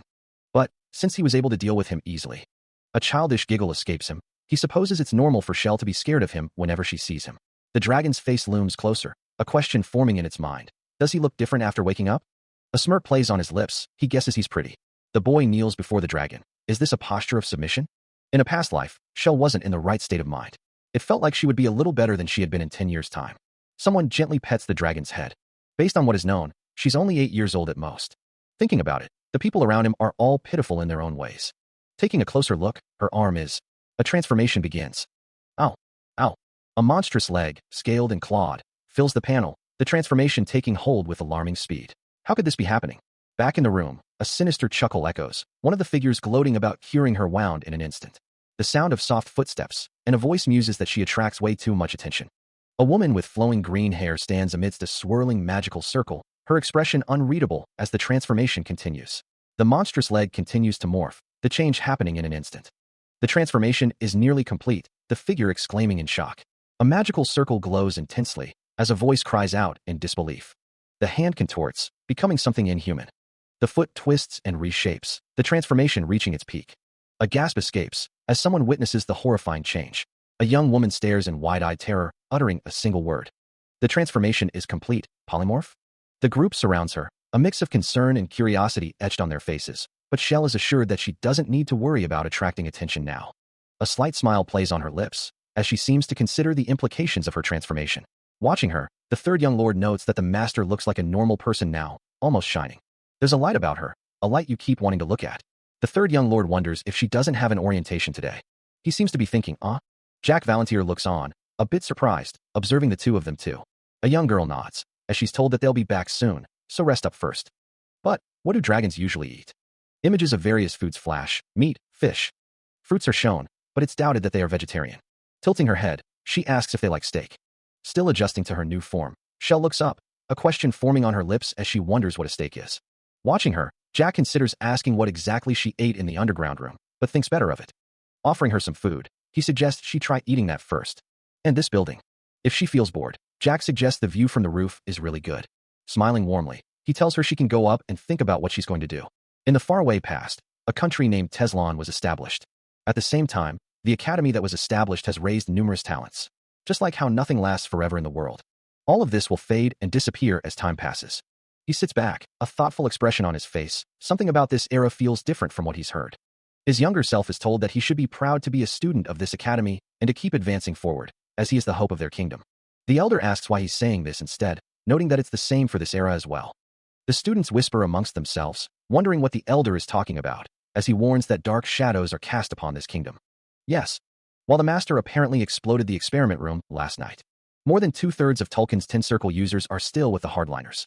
The right over the Tolkien Empire's throne will be won by the Hardliners. And a few years later, war will certainly break out. A scene of war unfolds. The elder asks if he heard something from Blitus. He reflects that even this kingdom, which their ancestors established with blood and sweat, is maintained by living a noble life. It was only established because there were people who stood unwavering in difficult situations. That is how it has been maintained so far. So, please stay firm in your beliefs and advance forward. All of you are proud students of our academy. That's all I have. A voice rings out, declaring that he's hungry. As the luggage arrives, a voice announces that the horse carriage has arrived. Yawning widely, the young master notes that since there are no lessons on the first day of the academy, there's nothing more to do. Considering his next move, he wonders if he should go see the old man first, deciding that he should thank him since he's quite satisfied with his house. Suddenly, the young master seems surprised by something. A voice calls out, exclaiming his name. Turning around, the brother looks shocked. Greeting him warmly, his brother asks when he arrived, to which he replies that he arrived yesterday. Smiling sweetly, the young master seems happy to see his brother. The third young lord's brother seems to be struggling with something, his expression strained as he tries to maintain composure. Placing a hand on his shoulder, he remarks, "You don't look so well. I guess you're able to drink things now." The third young lord's brother pulls him closer, a forced smile plastered on his face. His grip tightens, a possessive edge creeping into his voice as he says, "We're brothers who share blood, aren't we?" The third young lord remains silent, his brother's unsettling gaze fixed upon him. Pressing the issue, he asks, "Not answering me? Should I break your limbs?" A beat passes before he adds, "That's a relief. If you hadn't replied, I was going to make you kneel down here." The third young lord's brother sighs, releasing him with a dismissive, "Oh." Stepping away, he asks, "Did I take up too much of your time?" He waves him off, "You can go now. Your friends are waiting." Turning away, the third young lord's brother's expression shifts, a predatory glint in his eyes. Spotting someone running away, he calls out, "Hey Phelan, where are you going?" Phelan glances back, a nervous hi, escaping his lips as he continues to flee. Following after Phelan, the third young lord's brother is asked, "Is that guy your family?" Phelan replies, "No way, but you said you were brothers who share." The third young lord's brother smirks, his eyes gleaming with amusement. He thinks to himself that sharing blood doesn't necessarily make us family.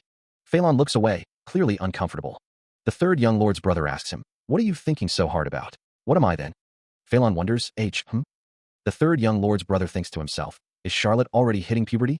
The third young lord's brother smiles and says, "What else? Of course, you're my family." He thinks to himself, "Those weren't empty words. I was 100% sincere." He continues in his thoughts, "Being one of my people means being my family. People whom I took in and will take care of." He concludes, "In such cases, they are family." Following the third young lord's brother's explanation of family, Phelan stands beside him, a woman with a wide-brimmed hat and green hair at their side. The brother's words hang in the air, as Phelan simply responds, "Yeah." The brother's words echo in his mind, as he thinks to himself that he should be where that rascal is. The brother's words continue to resonate, as Phelan thinks that he should be where Master is. Suddenly, a voice cuts through his thoughts, asking what's wrong with him. It's his brother, questioning what's happening and noting that Phelan has never looked so gloomy before. He adds that the brat was really strange, and asks if he's his younger brother, the youngest one. The brother continues, saying he heard he's talented, but asks if it wasn't a little strange just now, adding that it's as if he were acting like a retard. Phelan grits his teeth, unable to respond. The brother's words continue to haunt him, as he is surrounded by others in red suits. Clenching his fist, Phelan curses under his breath, finding it infuriating now that he thinks back about it, and wondering why he must be scared of him. In his mind's eye, he sees a younger version of himself, looking terrified. The memory surfaces, a vision of his younger self cowering before someone, thinking that he was just his toy before, and cursing it.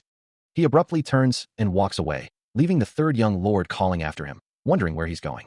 Confused by his sudden departure, the third young lord wonders what's gotten into him, even speculating if he might have some kind of disorder. Overlooking the wall, the trees stand still. Back inside, someone is called an idiot. Turning his head, he seems to be struggling with something. His eyes glow, as he grits his teeth. His gaze is intense, as his eyes burn. Sweat drips down his face, as he trembles. He groans, as someone asks Phelan why he's so angry. Turning to face him, the third young lord asks Phelan if he wants to hit him. Clutching his chest, he thinks that's not it. He says, "It's nothing." Finding himself in a meditative pose, Phelan can't help but think that this is all so boring. Reflecting on his life, he realizes he's never experienced anything like what's happening now. Despite being cured, he can't shake the feeling of fear. Why does he feel so scared? Word has reached the ears of those in power, the news spreading like wildfire. Bluetooth is dead. A hand delicately selects a treat from a platter. Enjoying the sweets, Jack sits with a companion. Munching on the snack, he couldn't care less about the news. Clearing his throat, Blutus asks if that's all, wondering if he has anything else to say. A wide smile spreading across his face, Jack thanks him for the mansion, saying he really likes it. Observing the food, he notes that the chef is unexpectedly good at cooking. The chef's creations are devoured with gusto. Stroking his beard, Blutus seems to ponder the situation. Staring at the burning castle, Jack seems puzzled that he didn't react much to Bluetooth's death. As the old man rises to his feet, Jack is told that he'll be taking his leave, but Blutus asks him to hang on a minute. Turning to face him, Jack looks surprised. Gesturing towards the plate of treats, Blutus asks if he is in the swordsmanship major as a first year. Mouth full, Jack nods in confirmation. Still chewing, he is asked if he would be interested in moving to the magic major. Considering the offer, Jack finds it interesting, as Blutus reveals that the magic tower master made a request. A woman with long green hair replies, affirming that she won't be joining lessons anyway, and that there will be an amendment to the academy rules soon. Based on the reports of the student council, other students want to follow in his footsteps and use expedient methods to learn, so they are refusing to join lessons. Looking down, Blutus seems to be thinking. Relaxing on the couch, Jack learns that starting next year around the second semester, all the rules of the academy will be amended. As the two sit together, Blutus explains that discussion for that starts around this time, and when that happens, he'll have no choice but to attend lessons. Closing in on Blutus's face, he seems to have something else to say. Continuing from where he left off, Blutus assures him that he'll greatly reduce the number of hours he's required to attend. Elsewhere, Phelan scoffs at the thought of the old man. Despite needing the graduation certificate, he has no desire to attend academy lessons. Meanwhile, a student seems eager, surrounded by other students. Back with Blutus, Jack considers that the other students would have to deal with a personality like him. Phelan questions, one participation a week? He reminds the old man that he said he'd greatly reduce the hours. Blutus considers, but still, isn't that way too little? He suggests, maybe thrice a week would be possible. Phelan thinks to himself, old man. He declares that he has zero intention of participating in any lessons in the academy seriously. Elsewhere, Jack thinks there's nothing for him to learn, and he already has a great master. Isn't it ridiculous for him to try to learn something in the academy? Why even bother joining the academy, then? It's not like you even got a house near the academy, or anything. An assortment of treats is offered, the server identified only as old man. All she wants is the graduation certificate, that's all. The graduation certificate, he wonders. The academy's treasure depository, it's called. In the Teslan Kingdom, the academy doesn't just give their graduates a certificate. Spears, shields, and more, equipment that contains 400 years' worth of history are imbued with magic and can be found in the depository. For generations, the graduates have been allowed to choose one of the equipment in there for their own use. Most of the decent items inside have already been taken, so there probably won't even be any decent swords left. What the Duke family used? No. Not something so lowly. He'll prepare a sword that a Knight Order captain would use for you, along with a staff. As the old man sits across from Jack, he explains that what's in the depository will be far more exceptional than any sword. Meanwhile, an internal monologue reveals that everyone knows Bellamy Cragg is on the old man's side, a faithful vassal for more than 30 years. The monologue continues, pondering a disciple for such a faithful vassal.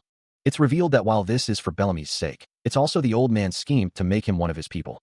Jack thinks to himself that he's so cute despite being so old. He thinks, well, he'll definitely graduate, and if he could graduate earlier, that would be even better. Blutus asks, you're asking to skip grades, huh? Let's talk about that later on. Let's focus on your major here first. The old man thinks to himself, between 1 and 3 times. He proposes, how about twice a week as a compromise? How's that sound? Jack replies, all right, there's no reason for him to reject that. Blutus declares, you'll be a first-year magic major from today onwards, then. The figure in white declines the offer, stating they will not become the Magic Tower Master's student right now. A voice questions why, and another responds that it should be obvious. The figure with glowing eyes remarks that they have good eyes when it comes to mana users. They observe how talented others are and how much more they will grow. The figure thinks about the talent and mana they possess. They believe their talent is far greater than what others can imagine. The figure finds it interesting that someone has a talent to distinguish gems from pebbles. The figure looks off into the distance. They declare that they will make someone a marquis. The figure is seen laughing. An old man laughs loudly. Finding the situation funny, the figure remarks about making someone a marquis. Even if you gave me that for free, I wouldn't want something like that. The Alaves Guild stands tall, its reputation preceding it. A place where one can hire hunters, and more. His hand rests on a cold, iron door, he knows this for sure. To hire a 9-circle mana user, you'd need way more money. The room is silent, save for the scratching of a quill. The 9-circle mana user, a figure shrouded in mystery. Cloaked in shadow, he is probably the one who Dietrich hired to assassinate him. What if the one who hired him is dead, and the one who was hired is dead too? A cheerful voice rings out, welcome, how can I help you? A hushed conversation, a sense of unease. A man with slicked back hair smiles, stating he'd like to meet with the branch manager, thinking to himself that the money will all be his. He continues, saying that the manager will know if she tells him this. Last night, 9-circle. A blonde woman looks confused, asking for a pardon and questioning what he means. Realization dawning on her face, she stammers, questioning if he's Jack Valantier. Before she can react, a hand clamps over her mouth as she yells for the person to stop. The man smiles, observing that she seems to know who he is. He asks why she's so surprised. With a sinister grin, Jack says he's just making a guess. Dietrich's eyes widen in fear, as she is told that he wants to talk to her after this. In a moment of panic, Dietrich reveals that someone hired the assassin here. A figure with red hair contemplates that he probably didn't contact those guys directly, but instead tried to land a hit on him through this place. Considering the implications, Jack realizes that if that's the case, things are different. A voice demands the branch manager be brought forth. Leaning forward, the speaker clarifies, it must be done in 5 minutes. As the sands of time continue to fall, the hourglass serves as a silent countdown. A woman looks on, her expression a mix of fear and resignation, as a man looms behind her. A declaration echoes, the guild known as Alaves, or whatever, will be erased from existence today. The hourglass continues to drain, each grain of sand marking the passage of time towards the guild's demise. The sands are running out, the hourglass a stark reminder of the impending doom. The woman, looking at Phelan, asks, are you serious? Phelan responds, I guess there's a need to explain things to you. There are a lot of organizations known as guilds in this kingdom. An illustration shows coins, a scroll, and a dagger, emphasizing that among them, the guilds with the word adventurer associated with them are not just normal guilds, but agencies. Phelan continues, you could say they're places that provide information. The woman observes that the world has indeed changed, wondering what about it, as Phelan reveals he was there to put in a request to find the money that Dietrich used to hire the assassin. Remembering the staff member's reaction, he notes how surprised they seemed. It dawns on him that she knew who he was, and more importantly, she was surprised that he was still alive. He confirms, yes, reasoning that if a noble were to put in an assassination request, it would be done via an agency. He realizes it would be like telling the world that they were going to kill that noble. A deal is struck, a handshake sealing the agreement. That's why he thought Dietrich had met with the assassins one-on-one. But now, he thinks Dietrich made the deal via an agency, and he was stupider than he thought. Whispers spread as everyone looks at him, as if he's come back from the dead. A smirk plays on his lips, a silent expression of amusement. Considering the person who tried to kill him, and the people who introduced him, he concludes that they are all the same to him. The figure sits, back turned, seemingly lost in thought. Arms crossed, the woman with green hair watches with a stern expression. Time slips away, as the hourglass reminds us of the life one has lived. In a dimly lit room, a figure stands in the background. A door creaks open, revealing a young girl with a worried look. A hand reaches out, examining a plump, dark grape. Sitting with a basket of grapes, the man seems troubled by something. He hesitates, before addressing the girl about something. Suddenly, a revelation, Jack Valentier is here. The man looks up, utterly shocked by the news. His eyes narrow, as he processes the information. Whispers spread, confirming that it's the son of the Marquis family. A young girl stands in a room, looking up at someone out of view, unsure if she caught the name correctly. A message is delivered, the unseen character asked her to relay this information. The girl clutches at her chest, recalling the events of the previous night, clearly shaken by what transpired. She knows that if she doesn't deliver someone within 5 minutes, the Alaves Guild will make her pay. The girl's thoughts are grim. She knows that she will cease to exist today. A man sits, reflecting on his life, revealing that he is 34 years old. He looks at the documents before him, admitting he's never seen anything quite like this before. The Pentanil Guild is mentioned, an assassin group that has never failed, led by a 9-circle mana master. 3 figures stand silhouetted against a red background. A user is mentioned. The man considers the target of a mission, wondering if the guild master was personally involved and if the target is still alive.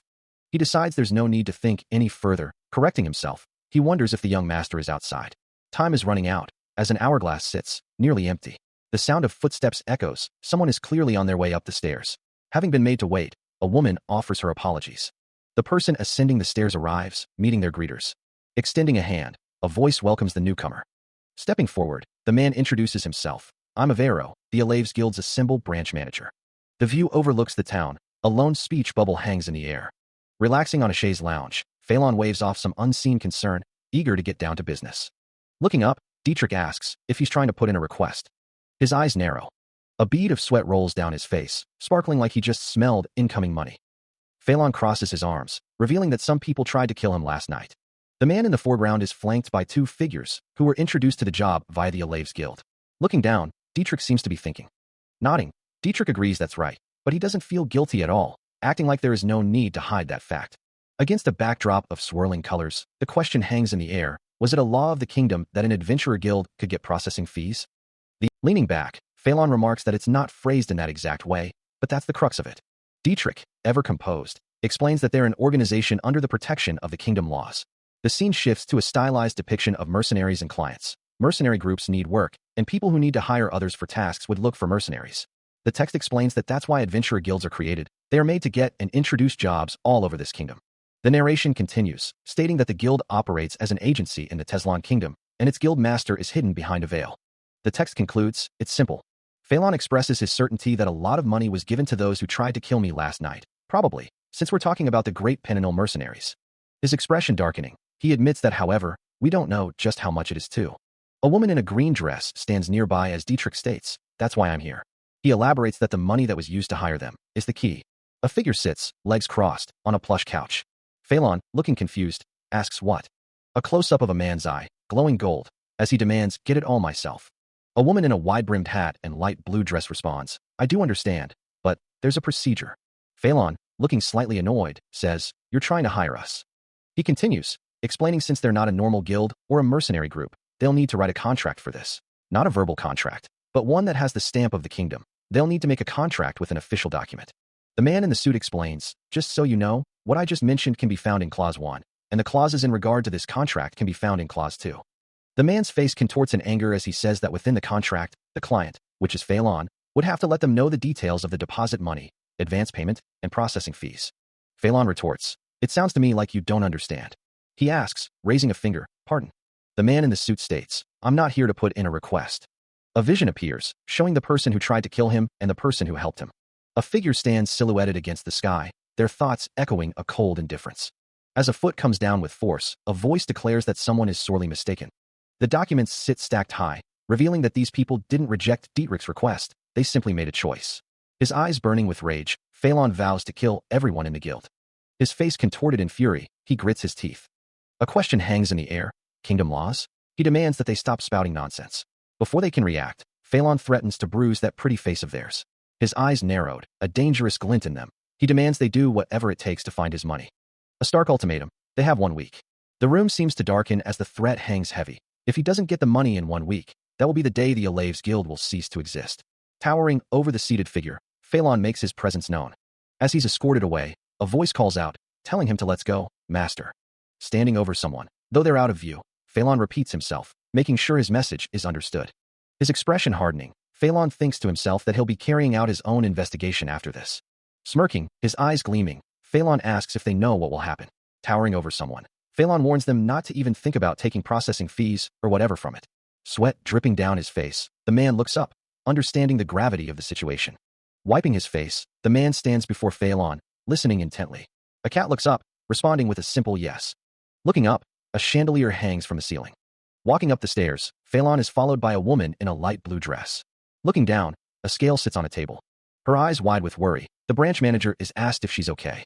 Lying on a couch, his face contorted in distress, the man realizes he shouldn't have accepted such a request, as this is driving him nuts. The grip tightens around his throat, a desperate question forming in his mind. A noble assassinating another noble? A voice seethes with anger, questioning how anyone in their right mind could put in such a request to a guild. Another voice cries out, filled with regret, admitting they didn't want to take on such a request either. When? He thought to himself that he really didn't want to take this up. Only someone out of his mind would put in such a request. But, when he reported to the higher-ups, they told him that he had to take on the request of the future patriarch of House Herman. A mere branch manager like him had no choice but to obey the orders he received. The Pentanil assassins. He introduced them to Dietrich and thought that everything had gone smoothly. So, that's what happened. Are we being threatened right now by the likes of the youngest son of a marquis family in the lower ranks? Taliso, yes? Sitting across from the silver-haired man, his companion wonders if the marquis is a friend of his. Clearly agitated, Jack shifts his weight. Elsewhere, Dietrich Herman's name is spoken. He's a newbie, Dietrich thinks, but as for his other qualities, they make him wonder why they recruited him. Back in the room, the man apologizes, admitting he shouldn't have said that. A hand taps, as if impatient. Meanwhile, the hooded figures gather, and they should have had the most elite members assembled near a symbol. There should have been around 30 of them, Dietrich muses, but yet, their assassination target is still alive.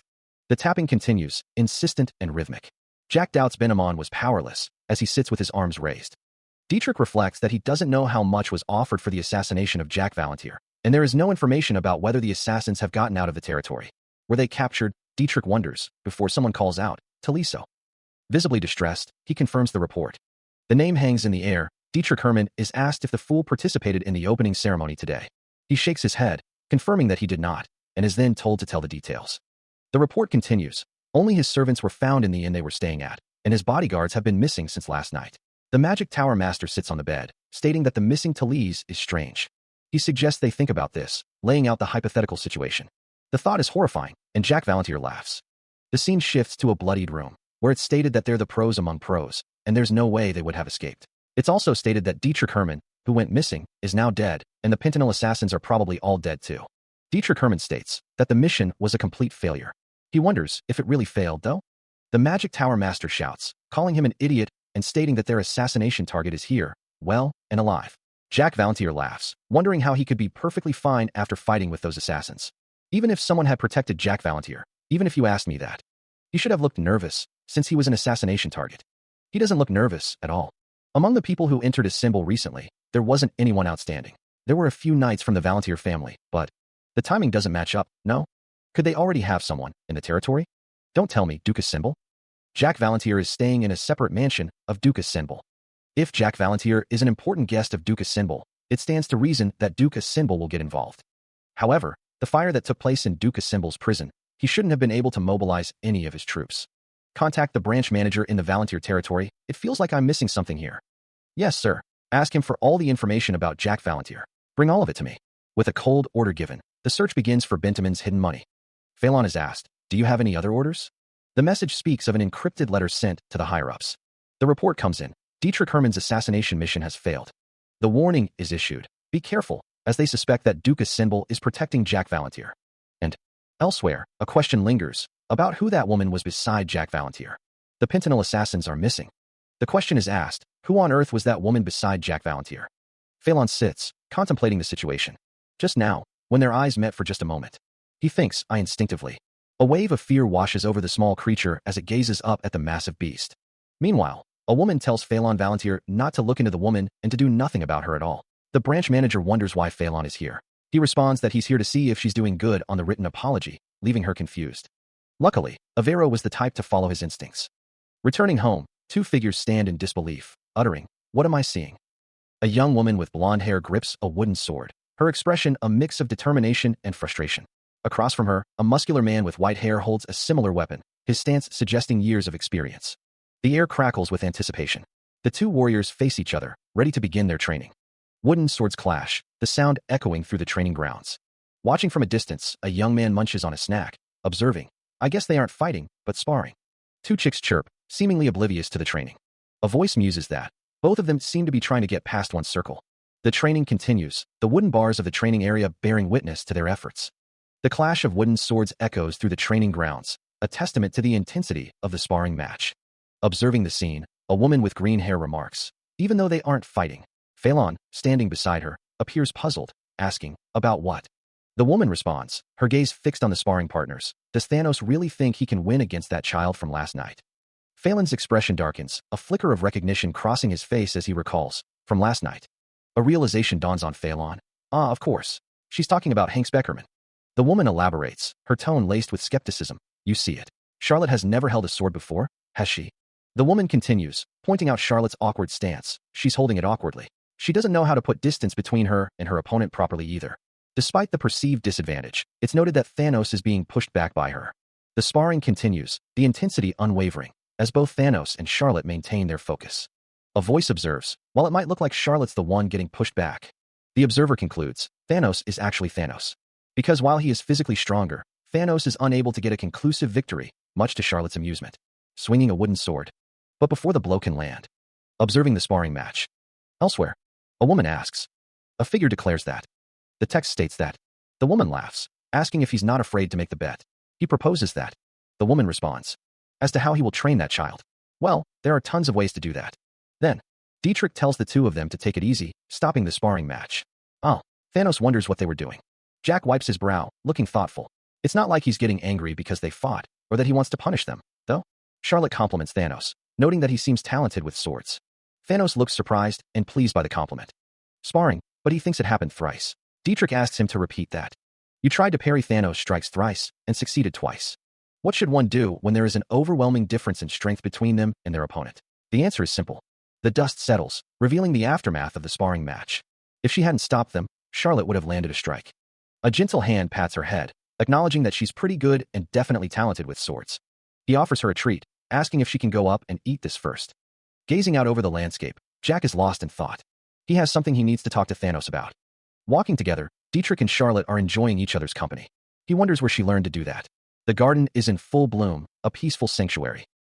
Lost just now, right? Avero asks, receiving a simple confirmation. What a pity, she's talented with swords, or more accurately, a genius in close combat. Turning away, the Magic Tower Master shows off his impressive physique.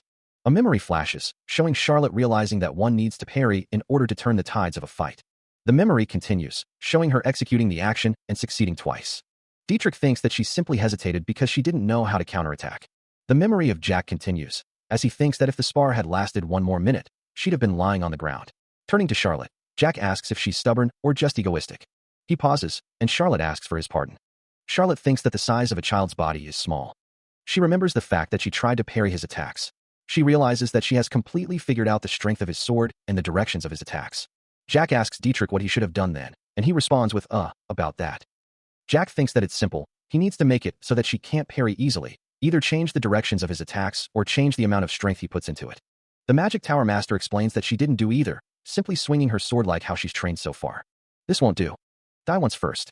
A voice echoes, filled with confusion. A muscular figure looms over another, the air crackling with tension, asking if he doesn't want to undergo proper training and if he needs to be more thick-skinned. Looking up, the other hesitates, unsure how to respond.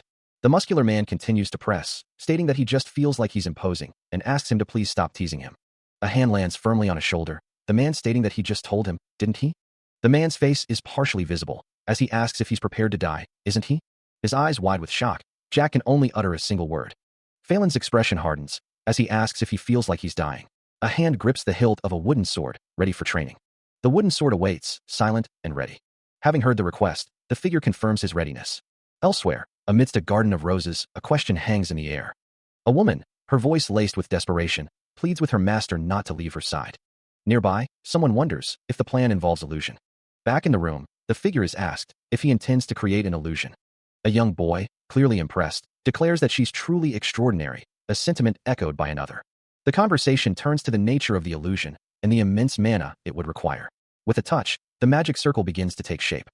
The circle glows, its intricate design becoming clearer. The woman, her expression a mix of concern and curiosity, wonders what this could be. The magic circle continues to expand, covering the ground. The completed circle reveals its purpose, a combination of death rule and illusion, a concept deemed interesting. This is a death rule, a 10-circle black magic.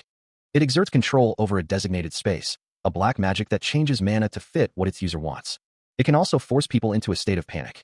And a 9-circle magic, illusion. It creates a being that looks like a clone. When combined with death rule, it can create something pretty interesting. It's a spell that Master and I created in my previous life. A voice calls out, "Oh, Master, what's the matter?" Thanos asks, "Yes." It has 10 stages in total. The higher the stage number, the stronger your opponent will be. Phelan wonders, stage 1. He then states, "All right, let's go with the easy one first." Phelan kneels within the magic circle, his hand outstretched. He muses, "If I change it like this." Stage 1. A voice muses that the subject will eventually grasp the magic circle, but only after dying at least 10 times. With a wave of his hand, Phelan orders Thanos to proceed. The magic circle hums with power, ready to be activated. A sudden jolt of pain shoots through him, beads of sweat forming on his brow. His foot lands squarely on the glowing runes, sealing his fate. A sharp cry of agony echoes as the magic takes hold. His legs buckle, unable to support his weight. His eyes glaze over as he collapses to the ground, unconscious. A new voice wonders who the illusionary opponent will be. One of them asks if they'll be fighting. They lean in, whispering conspiratorially.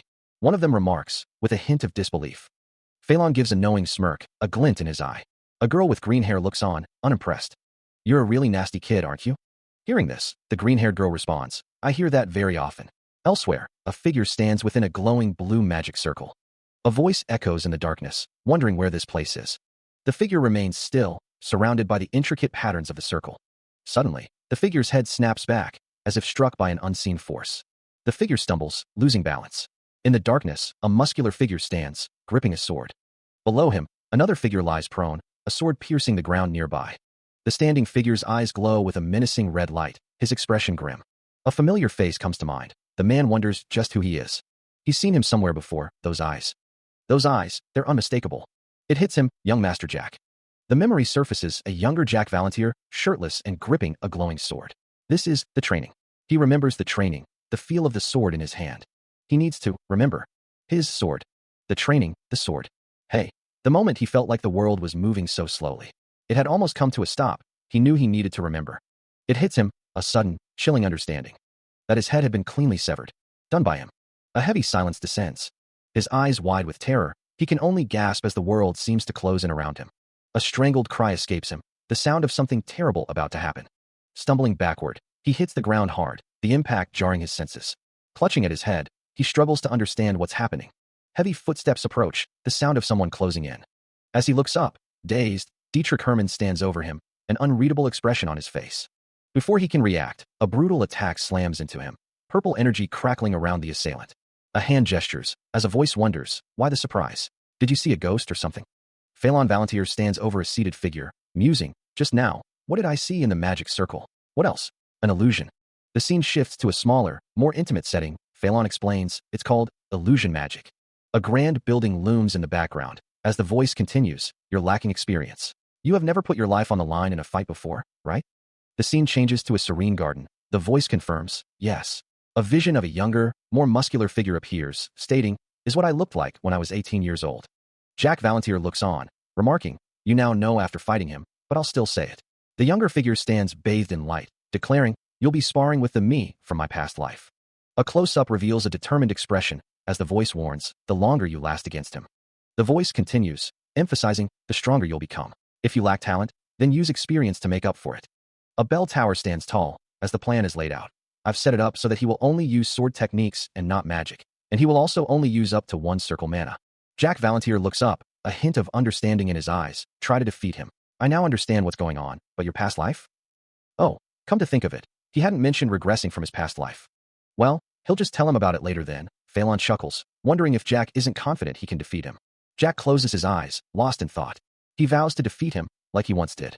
The feeling of death is vivid. Normally, after one dies more than 10 times, they start to lose their mind. But Thanos is different. He's not saying this out of compassion or generosity. He really does think highly of him. He's someone who would swing his sword every single day, even if he has a crack in his bones or very sore muscles.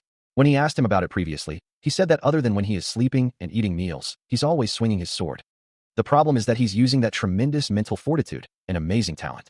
Something is happening in a really weird manner. The thing this monstrous guy has to do is experience endless death. Endless death. He will keep learning from his older self that died, and he will be able to surpass Beckerman. Because I will make that happen. But Dietrich asks when Jack is going to stop talking formally to him, prompting Jack to ask for a pardon. At first, I was just going to play around with him like a pet chick. But I changed my mind as time passed. I don't want him to be just a pet chick. I want him to become one of my people for real. Telling him, you're acting too stiff. Just call me boss from now on. Hearing this, Dietrich thinks that maybe boss isn't the right term. Looking up at Jack, Dietrich asks if he can call him my lord. Responding to Dietrich's question, Jack tells him to call him that if that's more comfortable for him. Turning back to face him, Dietrich seems lost in thought. A slight smile plays on his lips as he considers something. His smile widens as he responds, yes, my lord. I'll be in your care, my lord. He remembers Jack saying, wait for me, come along quickly. Dietrich wonders, did I do something wrong? He recalls waiting for Jack after the opening lecture, but he didn't come even after he waited for a long while. Remembering that the tall guy said he was going to train, Dietrich wanted to learn from him directly instead of just watching. Just then, Jack came. And while he did praise him, something was strange.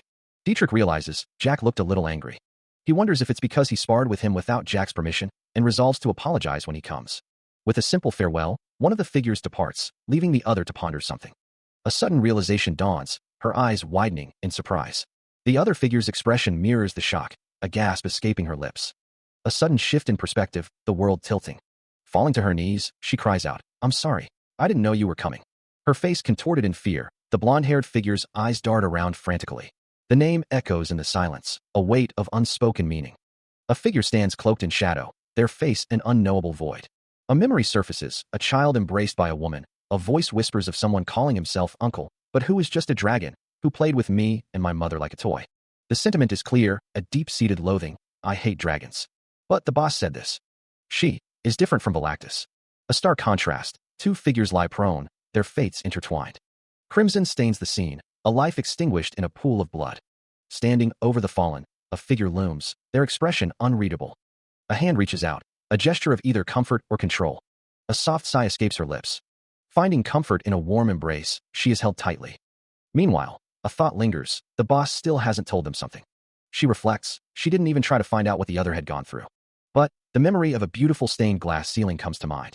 In the kitchen, someone wonders, where is Shell? With a sizzle, an egg is fried.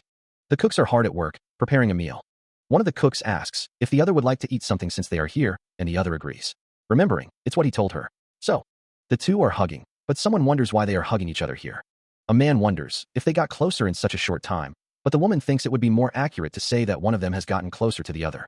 Lost in thought, Dietrich strokes his chin, something clearly weighing on his mind. Nearby, two figures embrace, Charlotte looking as though she's about to cry as Shell trembles. Clearing her throat, someone makes their presence known. Running towards them, a voice cries out, "Boss, I'm sorry." Observing the scene, Dietrich seems to be deep in thought. On the floor, a figure kneels. Turning to Dietrich, Charlotte seems to be in conversation with him. Carrying Shell, Charlotte is told to get up, while Shell pleads, "Please let me go."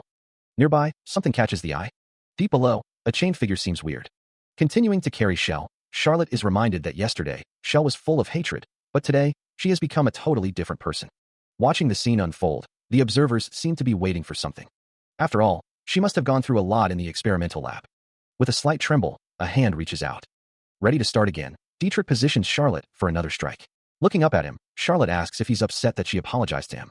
She admits she thought he was angry because she trained without his permission. He insists it's time to start again, apologizing profusely as he does.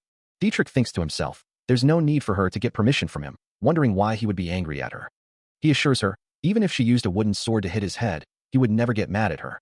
He continues, he's not saying she should do that to him, asking if she's not angry, admitting he was just feeling sad that Thanos put all his training efforts to waste. A sly smile creeps across his face, as he thinks to himself. Now that he's confirmed that she has a talent for swordsmanship, Dietrich suggests they also try magic training together later at night, as someone shouts their agreement. His eyes gleaming, he thinks about what this time around will bring. The events of the previous night seem to have taken a toll, as Charlotte lies in bed, looking pale and exhausted. A chef presents a steak, hoping to tempt her appetite, but Dietrich seems more concerned with her well-being than the meal. Her eyes barely open, Charlotte appears to be struggling to stay awake. His brow furrowed with worry, Dietrich asks if someone is trying to eat her up. A memory surfaces, a vision of a dragon-like creature chained and wounded, hinting at the source of Charlotte's distress. Mumbling incoherently, Charlotte looks increasingly unwell. The camera pans to a large window, a silent observer to the unfolding drama. A dark aura surrounds them, a visual representation of the encroaching threat. His expression grave, Dietrich wonders if a demon is involved. He gently places a hand on her shoulder, asking if she's talking about the destruction of the world. The words she utters are chilling, the last words left by the third Dragon Lord. The scene shifts to a full moon, a symbol of time and fate, with the text indicating a span of 400 years. A long time ago, there lived the third generation Dragon Lord. That power, surpassing even the fourth and fifth Dragon Lords, revolted against his master's wishes and tried to kill her, but, naturally, he was killed by her. He could see the future whenever he used the power of the soul, and he left his last words before he died. In the near future, a demon shrouded in darkness will change the land and the sky, bringing about destruction to the world. So, a voice declares, I'm the demon shrouded in darkness. And you're scared that I will destroy the world? With a chilling declaration, Phelan reveals, he's the demon shrouded in darkness. A sinister smile plays on his lips, as he asks if the third young lord is scared that he will destroy the world. A bead of sweat trickles down Phelan's face, as he admits that it's really the case. Looking down, the third young lord dismisses the prophecy as utter nonsense. He repeats himself, growing agitated, calling the idea of destruction utter nonsense. His eyes widen but the third young lord screams, declaring that it has never been the prophecy of the third lord. Phelan smirks, enjoying the reaction, and admits he likes this energy of hers. He chuckles, suggesting the third young lord's parents heard it wrongly, as the third lord's prophecy is made up. The third young lord is shocked, as she realizes that it was just a joke. In a flashback, a dragon looms large over a crowd, its presence seemingly worshipped by the people below. Back in the present, the third young lord's hand clenches, his expression unreadable. Sitting across from him, Phelan observes, a subtle smirk playing on his lips. The third young lord's eyes widen slightly, a hint of unease creeping into his voice as he asks if Phelan intends to eat him. Phelan dismisses the notion, claiming he doesn't like the taste of dragons. A sinister glint flashes in Phelan's eyes, as he implies there's more to his intentions than he's letting on.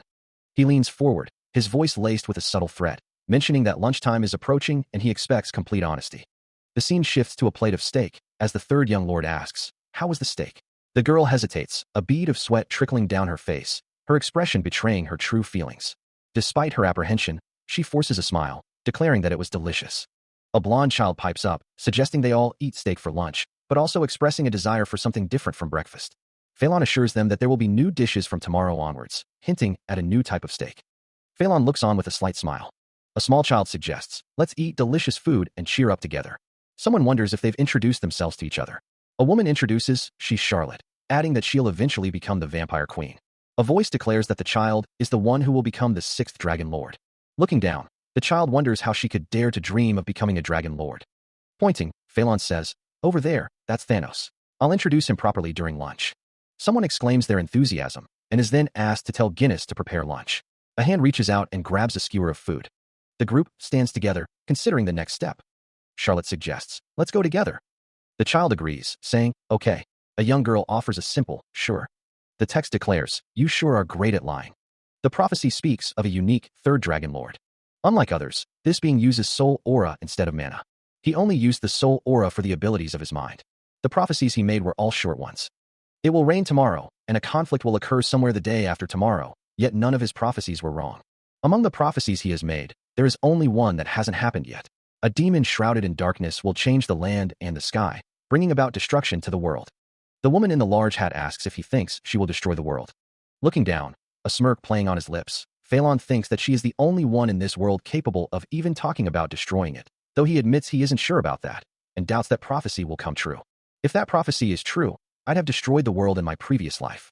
Hearing the question, he responds, stating that he didn't. A vision of destruction fills his mind, a figure shrouded in red standing amidst the flames, admitting to only bringing down one country. The scene shifts to the aftermath, the figure lying dead amidst the devastation. A question echoes, asking if he died. He admits that he didn't want to live anymore either. The woman from before appears in his thoughts, as he muses that maybe the demon shrouded in darkness isn't him, but someone else. A voice calls out, addressing him as master, prompting him to ask what is it. A pattern is shown, with the words that the fate or future isn't set in stone. A vision of two figures appears, with the words that there will be a fight taking place somewhere out there, to make the prophecies become untrue. A street scene is shown, with the words that they just need to stop the skies from raining and stop all the fights that take place. So, the scene fades to black. As a hand reaches out towards a dark object, a voice declares that the future is definitely not set in stone. The ominous words echo, stating that if Master is fated to live only 13 more years, then so it shall be. Nearby, a woman in a large sun hat stands with someone whose expression is unreadable. Elsewhere, sitting with a sly grin, Phelan seems to be plotting something. From a distance, a chibi figure cries out, promising to be really angry if something happens to Master and begging them to wait. In a kitchen, a chef adds wine to a dish, while someone comments that the others are distracting. Since everyone was gathered, the host decided to let the kids introduce themselves to each other. Holding a piece of meat on his fork, Thanos announces that he is 17 years old. Smiling brightly, Charlotte chimes in, stating that she is 11 years old. With a slight pout, Shell reveals that she is 10 years old. Smiling gently, another young man says that he is 14 years old on the outside. Looking around the table, someone thinks that this is basically a gathering of young chicks. Looking at the food, someone thinks that it is better at cooking than they had expected. After asking him about it just now, someone is told that he had worked as the head palace chef for about 4 years. Realizing this, someone thinks that there are more talented people around than they had thought. Ron eats, a thought crossing his mind that he might need to keep himself on his toes. He continues to eat. Charlotte asks if he isn't dipping his steak in blood today. Whispering to Charlotte, Shell says something. Thinking to herself, Charlotte believes it's because she was worried that Shell might be afraid of blood. The group continues to eat. Charlotte offers Shell some food, and he accepts. Ron thinks to himself that this is what it's like to have students under him. The woman sits. Ron is asked why he isn't doing any training. The woman and Ron sit in silence. Someone thinks that 2 circles are enough for them. He takes a bite of the food, seemingly unconcerned. Someone recalls a similar situation, mentioning it was the same with Galactus. The scene shifts to another memory, this time at the Adventurer Guild. A character with animal ears questions, Galactus? He thinks to himself, wondering if it's wrong that he doesn't trust anyone except himself. Someone reflects on the age of the body, believing that with time, even if it becomes a barrier, they can overcome it. A figure is surrounded by a blue aura, seemingly in a meditative state. A voice encourages them, saying they should be able to achieve 3 circle right now, and maybe even 4 circle. 2 figures are in a garden setting, one questioning, am I wrong? Someone drinks from a glass, their expression unreadable. A voice states that the age of a body is very important, admitting that they are still a growing child. A figure stands tall, cloaked in red, noting that everything is different compared to their previous lives, starting from the length of their limbs. The differences in the length and size of his blood vessels are natural. Adding to that, the capacity of his heart is also different. Reflecting on the past, if he were around Thanos' age, he would create a circle whenever he was free. He knows he needs to be more careful. He recalls that if you get attacked while you're making a circle, the circle will be broken, and you will receive a great shock. Someone asks, so you're worried about being exposed to an isolated room? The man, identified as Master, thinks to himself, danger, Until you finish your circle, right? You really see through everything. He remembers that after he regressed to the 14-year-old body of his in their family's estate, the first place he made a circle in was its prison. He thinks about the isolated room no one was able to easily visit. He recalls that after that, when he made the second circle, he remembers a time when Ron had protected him. Elsewhere, Phelan sits, thinking of the person he trusts the most. A figure vows to protect their master, who is currently a doll. They declare they don't have the luxury of time to make circles slowly. It's the one day every month when Master is able to revert to her original form. Back with Phelan, he thinks to himself that it's dessert time. The figure scoffs. It would be a joke if they needed their students' protection. Remembering, it's only once a month. Phelan thinks he'll do his job as master today. The figure states, they'll protect you. They urge, so go and make your circle. Jack's suggestion is met with a groan. He says he already has plans for today. Phelan explains that there's a famous theatrical troupe performing at the Assemble Theater, and he already bought the tickets. He thinks to himself that his plan was to go watch that, though today is a rare chance for him to be in human form. A hand slams down on the table, and Jack wants to do his role as his master. He laughs, wondering if his student is declining that. Phelan says he can't win against her. There's no helping it, then, as they don't have much time. After that, a man exclaims, let's all go watch the theater tonight together. The group wonders, theater? The Alaves Guild stands tall. The scene opens on a staircase. The question hangs in the air, how much was it again? In another location, a noble is said to have paid a hefty sum, 50,000 gold, to eliminate the young master of a family. A sinister smile creeps across a man's face, a hint of malice in his eyes. The man's expression shifts as he realizes it's Herman's young patriarch. A dismissive tone fills the air as the man is deemed a total nut job. That's the amount Dietrich Herman paid to kill Jack Valentier. The annual expenditure of a Viscount family is around 30,000 gold. Even if he was the young patriarch of the Herman family, could he borrow that much money in a single go? Just to kill one person? He borrowed 20,000 gold under the name of the Herman family, but where did the rest come from? And he was able to find the remaining 30,000 in an instant. That's how he got the 50,000 gold. What's this? He sold forbidden drugs? It wasn't. For good-for-nothings of noble families to be deep in drugs and entertainment is a common occurrence. It's an unusual occurrence, but what if business is involved in these matters? Usually, these things are just hobbies of that good-for-nothing noble. But the situation is different for the Herman family. Based on their findings, Dietrich wasn't running the business alone. It is a huge business that the Herman family is involved in. Jack sits reclined, listening intently. He finds this interesting. Dietrich is just the figurehead, and the Herman family is the one who's really pulling the strings? Dietrich stands before a large building. Their supply routes are everywhere in the country. Just how big is this operation? Can't you tell from those documents? Dietrich replies, I can tell, so tell me how. Jack says they still haven't found the answer to that yet, wondering if they should look deeper into it. Dietrich remains silent. The scene opens on a business, one that deals in forbidden drugs. The implications are clear. Only a duke family or the imperial family could be involved in something like this. Hearing this, Dietrich stands up abruptly. Turning to Jack, he asks, what's important now is the money for the assassination request. Did you find it? Jack replies, half. With this, it's now certain. The assassination was a failure, and the Pentanel assassins have all been killed. Elsewhere, a group discusses the situation, noting that there's no way they would let them be, while their intel agents dig up information about them. The focus shifts to Benamon, as it's revealed that he went to great lengths to split up his money and hide it, but they were able to find half. Dietrich, seemingly unconcerned, mentions that he's hungry and is going to buy lunch, asking Jack to buy his too. Jack instructs him, okay, go find that money as soon as possible. He asks, why are we keeping this matter from the higher-ups? The panel closes on Benamon, his expression unreadable. His eyes narrowed. Benamon rereads the document. Turning away from the silver-haired man, Dietrich assures him that they aren't hiding anything. Explaining that he's settling things on his end, Dietrich claims he's doing it so the higher-ups don't face any losses or inconveniences. With open arms, Martin welcomes the branch manager. Requesting 10 loaves of bread to take away, Dietrich is assured that they'll be ready soon. Thinking to himself, Dietrich questions why they are hiding it from the higher-ups, admitting that he can't. Dietrich recalls that Jack Valentier was serious about killing him. His eyes glowing, Benamon knows that if he wants to keep his head on, he must find that money.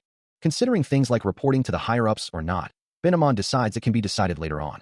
Acknowledging that he's just a mere branch manager, Benamon thinks there's no need for him to risk his life to be loyal to the guild. A ginger cat rubs against his leg, purring contentedly. He finds it lovely, even as he admits to himself that despite being the branch manager, he's never met the higher-ups of this guild before. He doesn't know their age or their genders. The only thing he knows for sure is that it isn't just one person. A smirk plays on Dietrich's lips. The branch manager mustn't give that cat any food, he overhears.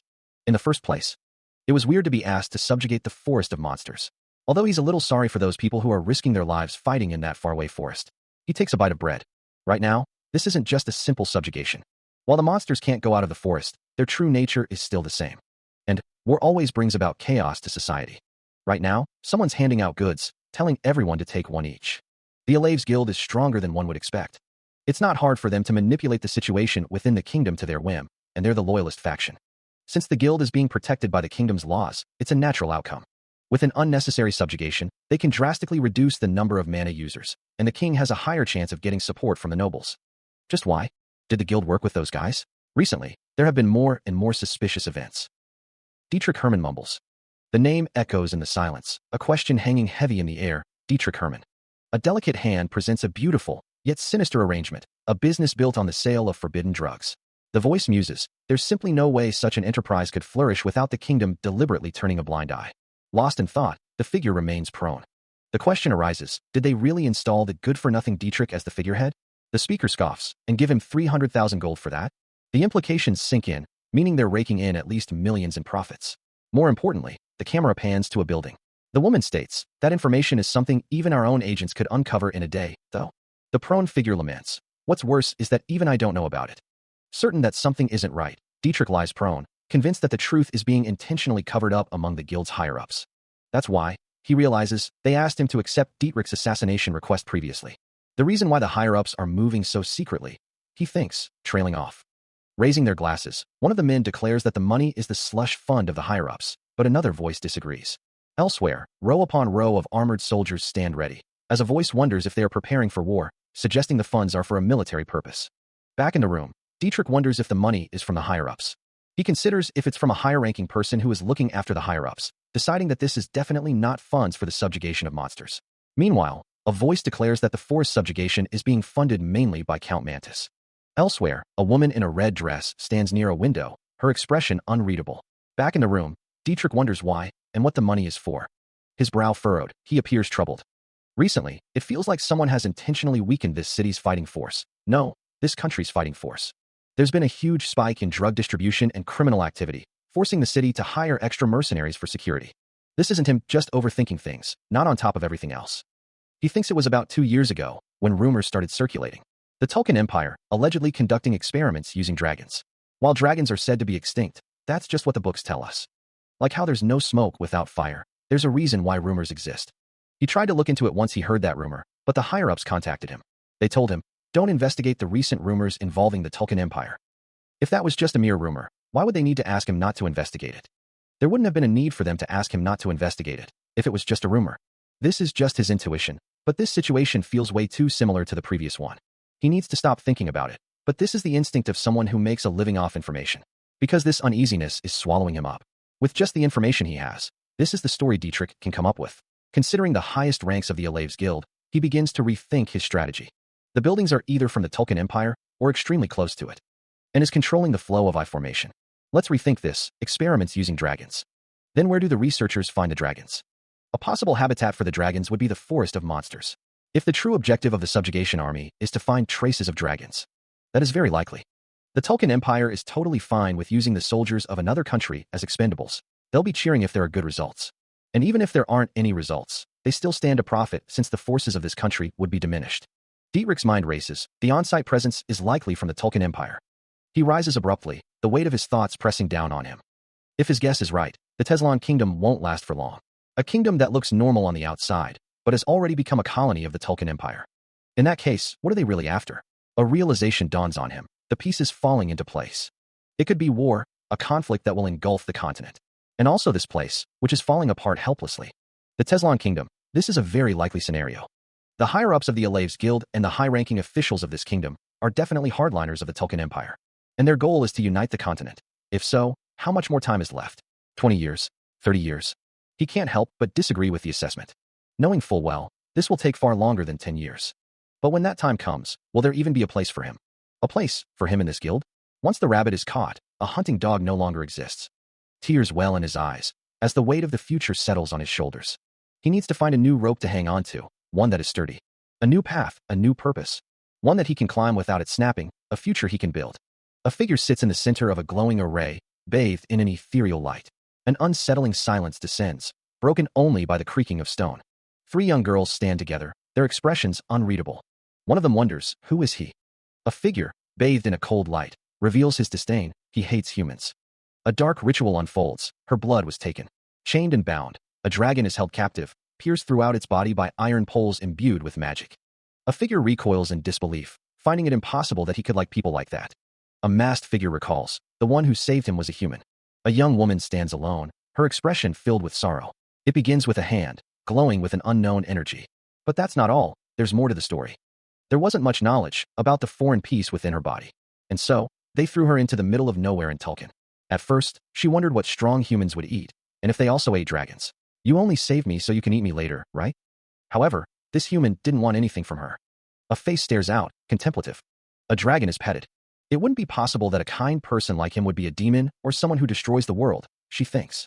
I guess the prophecy of the Third Lord is indeed fabricated. He only has a human body, she realizes. But he was able to make the third circle around his heart in 1 hour, and made the fourth circle in the next hour. After another 2 hours, the process continues. Bathed in a soft, ethereal glow, Jack sits in quiet contemplation, his expression unreadable. Eyes wide with shock, Charlotte exclaims in disbelief, while her companion gushes over someone's abilities.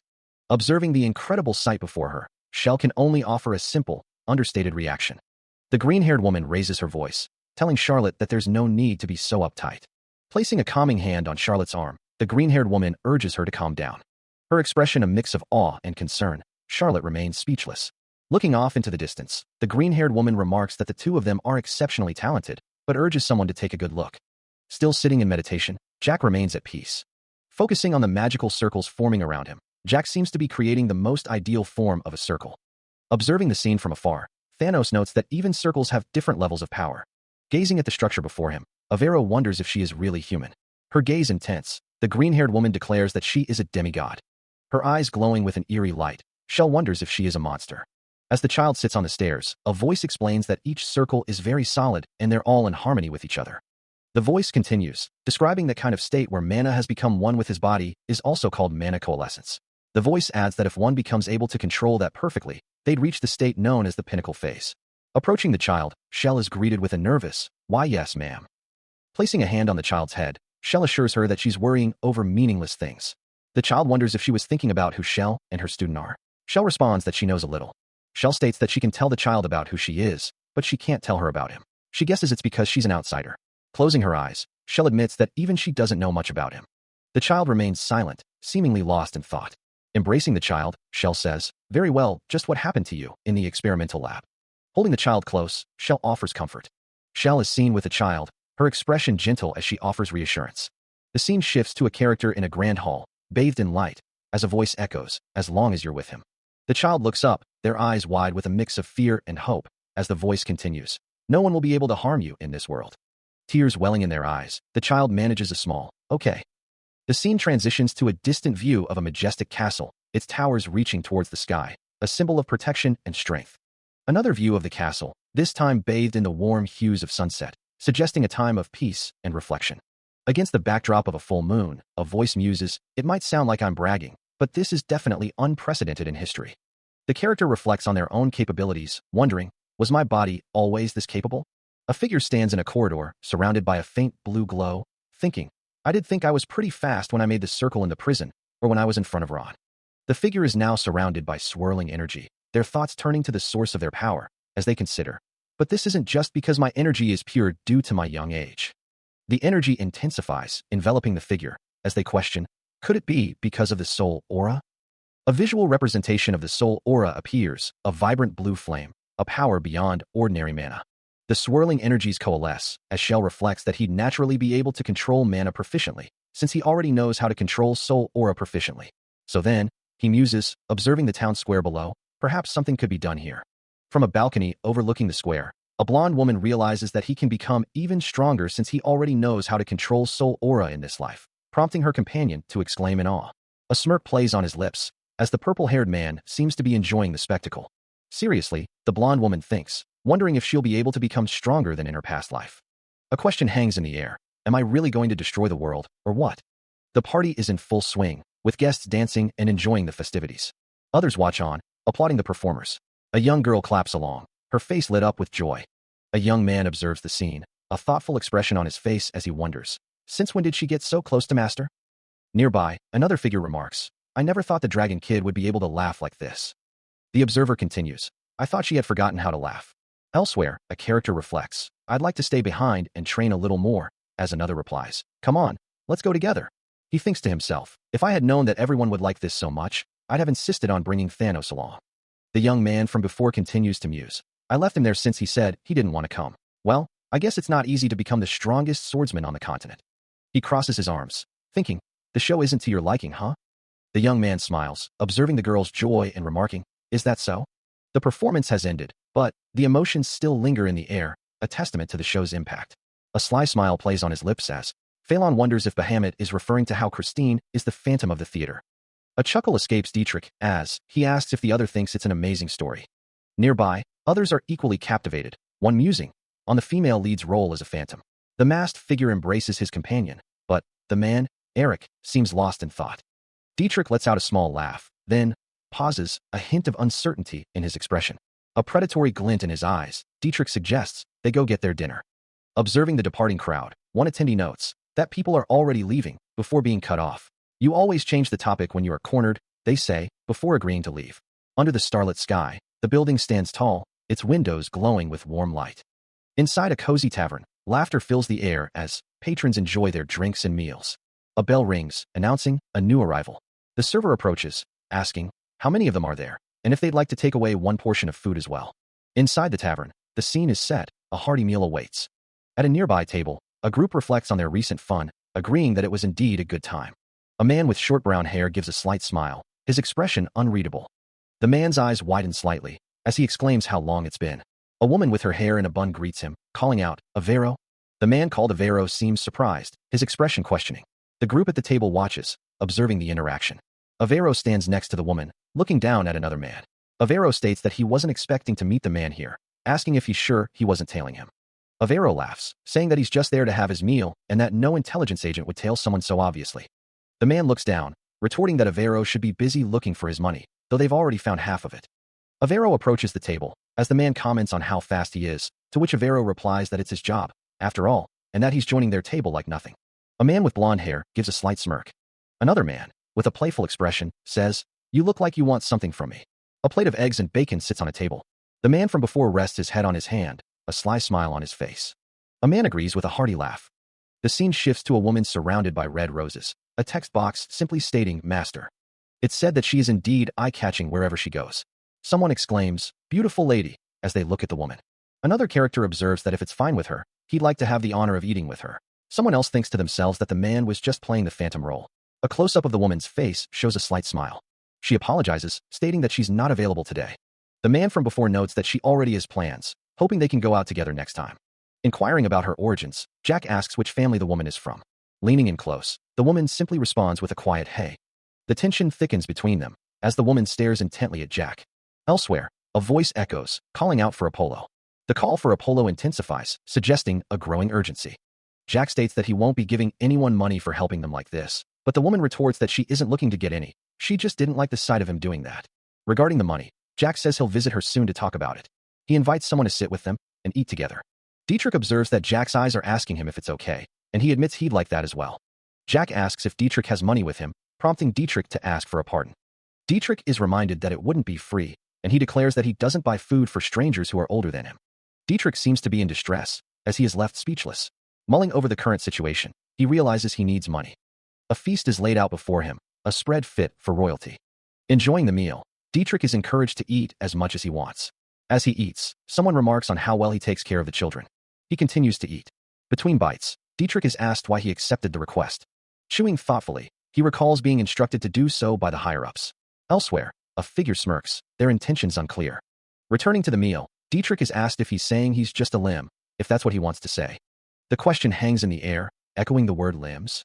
At his desk, Dietrich reflects, realizing that to them, he's just a tool that is easy to make use of. It's not easy for him, huh? That aside, the man across from Dietrich reminds him that he found half of his money, pressing him to reveal the total amount. 500,000 gold. Is he really willing to kill him over that amount? It's not even 50,000. Does that idiot have a talent for earning money? How did he get his hands on 500,000 gold?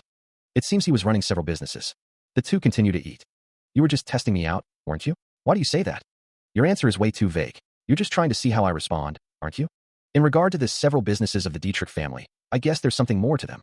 I can't tell you that information. Continuing his demand, Dietrich asks if he even gave him permission to speak, telling him to finish his food first. The other man is taken aback, as Dietrich declares he'll be paying for half the bill. With a smug look, Dietrich states that he doesn't buy food for strangers older than he is. Pointing out the obvious, the man notes that there are 5 people present, so shouldn't he only be paying for 1/5 of the bill? Dietrich simply replies, nope. He continues to justify his demand, explaining that he ordered all the food for himself, and since the man joined his table, he ought to pay half the bill. A forced laugh escapes him, as the man questions if that isn't too ridiculous. Grasping at his shirt, the man seems to be holding back his anger.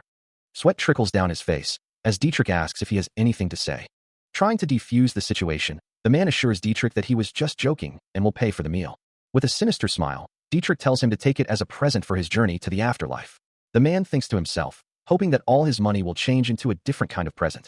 In a chibi form, Dietrich laughs, saying this is so fun, while the man thinks he was really joking previously. A full moon hangs in the sky, casting an ethereal glow over the world below.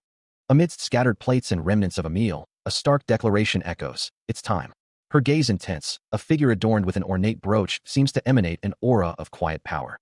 Back in the dining area, a flurry of activity surrounds a table laden with dishes, though the atmosphere has shifted, becoming charged with unspoken tension. His eyes wide with disbelief, a man struggles to comprehend the unfolding events. A silent, heavy pressure seems to descend upon the scene. The weight of the moment becomes almost palpable. A small figure, seemingly unaffected by the surrounding tension, remains still and observant. Confusion etched on his face, the man from before struggles to grasp the situation, wondering what on earth just happened. The small figure looks up, their expression unreadable. Holding the childlike figure close, a man declares that while he doesn't really care about what others say, he wants to try to keep this between themselves if possible. His eyes wide with fear, the man gasps, seemingly overwhelmed by what he's witnessing. A small figure, eyes wide with uncertainty, seems to be pondering something deeply. At the dining table, the atmosphere is thick with unspoken words, as one of the men present says, okay. A voice echoes, seemingly from nowhere. The secret between me and master. A figure muses, their forms silhouetted against the moon. No one would believe it even if I told them about it, so I don't really care if the world finds out about it. The man with slicked back blonde hair states, I'll take my leave now then. Turning to leave, the man with slicked back blonde hair is seen walking away. Waving goodbye, the man with slicked back brown hair holds the small figure. The man with slicked back brown hair, holding the small figure, is asked, said what? The group watches as the man with slicked back blonde hair departs. The small figure thinks, I don't know if I should say this is my instinct. A dark figure looms, its presence casting a long shadow. A disembodied hand reaches out from the darkness. A chilling premonition hangs in the air as a voice declares an ability to sense the impending doom of others. Turning to the boy in his arms, Phelan asks if he's saying someone will die soon, to which the boy simply replies, yes. The boy's eyes narrow, he doesn't think he'll be the one to do it. A figure lies on the ground, bloodied and defeated, a stark contrast to the earlier conversation. Phelan, holding the boy, reflects on the talented people who have died recently, speculating that the figure on the ground is one of them. He asks if that worries him, and the boy admits it does a little, but he's not entirely sure. The boy admits he doesn't really know what kind of person he is, only his name and position. A figure walks away. Someone notes that he hasn't shown anything to prove he's competent. A girl struggles with a cat, while another watches with amusement. Phelan declares he doesn't really care about all that now, as the scene shifts back to the group with the cat. Someone asks if he wants to see the cat as well, as the group gathers around. A voice muses that they'll only know after more observation whether he has any value they can make use of, while the cat says it's tired and asks if they should go back home. The sound of footsteps echoes, a steady rhythm on the cobblestone street. Walking alongside others, Phelan maintains a composed demeanor. Under the watchful gaze of the moon, he sighs, resigned to his fate. It looks like he'll be working overtime again tonight. Perhaps, he thinks, some fruit will help him stay awake through the long hours ahead. The interior of a grand building is seen. Flowers are shown, followed by a silhouette of someone enjoying the water. Jack Valantier relaxes in the water, finding it quite refreshing. The cool water surrounds him. He watches the small child, observing how playful she is, though he notes this is supposed to be a place for meditation and prayers. He calls out, asking his master to join them, saying this is what taking a break is like. The girl declines, prompting Jack to ask if she has thought about it. She asks what he's referring to, and he clarifies he means things like what she'll do from now on. The girl remains silent, contemplating her decision. She has decided. The girl sits on the stairs next to Jack, looking up at him with a curious expression. She asks what he is looking at. In a dark void, a single word echoes, revenge. The girl's face contorts in rage, her eyes wide and blood dripping from her mouth, consumed by a burning desire. The girl's inner voice declares, she's going to take revenge. Images flash of those who wronged her, her parents, who gave her to those people, and the Beckerman family. She remembers those who tortured her and cut off her arm, the pain still fresh in her mind. Jack looks at the girl, a serious expression on his face, telling someone named Thanos that they've got one more competitor now. The two continue to sit on the stairs, the girl's expression unreadable. The girl looks up, her eyes wide with uncertainty, wondering if it will be hard for her to do what she wants to do. Jack reassures her, telling her that it's more like she has to hurry up. He explains that her revenge targets might pass on from this world before she gets her revenge, causing the girl to gasp in realization. The girl looks off into the distance, a troubled expression on her face, wondering what she should live for if that happens. Jack looks on, his expression unreadable. He suggests she can think about it when it really happens. Bahamut seems to agree, though with a hint of uncertainty. Phelan wonders where Thanos and Charlotte went. Someone exclaims, "Oh, them?" They add, "They went to the academy," and asks if Bahamut was sleeping at the time. The speaker explains that they can learn more than just fighting at the academy, that's why they went there. Bahamut asks if they teach different things from Jack, and the other replies that Charlotte must have taught her to call him boss. The scene shifts to the academy, where things like building relationships with others are valued. Communicating with others are things that can't be learned here. Since people from all over the country are gathered at the academy, you'll be able to widen your mindset and knowledge as you talk to various people. Someone thinks, "I'd like to send you there if I could." Jack thinks Charlotte isn't ready yet, as she struggles to get along with something. There's no special reason, he thinks with a smirk. A scream escapes her, as something startles her. Catching her as she stumbles, Jack exclaims in surprise. Tears welling in her eyes, Charlotte wonders if he isn't tied down by his past. Apologizing for looking so serious, Jack asks why she did that. He assures her that she doesn't need to let anything tie her down, explaining that the past is already in the past. A voice echoes, calling him boss, and repeating Charlotte's question. Gazing into her eyes, he wonders, or is she really just asking? Acknowledging that they are both themselves, Jack points out that she is much younger than he is. The scene shifts to a view of the academy, a free life awaits.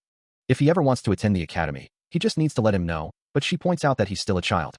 A servant approaches, asking if his master is present. He informs him that he has a visitor. The visitor is revealed to be the Assemble branch manager of the Alaves Guild. Someone remarks, wondering if he's still alive. The scene shifts to a grand building.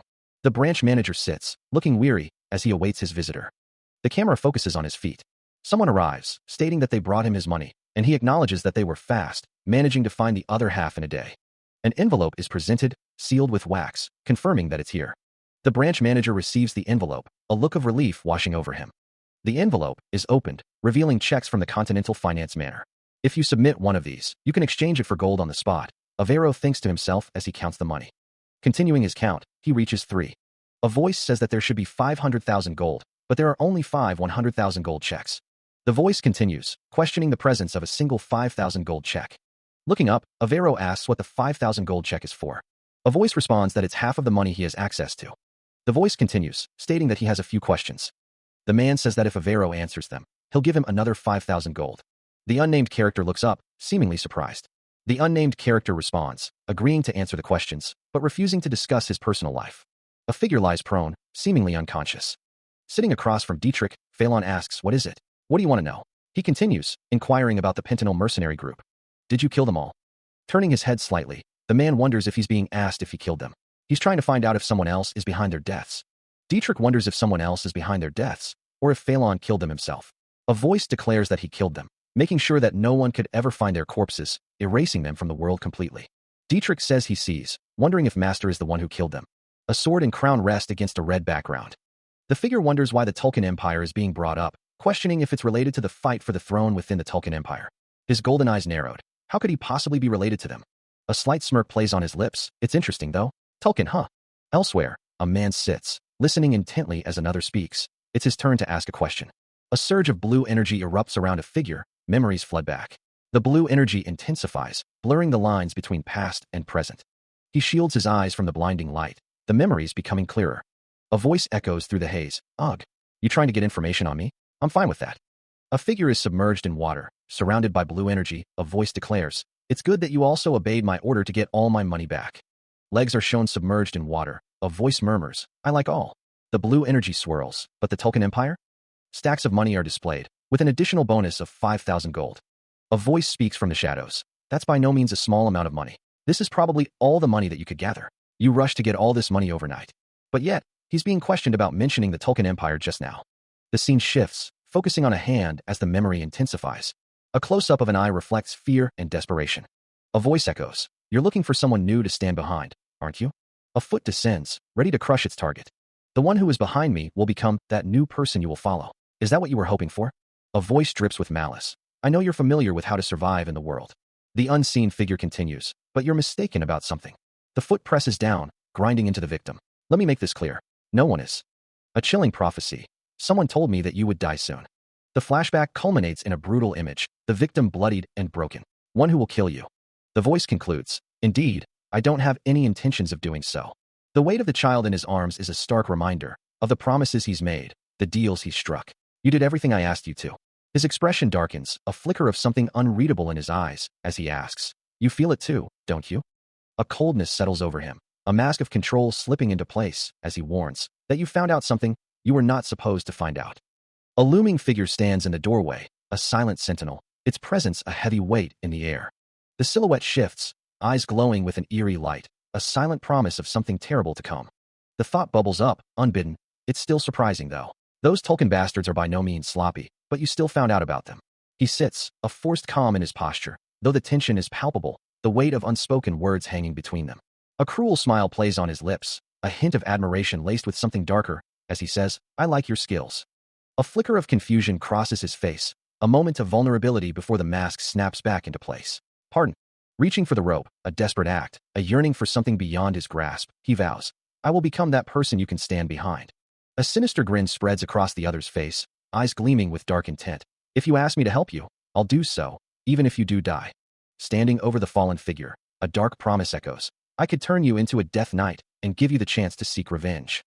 The younger man questions the concept of a death knight. His companion assures him that the details will be explained later.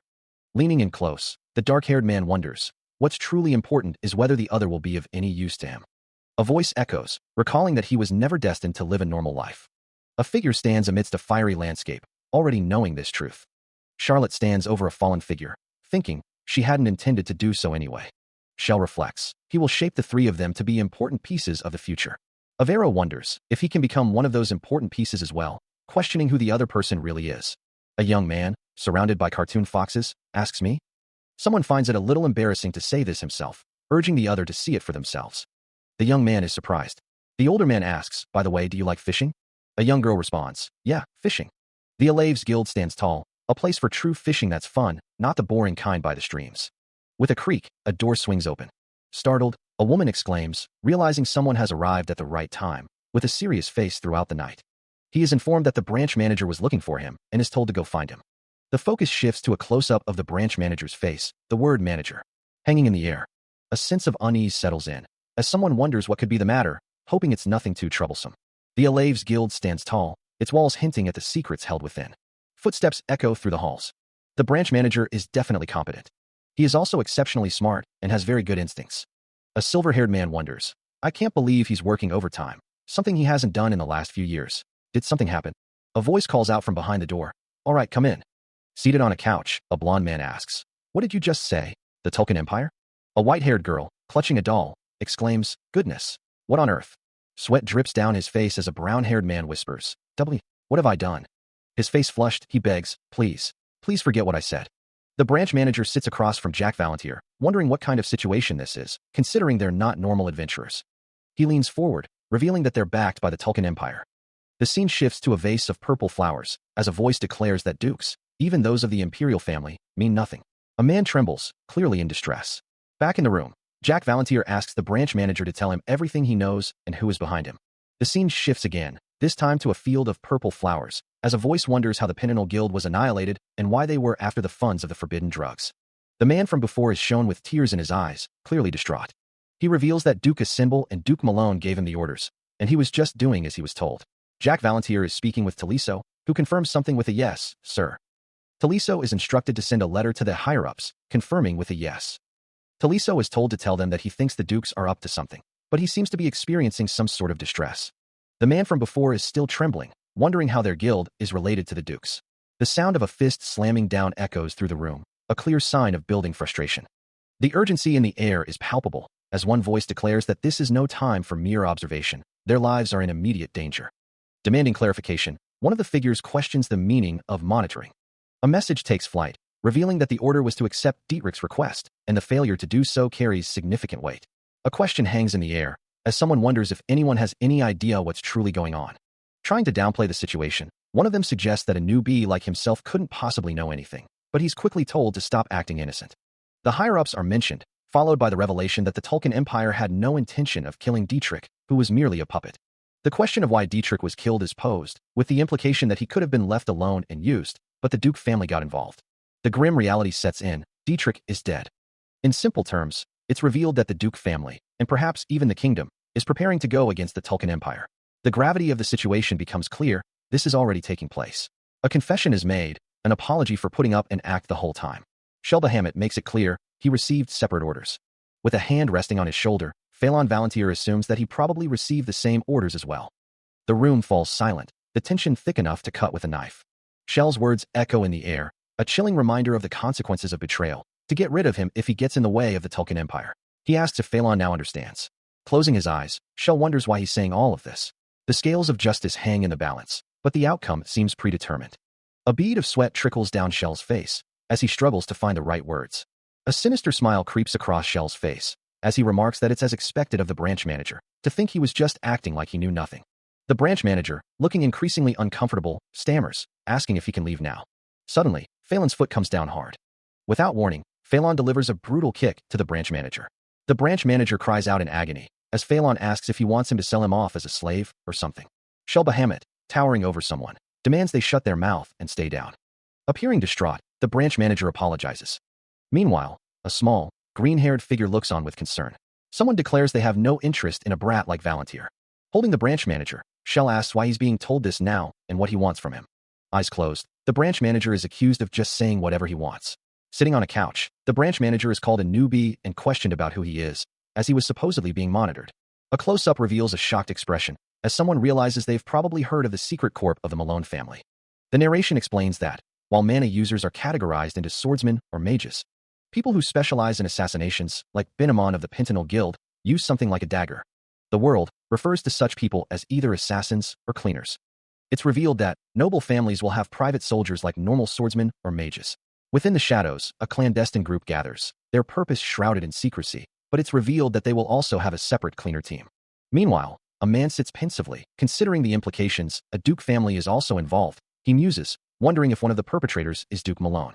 A woman with striking white hair confronts someone, observing that they spoke as if they knew what was happening, but now they speak as if they are unsure. She states that she had her suspicions, and she was spot on. A smirk plays on her lips, her eyes gleaming with a hint of satisfaction. Her expression shifts to one of surprise, as if something unexpected has occurred. The scene shifts to a pair of hands bound tightly with rope, suggesting a situation of captivity or constraint. A voice echoes from the shadows, remarking that it's been a while since they had so much fun. Elsewhere, a young man contemplates his future, wondering if he should just consider going into acting as a career. The narrative introduces a young actor, whose specialty is to cry out real tears. A man with a sinister grin asks, "What do you think about that?" The focus shifts to the Malone family, with someone being labeled as a fucker from that family. An hour ago, someone suggests they think about the situation. It's not just a small guild, but the Alaves Guild, and someone wonders if he, who looks after the largest branch, would look after the guild's capital. Hearing the words, Dietrich doesn't think he'll be assassinated by those common bastards. Someone tells him to forget about that, asking if the information about killing him is accurate, but the other says it's not information, just a gut feeling. The character with green hair says it's a gut feeling that's accurate more than 99% of the time. Someone is told they will die. Looking down, Dietrich thinks to himself, "Look at you now, no one told you, but you figured out that the guild was the Tulkun Empire's puppet." A hand reaches for a rope, and a voice says, "And now, you're looking for a new rope to hold on to. Even if I figured it out, it doesn't say anything." Someone asks Dietrich if he's seen the guild master before, but he says no. The character with green hair says, "So, there was a reason why he called himself a tool. You're a branch manager, but you've never seen the guild master before?" The situation is clear to some, but what does it all mean? It's said that they acknowledge his skill, but have no intention of showing themselves while using him. The boy wonders if it's something like that, if his skills were acknowledged by the Tulkun Empire, but should he even be happy about that? The question lingers, as he wonders why they didn't try to win him over, or at least tell him something. The silence hangs heavy as he considers what led to today's outcome. The words echo in his mind, that the guild doesn't trust him. There's a high chance that the higher-ups are planning to fill the guild with their network, and they probably think of him as a substitute who's the branch manager. It's clear that he's currently making his own moves secretly, but there's someone within the guild who is observing him. The question is posed, if they kill him, how will they fill the empty spot of branch manager? He thinks to himself, maybe the one who will take over that position is already on standby. The thought occurs that they wouldn't just use any average guy. It's likely that that person will definitely be their underling and skilled, probably someone who's agile and hides their intentions well. The pieces on the board shift, suggesting that the person pulling the strings might be closer than he thinks. Someone skilled, hard to read, and affiliated with the Alaves Guild. Does anyone come to mind? Lost in thought, Dietrich considers the possibilities. An idea sparks, a potential name surfacing in his mind. The image of a man with silver hair and scars all over his body flashes before him, someone who entered the guild several months ago. Dietrich recalls a strange feeling he got from someone, a feeling he can't quite shake. Thinking back, he remembers when he first met him. Pushing past, the man announces he'll be passing through. The man's facial expressions were exaggerated, and his footsteps were quiet and quick. That guy, he's at least a 7 circle. He's a little suspicious, right? Taliso. Considering the information he's gathered, his skill is truly something to behold. Though he does have his moments, sometimes doing stupid things and wearing a rather foolish expression, he can be somewhat awkward. He had thought that he was a spy, planted by another guild, or even a noble. A smirk plays on his lips, a silent acknowledgement of his own thoughts. A voice suggests, then let's go, it'll be quicker to hear it from him. Gazing up at the chandelier, he muses, so that's what happened. A worried voice asks, will it be okay? A reassuring voice responds, it's fine, so just don't. A pair of feet tap impatiently, a voice declares, I was bored, so this is quite entertaining. A voice filled with disdain, it was boring that you spilled right away though. Taliso's expression darkens. One of those people is Duke Malone, right? There are so many people I need to slice up. He asks with a sinister smile, why? Did that piss you off? A fist clenches in anger. How dare you say that about the Malone duchy? For the youngest son of a mere marquis. Taliso's eyes narrow with rage as he prepares to unleash his power. Another figure watches the scene unfold. He remarks on the situation, realizing the mage is a 7 circle. Jack Valentier, his eyes blazing with power, demands to know what they're doing just standing there. Taliso, a sinister smile spreading across his face, asks if he wants him to attack. Fueled by anger, Jack unleashes a devastating magical assault, screaming at the Marquis's son. The force of the blow sends the younger mage reeling. The observer watches with a mix of shock and concern. Taliso's expression shifts to one of menacing glee. The magical energy continues to pummel him relentlessly. The sheer power of the attack sends Taliso flying backwards. The onslaught continues without mercy. He smirks, a predatory glint in his eyes, as he admits he's been looking forward to this, especially since his opponent is an assassin. Urging himself, put your all into it. As his hands begin to glow with power, he scoffs, wondering if they can even kill an ant at this rate. What he needed to do here was to set a plan in motion. First of all, uproot anyone that could possibly bring harm to Tolkien or Duke Malone. To get rid of all of them, the second step would be to monitor Avero, the current branch leader. Avero is to be watched closely. The moment he looks like he's having second thoughts, he's supposed to assassinate him. The third step would be fabricating and spreading information about the Tolkien Empire. Any information that's not fabricated will be sent to Duke Malone. The plan is set. One dark cradle. One dark cradle. Done. The plan is complete. The individual appears to be muttering to themselves. Someone is being encouraged to continue talking. The young patriarch of the Malone family lives a frivolous life, enjoying the company of women and fooling around with them. It's a good thing they already sent someone there, because they knew this would happen. The young patriarch has numerous lovers, which could look strange, but it's actually normal, and the other preference of the Duke's wife is. The original objective of black magic is usually to take control of the target's mind or soul, destroy them, or restrain them. The current Taliso is completely different from the one that tried to kill me 5 minutes ago. He's restrained his soul, and he has acknowledged me as his master completely. The Adventurers Guild is being operated by the group known as the Committee. The Committee is being supported by the Tolkien Empire. It's a fact that nobody other than the members of the Committee knows each other. Considering it's known as the Teslan Committee, Taliso guesses it's a branch of an organization with multiple committees in various countries. Malone is ranked 4th, meaning there are 3 people above him in rank, and he has a good guess as to who they could be. Turning to Taliso, Phelan remarks, it looks like the quality of the information isn't as good as he had expected, doesn't he agree? Remaining silent, Phelan wonders why he isn't saying anything. A sudden realization hits Phelan, causing him to flinch. He told him, didn't he? Looking down at Taliso, Phelan says he wants him to see for himself what kind of person he really is, and then make his decision. Phelan thinks that after seeing this much, he should be considered pretty reliable, right? Or is he still weighing out his options? Clenching his fist, Taliso is determined. Looking down, Taliso is silent. Kneeling before Phelan, Taliso pleads to please allow him to serve him. His head bowed low, Taliso is ready to serve. He continues, kneeling before Phelan. Just give me an order, and I shall do it. A scoff escapes him, his golden eyes narrowed.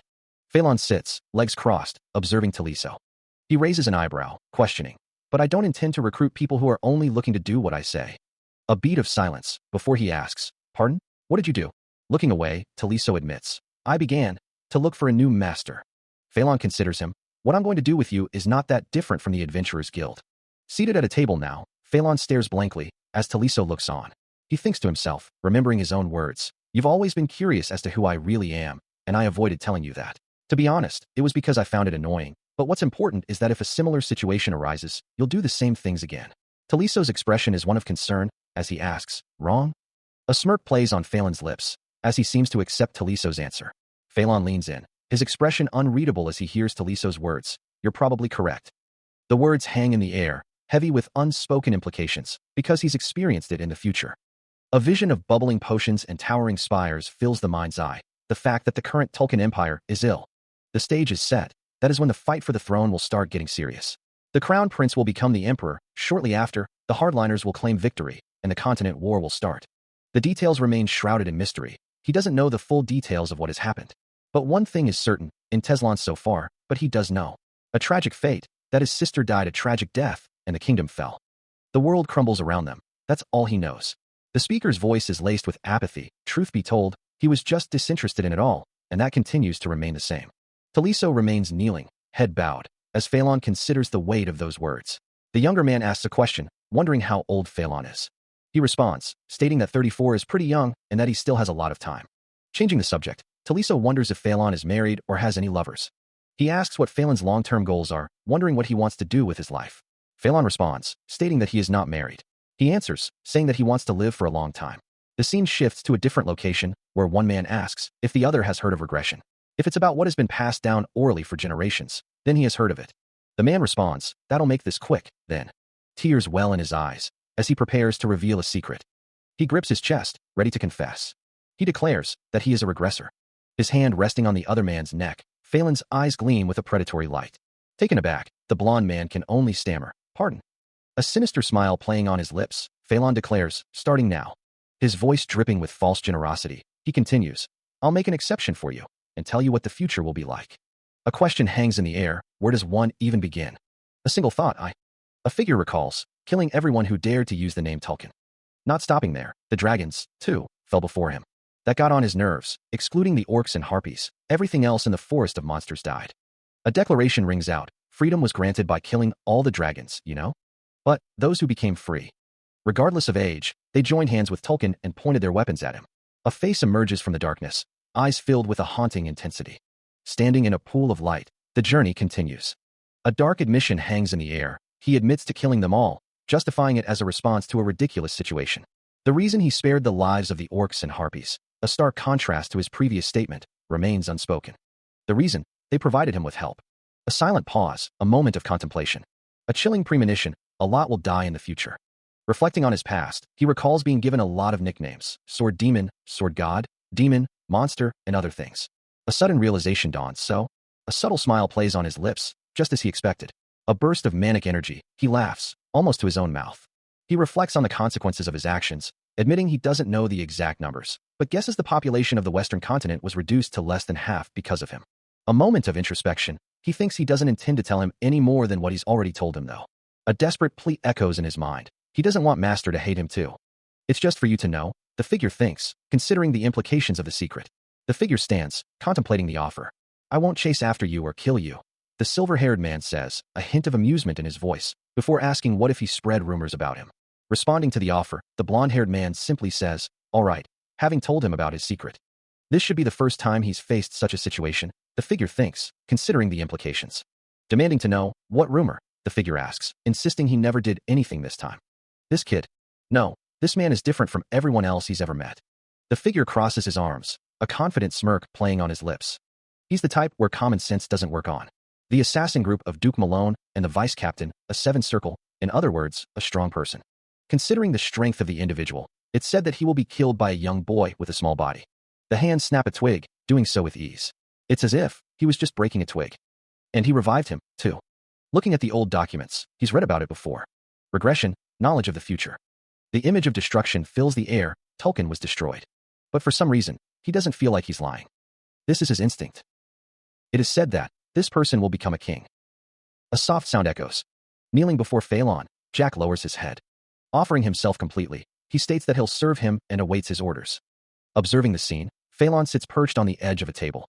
A smug grin spreading across his face. Jack thinks to himself that there's no need to act like this, and that it's getting embarrassing. Reaching out to playfully slap Jack, Phelan makes contact, eliciting a small ouch. Grinning widely, Phelan agrees to something.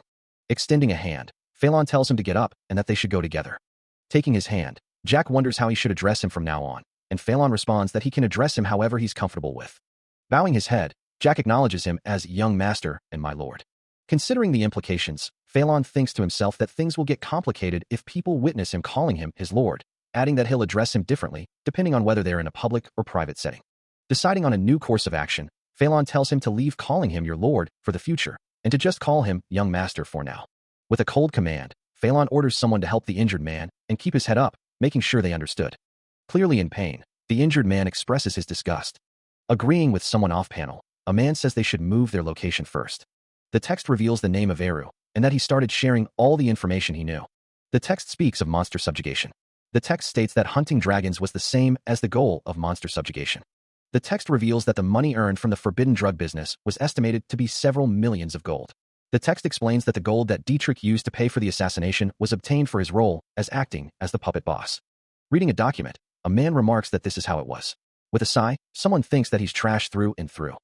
And there was a rumor 2 years ago that the Thulkan Empire was experimenting with dragons. Someone reports to their lord that they wiped them all out. The response is, of course, followed by a request to ask a question. The question is posed, is the future that you say you know changeable? The question is asked, or is fate already sealed? Someone knows what's going to happen in the future. As someone who went back in time, they stayed in the cave with Master for 10 years. And when they came outside, they took a step forward. A lone figure stands amidst ruins. The Thulkan Empire had already united the continent. Someone says they mean they looked into it. But they only know the details of what happened after the kingdom declined. It seems a firm grasp of the situation is needed. He's asked to take a look at something. He wonders what it is, before explaining what he has deduced. Pointing to a specific area on the map, he notes that it's a recently established domestic distribution channel. Phelan agrees. Indicating a location, he marks it on the map. He points out another location, and then another, wondering who these regions belong to. The question hangs in the air. The houses involved are revealed to be House de Ritt, House Herman, and House Marlin, meaning the heads of those 3 houses are certainly involved in this. Someone asks why he came to that conclusion, and it's revealed there was a sudden surge in potion sales. It's not like there was a fight over land between nobles, yet there was an increase in potion sales. It's obvious. Phelan examines a document, declaring that it's proof that a banned drug is being distributed in the market. An unseen figure agrees with the assessment. It's revealed that there are 2 types of drugs currently being distributed, cannabis and munkar. Cannabis is a type of tobacco, banned because it causes hallucinations, but it has low toxicity and isn't very addictive. Laborers in the country smoked it. But the problem was munkar. Munkar is simple and easy to make, and it brings intense pleasure. It makes your skin melt, and potions can cure this side effect. The higher quality the potion, the more effective it is in treating the side effects. They make money selling drugs, hoard all of the potions, then make more money from selling those potions. Phelan smiles, seemingly pleased with this information. The man states that he doesn't believe the size of this is just a few million gold. That's the lowest estimated amount. The map shows they expanded to other domains from these 3 points. One asks when did all this begin. The other thinks it was about 2 years ago, finding it interesting. It's revealed that they distributed banned drugs to commoners, and they made those who used them out of curiosity unable to speak up because they were afraid of being punished. The text explains that the commoners scrape together all the money they have to buy potions to cure the side effects of the drugs. A smirk spreads across his face as he thinks it's a truly wicked scheme. The text indicates that 2 years ago, premium potions in this city cost about 20 gold, but now they cost nearly 40 gold. The hand reaches for a document, stating this will be enough. The distribution of drugs probably began at the royal palace. He nods, thinking that even if concocting them is easy, it would have been impossible unless the royal palace turned a blind eye. The text reveals that they must have already made a ton of money, if you've caught on as well. The figure states blank. The text below indicates that even if the kingdom turned a blind eye, something else is at play. The text explains that this business is difficult to sustain. Nobles who didn't side with the Thulkan Empire aren't stupid. Flinching slightly at the news, the man with blonde hair apologizes for not having looked into the mercenary that was used in subjugating monsters in the Forest of Monsters yet, though it's true that they're fools. Dismissing the apology, the other man bets there's nothing to look into anyway, mercenaries and orders that were used in the business. The scene shifts to a group of figures, likely mobilized to subjugate the monsters, though most of them probably came back dead. A close-up of a man's face reveals a grim determination, as long as this is related to the Thulkan Empire. The scene changes to a decorative emblem, representing the hardline party's funds for a civil war. Back in the room, Phelan crosses his arms, thinking he's right. A new character is shown, surrounded by falling coins, and there's no trace of such a large sum of money moving from Thessalon to Thulkan yet. Even that idiot kept the money that he received. Returning to the conversation, the man with brown hair asks if the profit they made with the business may still be in Thessalon. The man with brown hair continues, stating that's right, and he likes him because he's so smart, though he's told he flatters him. The focus shifts to a treasure chest, the money. The scene changes to a grand hall. The most likely location is the royal palace, because the king is involved in this. Back in the room, Phelan listens intently. This is where the whole thing gets beyond his area of expertise, but he does have a theory. The pieces are laid out on the table: a crown, a cane, and two unknown figures. Duke Marlin is fourth in line. But who are the two standing between him and the throne? His companion urges him to cut to the chase, to just spit it out. Phelan hesitates, gathering his thoughts. He believes the second most likely place is the Marlin Duchy. But then, he admits he's not too sure about this next part. A small dog's tail swishes back and forth. A hand gently pats the dog, who pants happily. It's the Academy. Catching him off guard, the suggestion leaves the other man speechless. Considering the possibility, Jack asks if the Academy is a viable option. Listing the most likely spots, the storage room in the Royal Palace and the Marlin Duchy are mentioned. Still fixated on the Academy, the other man admits he never would have imagined it. Given that visitors aren't allowed on campus during the semester, it's clearly a great place to hide something, perhaps even better than the other two spots. Nodding, Jack urges him to continue. Considering the options, the assembled duchy is brought up. Apart from the king, there are only two people of a higher rank than Duke Marlin. Those two people are revealed to be Duke Assemble and Headmaster Ramel. Understanding the implications, the other man acknowledges the information. Finally, the royal family is mentioned.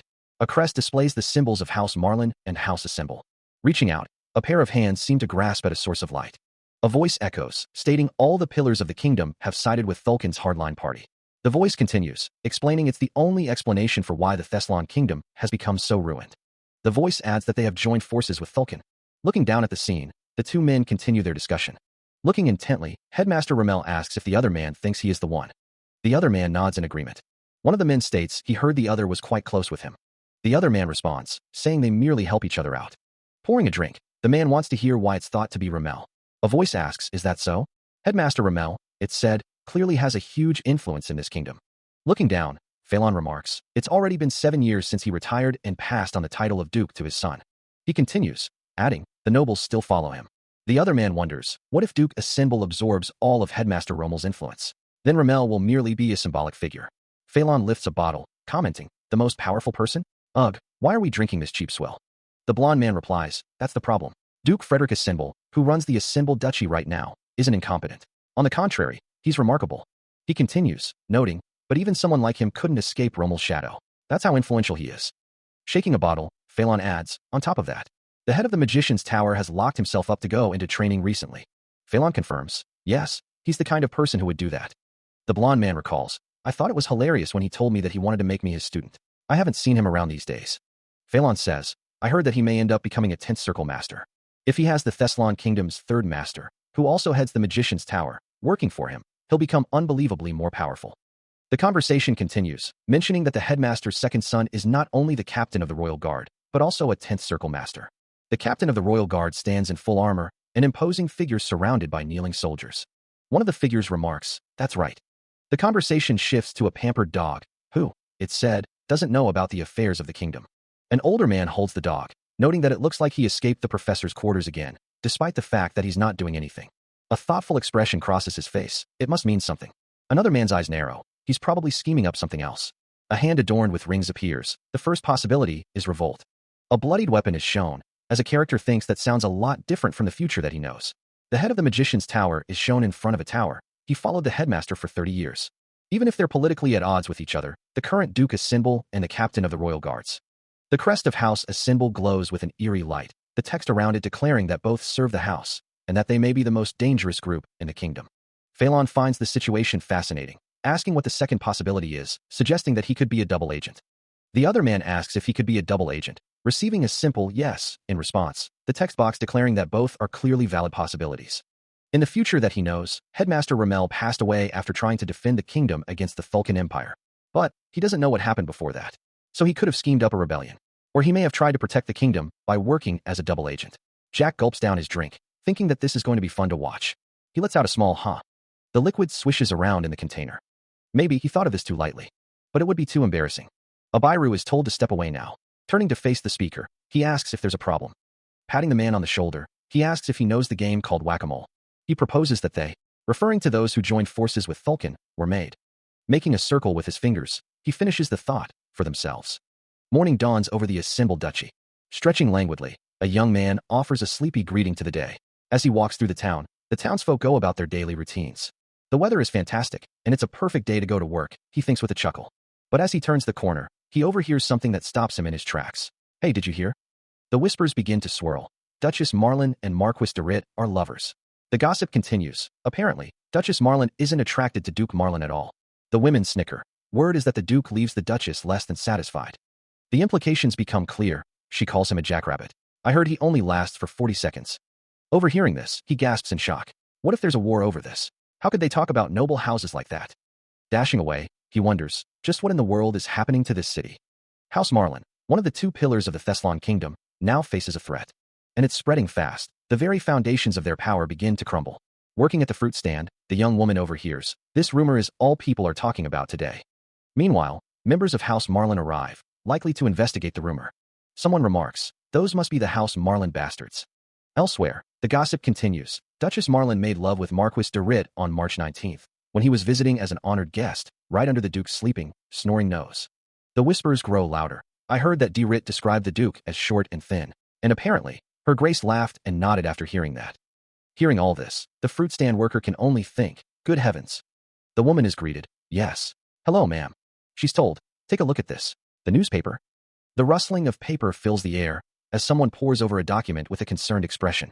The headline declares, this is the Thessalon Times, the most trusted newspaper in the kingdom.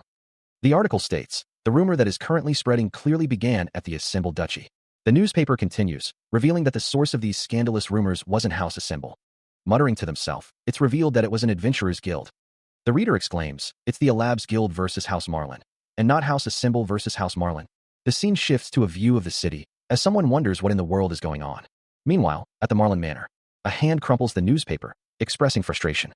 The newspaper is thrown down with force, as someone shouts, damn it, who did this? A figure stands over the discarded newspaper, clearly agitated.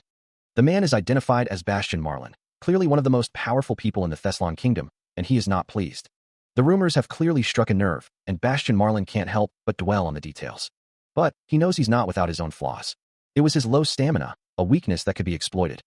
40 seconds? He scoffs at the thought, muttering that he can last for at least one whole minute. Damn it, he curses under his breath. This information is suspiciously detailed and specific, he thinks. March 19th, 5 months ago already, he recalls that his wife clearly had an affair with Marquis de Rit that day. He locked her up in the manor as soon as he found out. And Taliso was the one who reported this to him. At that time, he remembers. There's no way de Rit would blab about this, he thinks, pacing back and forth. So it could be none other than Taliso, that punk. That bastard, Bastian mutters through gritted teeth. How dare he bite his master, the one who raised him. Issuing a command, he orders Taliso to be brought to him immediately at a symbol. He doesn't care if they slice off an arm or two, as long as they can get him to talk.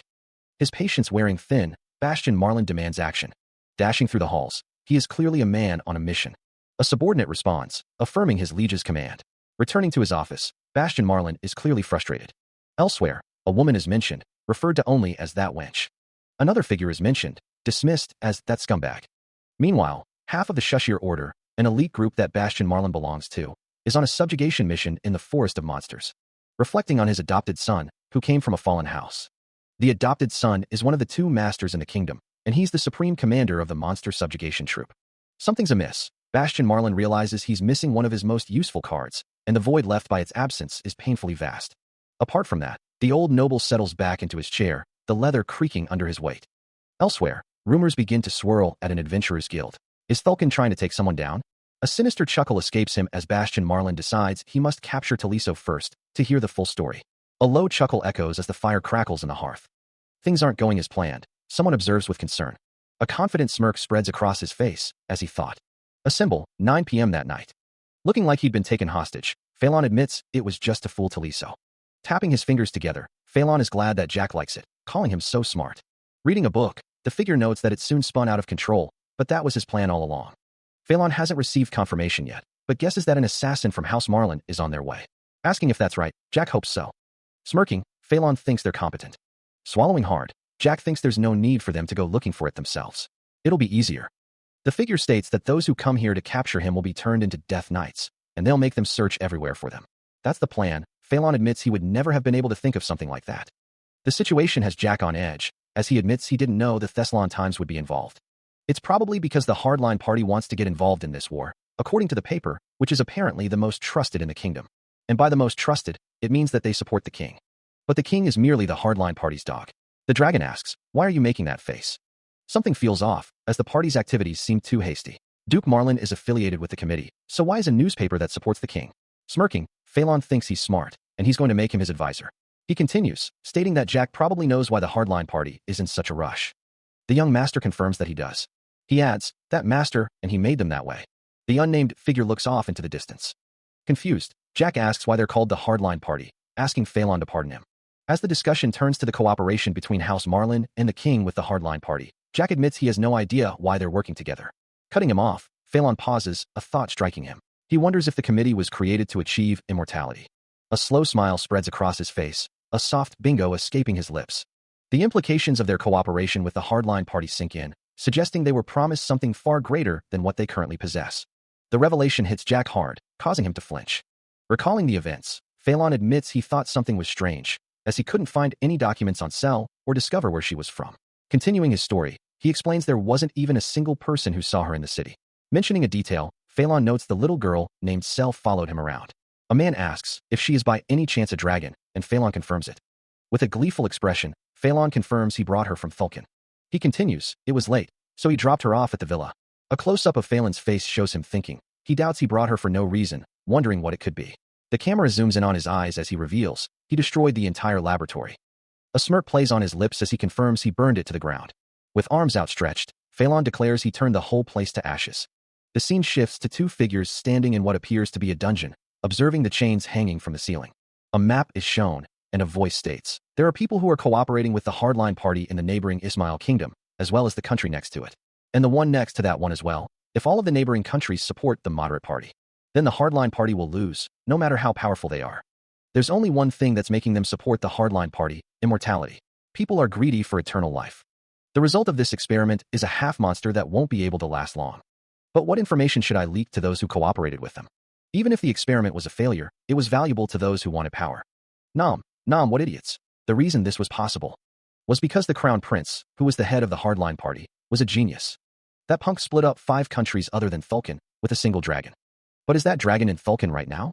As the two figures embrace, one of them mentions that dragon, while the other seems to be playing in their house. Deep within the shadows, a cloaked figure emerges, hinting at the hardline party's involvement. The scene shifts to a place burned down entirely, where someone is urged to truthfully tell the committee that they lost the dragon, expressing their sorrow.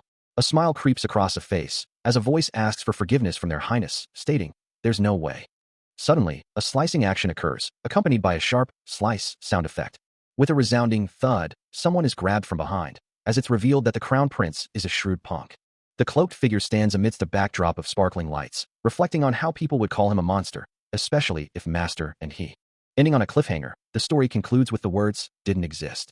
Beneath a sky dusted with starlight, the castle stands in silent anticipation. A subtle rustle through the leaves hints at movement unseen. A gloved hand signals a silent command. Cloaked in shadows, the figure declares, "Our mission is to capture Taliso alive." The figure continues, their voice hushed, "That punk is a traitor. We can hurt him, but we must not kill him. All right." With a shared purpose, they prepare to enter a symbol now. Plunging into the unknown, they fall towards their destination. From the doorway, a figure observes, "Let's see." The hardline party, having lost their dragon, now face a critical decision. They have 2 options left. They can either find a new dragon, or take advantage of the committee and cut ties with them. And so, the Crown Prince emerges into view. As a chess piece is moved on the board, the announcement is set to be made through the Thessalon Times today. He's going to announce that he's cutting ties with the Committee of Thessalon. The decision will impact other kingdoms as well, as the announcement is discussed. That would be war, on an unprecedented scale. Meanwhile, Avero is assuming that there will be a chain reaction. A civil war in the Thessalon kingdom will cause another war to break out, which will cause another war, and then another. On and on, until the entire continent is in a state of total war. Of course, the gossipers have no idea that their whispers and giggles will lead to total war. But I know. This is a battle of wits between the Crown Prince and me. The Crown Prince made the first move, and then I began to make my move. The Crown Prince may not know him, but Phelan knows the Crown Prince. Avero wonders who would win, as Phelan asks what he plans on doing. Avero has no doubt in his mind, agreeing with Phelan. Dismissing the conversation, Phelan moves on. Elsewhere, a silver-haired woman stands, her expression unreadable. Phelan flinches, having heard that Death Knights have a limit as well. Avero asks where he heard that, as the silver-haired woman says she likes reading books. According to Death Knight, a novel by an author known as Raccoon, it said that an experienced dark magician can travel with a level 5 Death Knight, and a true dark magician who reached 10th circle, or a necromancer. The text continues, stating they can travel with a Death Knight that's over level 10. Even though it was written 400 years ago, Phelan wonders what it is, as he twitches and wriggles. Phelan reads, a name catching his eye, Raccoon? The name rings a bell, and he recalls, yes, I remember clearly. That's the author's name.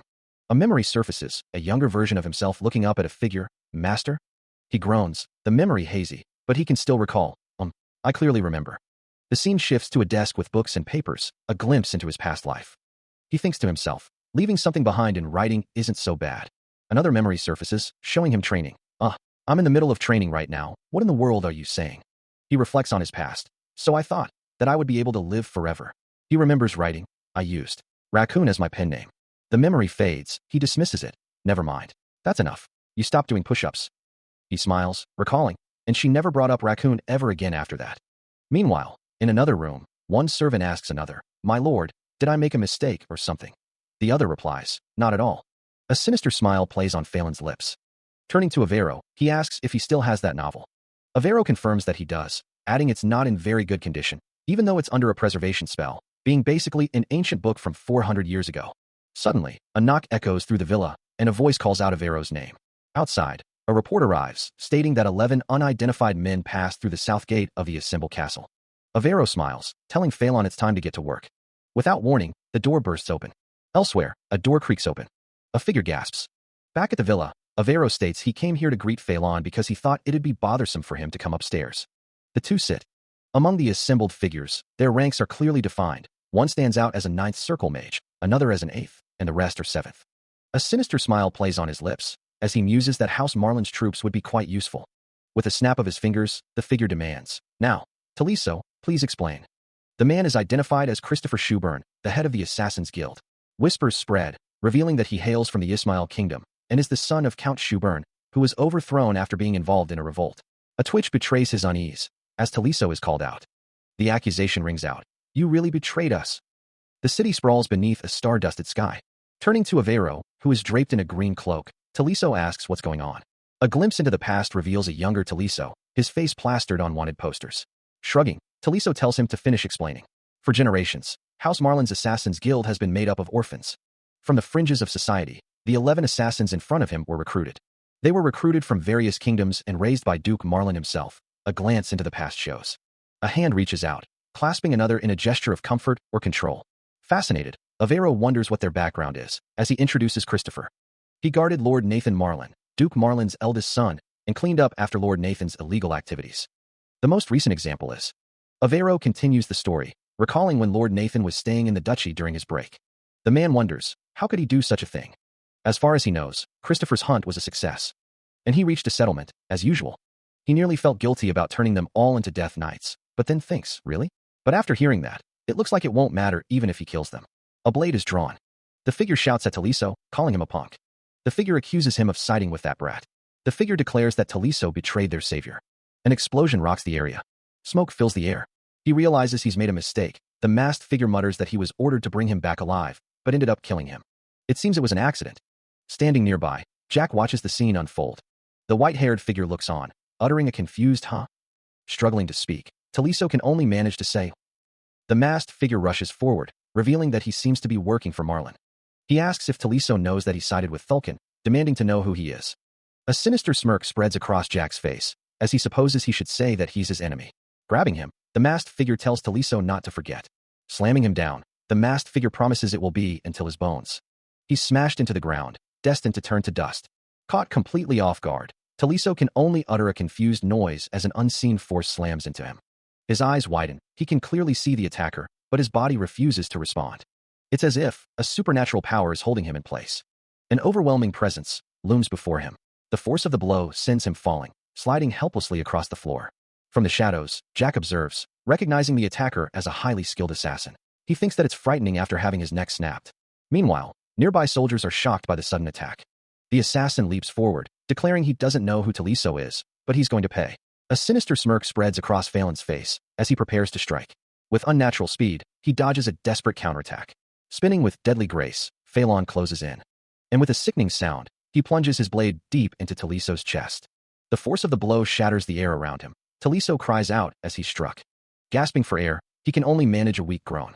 Slamming him into the ground, Phelan finds the whole affair rather boring. Nearby, Jack watches the scene unfold, wondering just who his attacker is and what he wants. With a swift motion, the scene shifts to a flashback. Rushing forward, Phelan closes the distance. An unknown hooded figure grabs Taliso, making way for the final blow.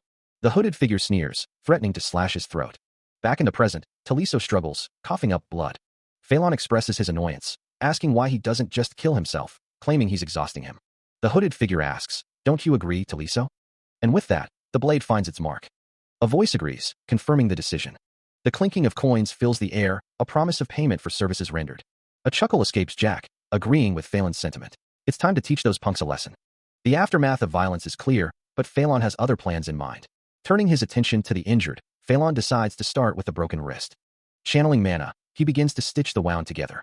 With the wrist mended, Phelan moves on to creating a dark halter. A blinding flash of light signals the completion of the process. The Death Knights stand assembled, now numbering 12 in total.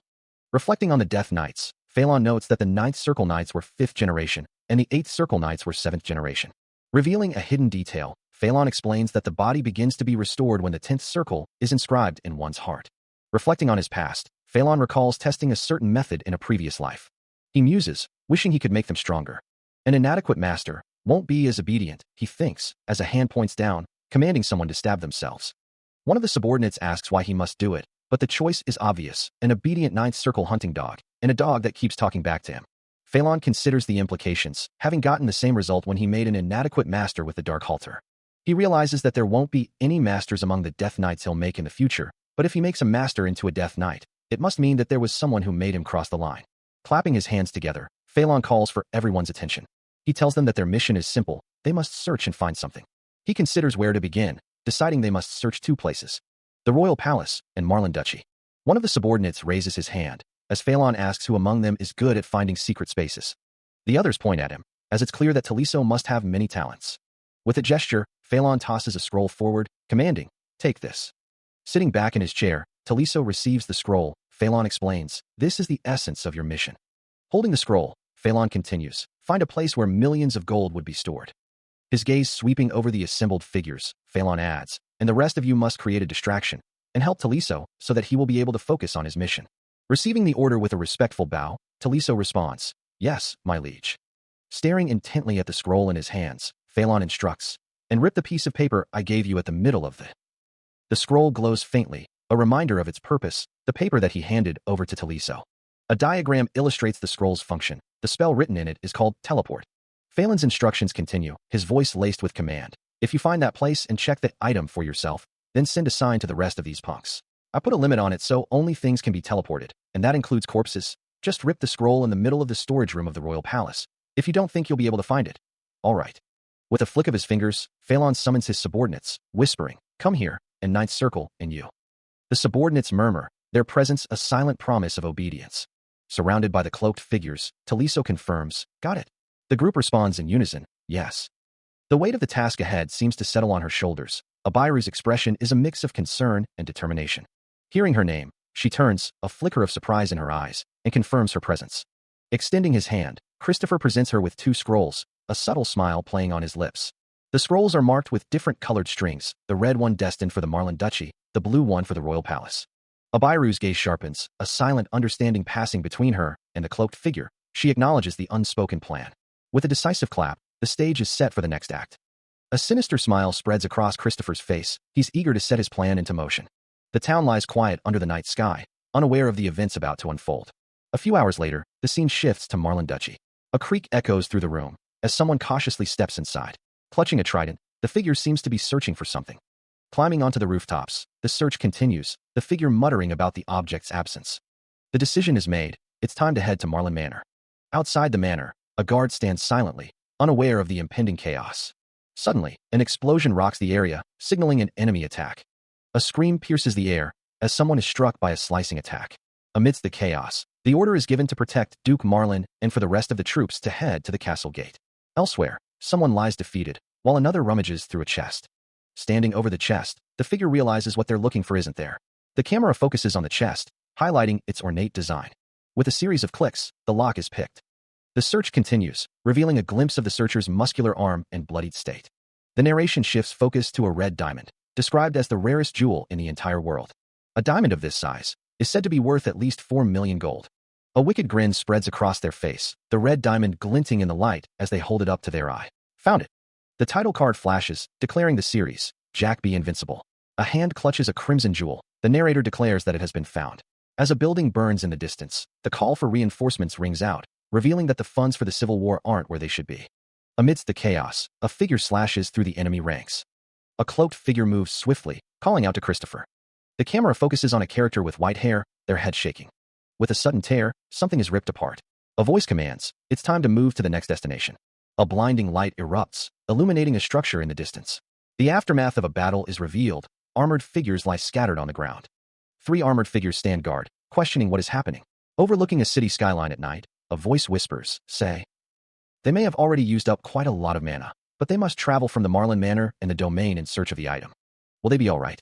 Bastion Marlin wonders, receiving a confident reply, they'll be fine. Focusing intently, a figure is using a mana integration magic circle. That mana, a voice declares, was inscribed along with the Dark Halter. Well, Jack Valantier muses, that will shorten the Death Knight's lifespan a bit, but who cares? At Thessalon Royal Palace, someone shouts, it's an intruder. Aha, they use teleportation magic. An order rings out, surround the Royal Palace and find the intruders, and half of you stay here and ack, carf, slash, crack, splat. It's gotten so noisy here. With a resounding slam, the door bursts open, signaling an unwelcome intrusion. Standing defiant, bathed in golden light, a knight in shining armor declares, you're either brave or stupid. Ready to meet the intruders head-on, the knight bellows, but either way, charge. Observing the unfolding scene, Douglas Assemble remarks, this is the end. Hidden in the shadows, the cloaked figure grips a dagger, thinking, there's nothing to gain from a prolonged battle. Turning away from the confrontation, the figure mutters, Taliso must send a signal soon. Eyes scanning the shelves, the figure concludes, no. Examining a magic book, the figure notes, this is a very valuable magic book, but this isn't it either. Forced to kneel, the figure begins to crawl. Desperation etched on their face, they continue the search. Spotting a difference in the floor, the figure observes, this tile has a different color than the rest, and there's air seeping through around here. A sinister grin spreads across their face as they realize, found it. The ground shakes, as the intruder continues their search. A realization dawns, they knew there had to be a secret passage somewhere. With each step down the spiral staircase, the air grows colder. A creaking sound echoes, as a hidden door slowly opens. Staring at the gold before them, the intruder is sure this is real. The sheer amount of treasure is staggering. It seems to be about 1 million gold. Reaching out, they grab a chest. A sinister smile spreads across their face, it's time. The chest opens with a loud bang, releasing a signal. Elsewhere, armored figures flinch, reacting to the sudden surge of energy. A clamor rises from the shadows. The cloaked figures murmur that it's the sign. Taliso sent a signal. The cloaked figures prepare to withdraw. It's time to jump, and let's go. The air crackles with raw power. Do you really think, the armored figure bellows, that you'll be able to escape? As the cloaked figures descend from above, the sound of their arrival echoes through the chamber. Energy crackles around the armored figure as he unleashes a devastating strike. What? Christopher exclaims, his face contorted in disbelief. Christopher silently thought to himself that he served his purpose after he jumped in the way and got hit by a sword attack from a 10th circle. Defeated, Christopher lies prone. One of the cloaked figures murmurs. I won't ask again. A voice booms as a massive armored foot descends. Who are you scumbags? The armored figure demands, and what's your motive? His last mission. High above the courtyard, a lone figure surveys the scene. Elsewhere, Rommel Einhard Assemble sits, his hand rising as if to cast a spell. On a balcony, Rommel Einhard Assemble is addressed. Yes, your majesty. Below, soldiers stand guard, their armor gleaming in the dim light. The courtyard is filled with row upon row of soldiers, an army ready for battle. Trapped and with nowhere to run, a figure lies defeated. But then, a warrior emerges, their sword radiating a blinding light. But the figure remains blank. From the shadows, a voice commands, listen closely. A purple-haired figure addresses cloaked subordinates, revealing their plan. The 3 of you aren't going to go when Taliso gives you the sign. With a resounding point, the warrior strikes. The armored soldier declares, the royal castle has already been surrounded, and the rest of your gang who ran away will be captured as well. The soldier demands, reveal who's behind this, if you want to die a peaceful death. A voice promises, you're going to die, after the mission is complete. The figure with glowing yellow eyes states, not as a corpse, but a complete death. This would be a blessing for you. The figure's eyes gleam as they say, so remember this. In the distance, a grand castle looms. A group of soldiers shout, long live the Thulkan Empire. Their voices echo, Long live the Vulcan Empire. The Vulcan soldiers stand ready, their armor gleaming. A man in noble attire pauses. Wait, what in the world is he? A bright light shines, illuminating the Vulcan soldier. A mysterious energy rumbles. A surge of energy erupts. The blast echoes with a deafening boom. The night sky stretches out above. A grand building stands tall against the sky. Chests overflow with gold, far more than anticipated. The king was preparing for the civil war, it seems. It's about 6 a.m., and things had become settled within about 16 hours. This seems to be about 20 million gold, and these chests are full of potions. 500 rare, top-tier potions, and at least 2,000 high-quality potions. No, rather, the king's private funds are probably mixed in here. Our great king of Thessalon. This is the first time I'm grateful for his idiocy. I've become one of the richest people in the continent overnight. Sitting atop a mountain of gold, Jack can't help but chuckle at the thought of those anxious fools. Inspecting a blade, Phelan remarks that it seems there won't be a civil war after all, questioning if it's right. He continues, musing that even if the king of Thessalon was a puppet for the hardline party, he probably now feels abandoned. A symbolic image appears, showing the king sacrificing his people and soldiers to appease Vulcan.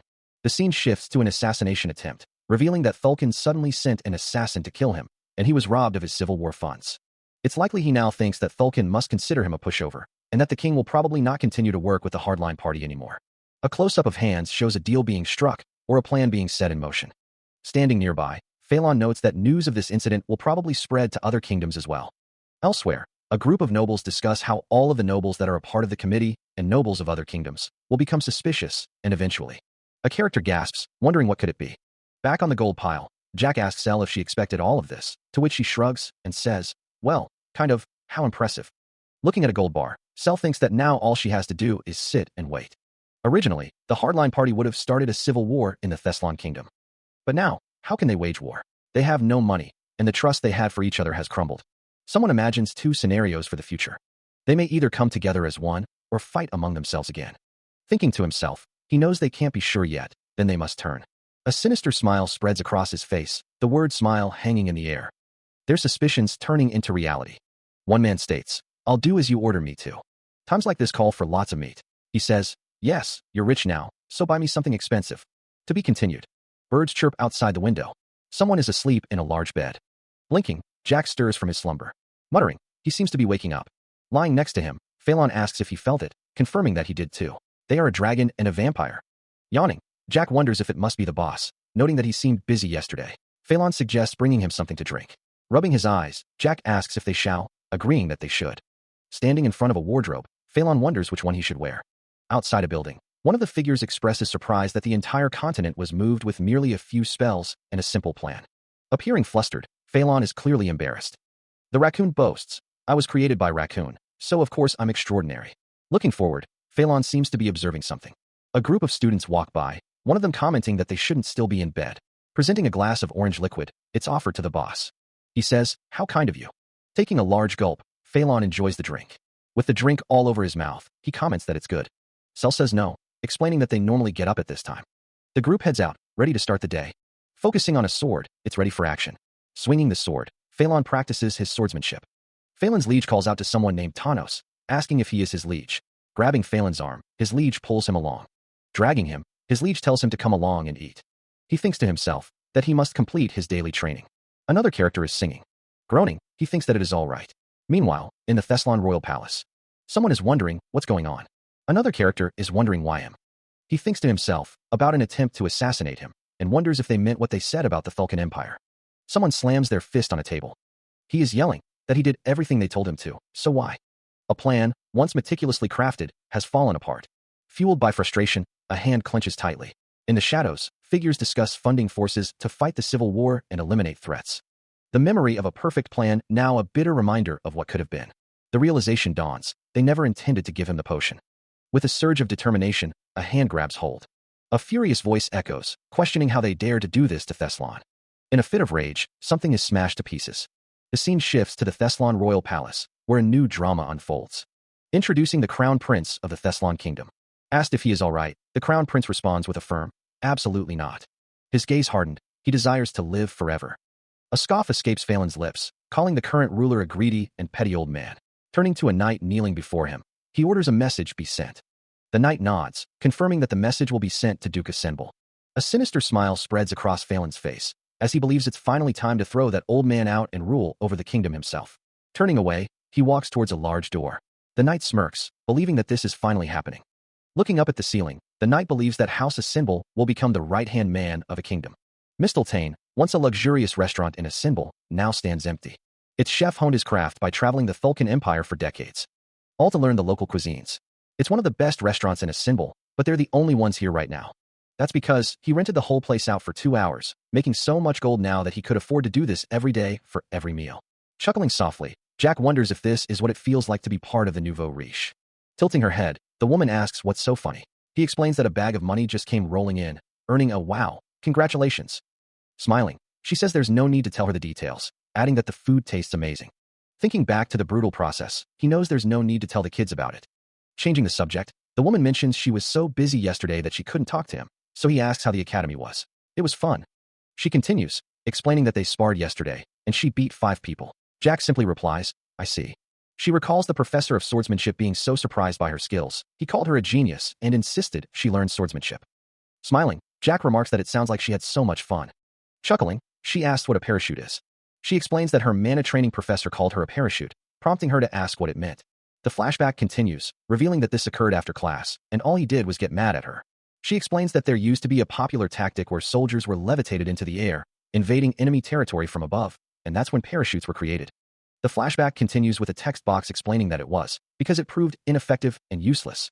She continues, explaining that after that, it became a derogatory term, referring to someone useless who suddenly dropped in somewhere, and Jack asks if she's saying that some lunatic dared to insult her. She confirms that, and that this lunatic was a teacher.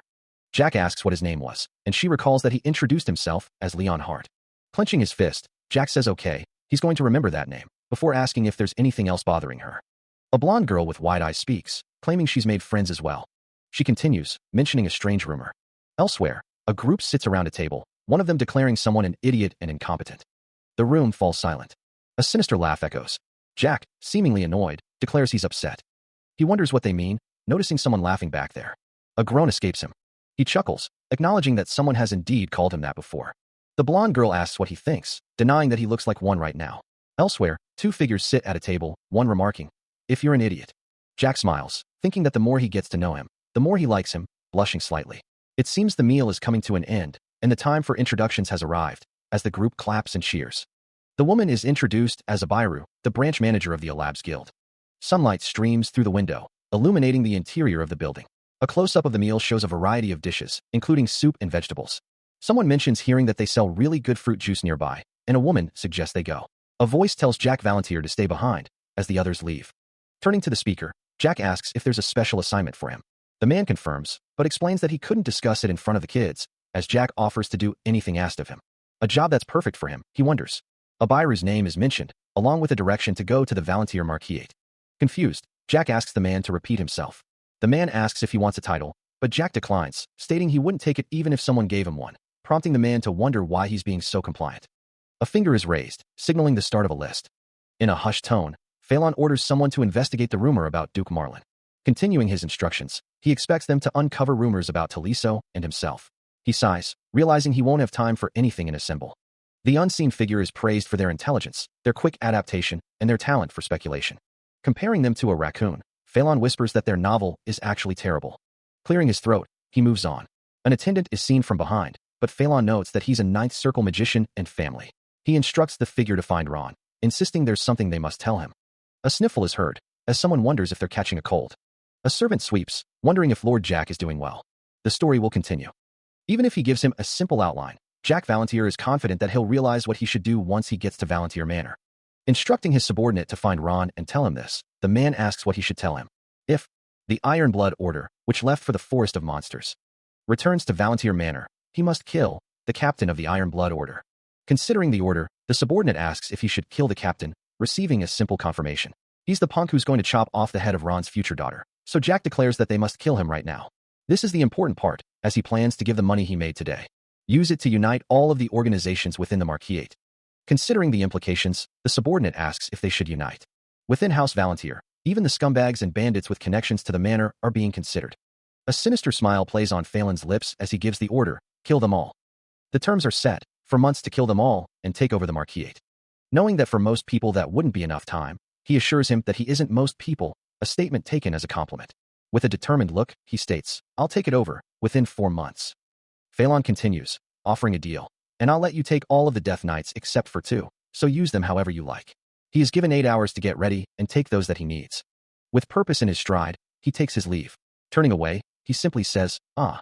He pauses, turning back as he's asked to spread one more rumor before he goes, prompting him to wonder what rumor. Elsewhere, traces of an enormous battle were discovered at a historic site that used to be the capital of the Gunnar Empire. The news spreads quickly, and a couple of them are predicted to be dragons, causing the crown prince to faint on the spot, and all of the nobles of Thulkin were greatly shocked. He considers adding more fuel to the fire, spreading the story far and wide across the continent. Could it be that he's trying to divide the committee and the hardline party? Someone is trying to make the committee and they have doubts about both the moderate party and the hardline party. And they say to come to the villa when they're ready, agreeing to the terms.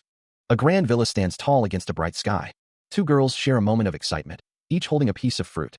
Watching them from above, a figure looms, their expression unreadable. A figure walks with a staff, each step resonating with power. A sudden flash illuminates a building. A figure plummets through a blue abyss. With a resounding swish, a blade cuts through the air. The sword continues its arc, the swing echoing with force. The blade sings through the air, another practice swing, another futile attempt. His grip tightens, eyes narrowed in concentration. Within the glowing circle, he unleashes another slash. But it's never enough. The hard stone rings as he hits the ground, defeated once more. Staring up at the sky, he can't help but wonder. The sky is so blue today?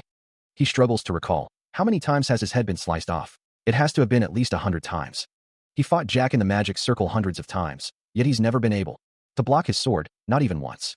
Was that illusion really a first circle? He has no reason to lie, and I do believe him. But he is unable to block his blows even if he uses all of his mana as a second circle, and he keeps getting his head sliced off. Springing to his feet, he prepares to face Jack once more. He grips the wooden sword tightly, knowing he has no choice but to keep trying. 3, for 100 times, he's sure he'll find a weakness eventually. If he keeps fighting and dying, is it really that difficult? A voice calls out, "My lord, it's you."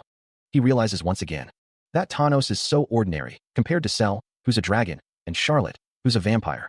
He's sure he'll see the fruit of his efforts one day, even if it takes a long time, and the result will be different depending on what kind of training he does. The problem is that Thanos is more frail than he thought. What should he do with him? A soft chuckle escapes him. The boy asks if he's 17 years old, and if he'll become an adult in a couple of months. He thinks to himself, great. A sinister smile plays on Phelan's lips as he makes a request. "If you have a bag you're not using, give it to me." A disembodied voice replies, "I'll help you out just this once." The room sits empty, save for a desk and chair. A hand offers a folded cloth, the word plop echoing softly. Accepting the cloth, Jack Valantier hopes everything will be all right. He stares, seemingly lost in thought. Elsewhere, a man with slicked back white hair stands before a large sheet of paper, declaring that Thanos is like a blank sheet of paper. He continues, stating that you can write anything on it, and that the word effort is written in small lettering on a corner. He lowers a bucket, deciding that it's not enough. A sinister smile spreads across his face as he holds the bucket. The contents of the bucket are splashed onto the paper as he declares he's going to write one more word on there. Back in the room, the man with slicked back white hair urges Jack Valantier to follow him, who responds with a determined, "All right." They arrive at a door where a small figure exclaims, "Master, what are you doing here?" and asks to be lifted up. Outside the building, the camera pans up to reveal its full height. As the door creaks open, Phelan and Jack step inside. Phelan seems surprised, uttering a soft "huh?" The scene shifts to show several figures tied up, surrounded by guards. A voice explains, "While you were away." The explanation continues. One of them came into the basement. A captive cries out as he's yanked by a rope. The voice continues. In short, one of them didn't return from the basement, and another went to get him but got tied up, and then the rest of them must have come down one by one. Phelan, holding a small figure, says, "So I merely captured them and was waiting for you. I didn't expect this to happen." One of the guards speaks. "Look at you. Just what have you been doing?" The guard continues. "Must I tell you? This place was empty yesterday. So explain how you managed to get such a large sum of money in one day." A new figure appears, smirking as he's revealed to be one of the 5 musketeers. Honestly, he'd had no intention of becoming close with them, and 2 weeks have passed, yet he doesn't even know their names. A smirk plays on his lips. "How arrogant of you. Care to explain?" He tilts his head, a predatory glint in his eyes. "Am I mistaken, or did you just order me?" His voice drips with disdain as he gestures towards the bound figures. "This is His Grace's villa, and you're merely a guest." His patience wearing thin, one of the 5 musketeers grabs a captive by the throat, the man gasping, "K, a guest." His grip tightens. "What do you mean?" The captive struggles, barely able to breathe. "This is my house. K." A chilling smile spreads across his face. "Did you think that they just let me borrow it? What a shame." His eyes gleam with cruel amusement, a sinister smirk playing on his lips. His grip remains unyielding. Release? The captive coughs, struggling for air as the interrogator continues. Then again, what would punks like you down at the bottom rung know about anything? Another captive, watching the scene unfold, flinches as he speaks. I didn't know that this was going to happen, but it's actually great. Thanos. Yes. Standing in shadow, a figure asks, "You're on my side, right?" A blond man responds, "Of course. I serve you, my liege." A man with reddish-brown hair asks, "Is that so? Then what should we do about them?" He chuckles darkly. The scene shifts to a basement overflowing with gold, as the narrative voice questions, "Don't you think it's strange how there is so much money in this basement?" A woman with silver hair stands with a cloaked figure, wondering, "And aren't you curious as to who these people are?" Lying prone, the blond man remains silent. The silver-haired woman instructs, "Listen closely. I suddenly attacked the kingdom with Duke Marlin." The scene shifts to hands manipulating gold bars, having caused an explosion and swept all the funds for a civil war that the Thulkan Empire was planning to use. A diagram appears, hinting that either Duke Asinbal, Headmaster Ramel, or both, have something to do with Thulkan. The gold-filled basement is shown again, as the narrative voice states, "But the money and goods that we robbed last night are here." A dark-haired man speaks to a white-haired man, questioning, "What would happen if the 5 Musketeers reported this to Headmaster Ramel?" A rat is shown, as the narrative voice wonders, "And what if Headmaster Ramel works for Thulkan? And what if this information were leaked to Duke Asinbal as well?" A voice from off-panel suggests that he would be accused of orchestrating it. With a slight smile, Phelan confirms that's right. The conversation turns to Headmaster Ramel. The unseen speaker continues, stating that Ramel will deny his relationship with them, and the stupid king will probably send his troops. The speaker adds that the Thulkan will try to kill him as well, since he ruined their plan. The speaker recalls that Thulkan ran all sorts of experiments on her, and she was probably shaking because of that trauma. The speaker worries that if they discover Cell, they'll probably try to take her back again. The thought makes someone nauseous, fearing they'll start experimenting on her again. Turning to Taliso, Phelan asks, "Yes?" The unseen speaker states that it's because of the 5 Musketeers. Someone is shocked, asking, "What in the world are you?" A hand squeezes a sword. Having laid out his plans, Phelan declares that he's explained enough and will now issue an order. A sinister smile spreads across his face as the order is given. With a silent push, a blade pierces its target. The command echoes, a chilling directive to kill all 5 of them. The command rings out, a chilling directive. A gasp escapes him, as the man with silver hair looks down at his subordinate. The man's expression hardens. The 5 Musketeers are now considered useless. The taller man considers their shortcomings. They lack grit and effort compared to Thanos, and they aren't as quick or shrewd as Abiru. Looking at what just happened, he reflects that he was clearly not in a place to order him around, and yet he was coercive and demanded that he give him an explanation. The blond man wonders, why should he take them in? Abiru is worth more than thousands of them, and he works for him now. A question hangs in the air, what are you waiting for? The man wonders if he must kill them, then would he like for him to let them live? A treasure chest overflows with gold. Amidst the laughter, the man in the center is told to forget about everything he saw and heard here, and to be careful from now on. Is that what he wants him to tell them? The man with silver hair tells him to think hard about it. If Thanos doesn't eliminate those 5 individuals right now, those around him will likely be in danger. Considering his inexperience with murder, this massacre will be especially memorable for Thanos. So, he's going to solve Thanos' problem, as well as prepare for the future at the same time. That's right, Master. When he first took Thanos in, he was certain that he'd simply use him and then throw him out. But the more time he spent with him, the more he seriously thought about training him. And he eventually took him in just like he did with Cell and Charlotte. But what does Thanos think? Probably not. That punk is afraid of being a part of a group. He's afraid to open up his heart to them. And he even thinks that he's useless. Phelan stands by the window, a sense of grim resolve washing over him. It may be brutal, but he must give him a sense of belonging, as well as responsibility. A small child is being held, a voice whispers that it is his role, as their leader. Phelan pats the child, telling him that he is too much for him, and that he can't believe someone like him is his student. The child smiles. Phelan looks at Thanos, asking if he is in year 4 at the academy. An unnamed character stands before 2 tied-up figures, stating that he knows him very well. Headmaster Ramel is helping him out. The unnamed character asks if he is going to betray him. The future of the country lies in his hands. If this is settled well, then he'll give him a good position. Though he may seem powerless, he can do that much. What does he say? Let's help each other out. The man wonders, should he kill them? He reflects, he's killed living things before, he's killed animals. He continues, but he's never murdered a human. But he imagines it won't be very different. There's a completely different reason. He thinks, he's hesitating right now. He gave him a chance.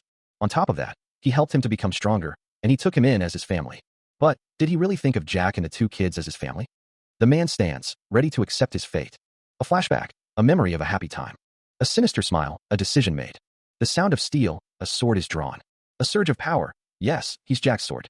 Having accepted his role as Jack's sword, Phelan stands over a terrified man, who is scrambling backward, offering everything he has to spare his life. His eyes narrowed, Phelan prepares to strike. Desperate, the man cries out, promising to reveal his enemies and investigate them, no matter what.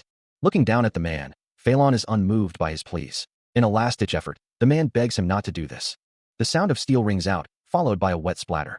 His eyes glowing with an eerie purple light, Jack raises his sword, ready for another strike. The blade flashes, slicing through the air with deadly precision. A crimson aura surrounds him, as Jack stands victorious, a bloody dagger in his hand. A voice cries out, "Wait, just a moment." Another strike lands, the sound echoing through the halls. Turning his back on the carnage, Jack walks away, the bloody dagger still clutched in his hand.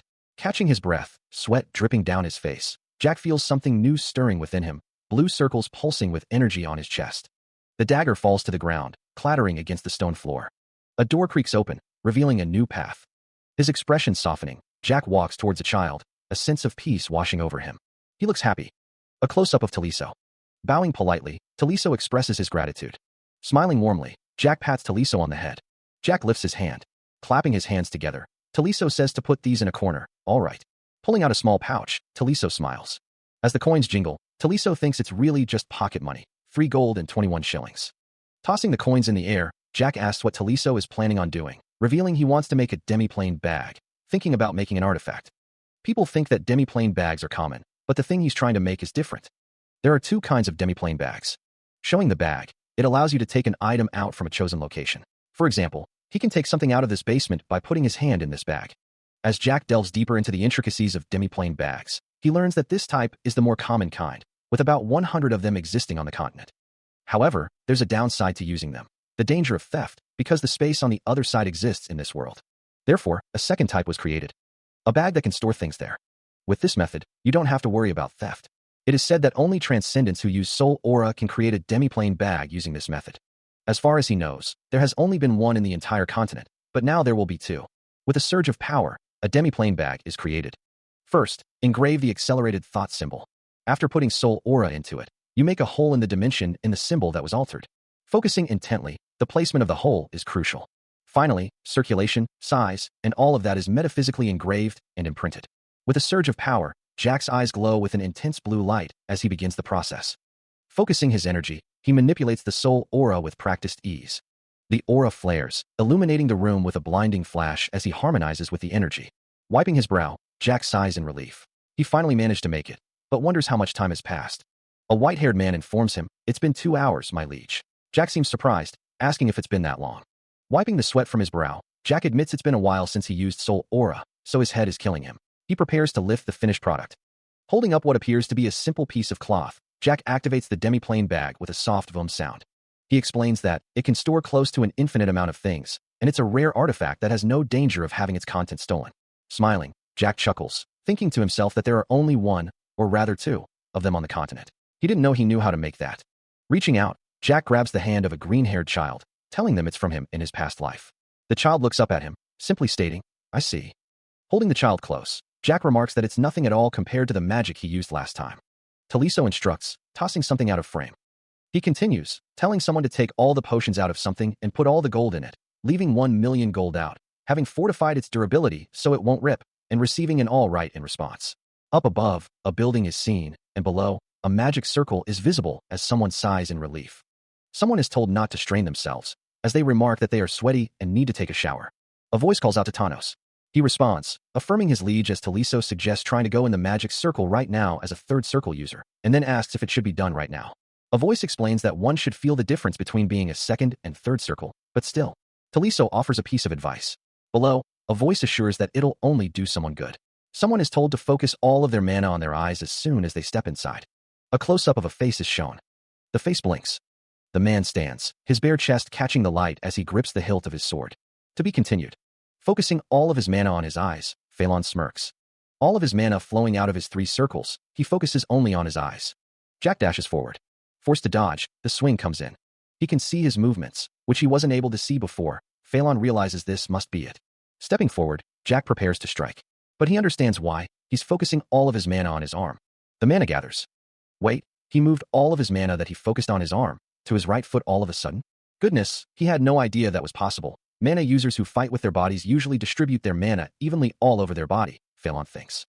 The reason they do this is simply because it's efficient, he realizes. Sword raised, Thanos prepares to strike.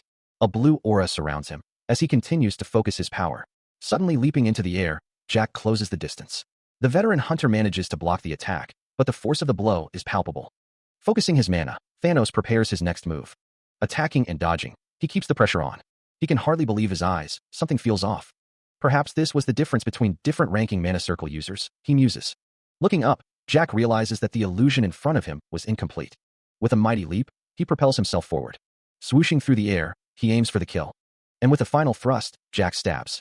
The blade sinks deep, a wet splurt echoing in the sudden silence. Blood gurgles, a crimson tide spilling from Thanos' lips as he coughs, each breath a ragged struggle. A triumphant grin stretches across Jack's face, the adrenaline still coursing through him as he whispers, "I won."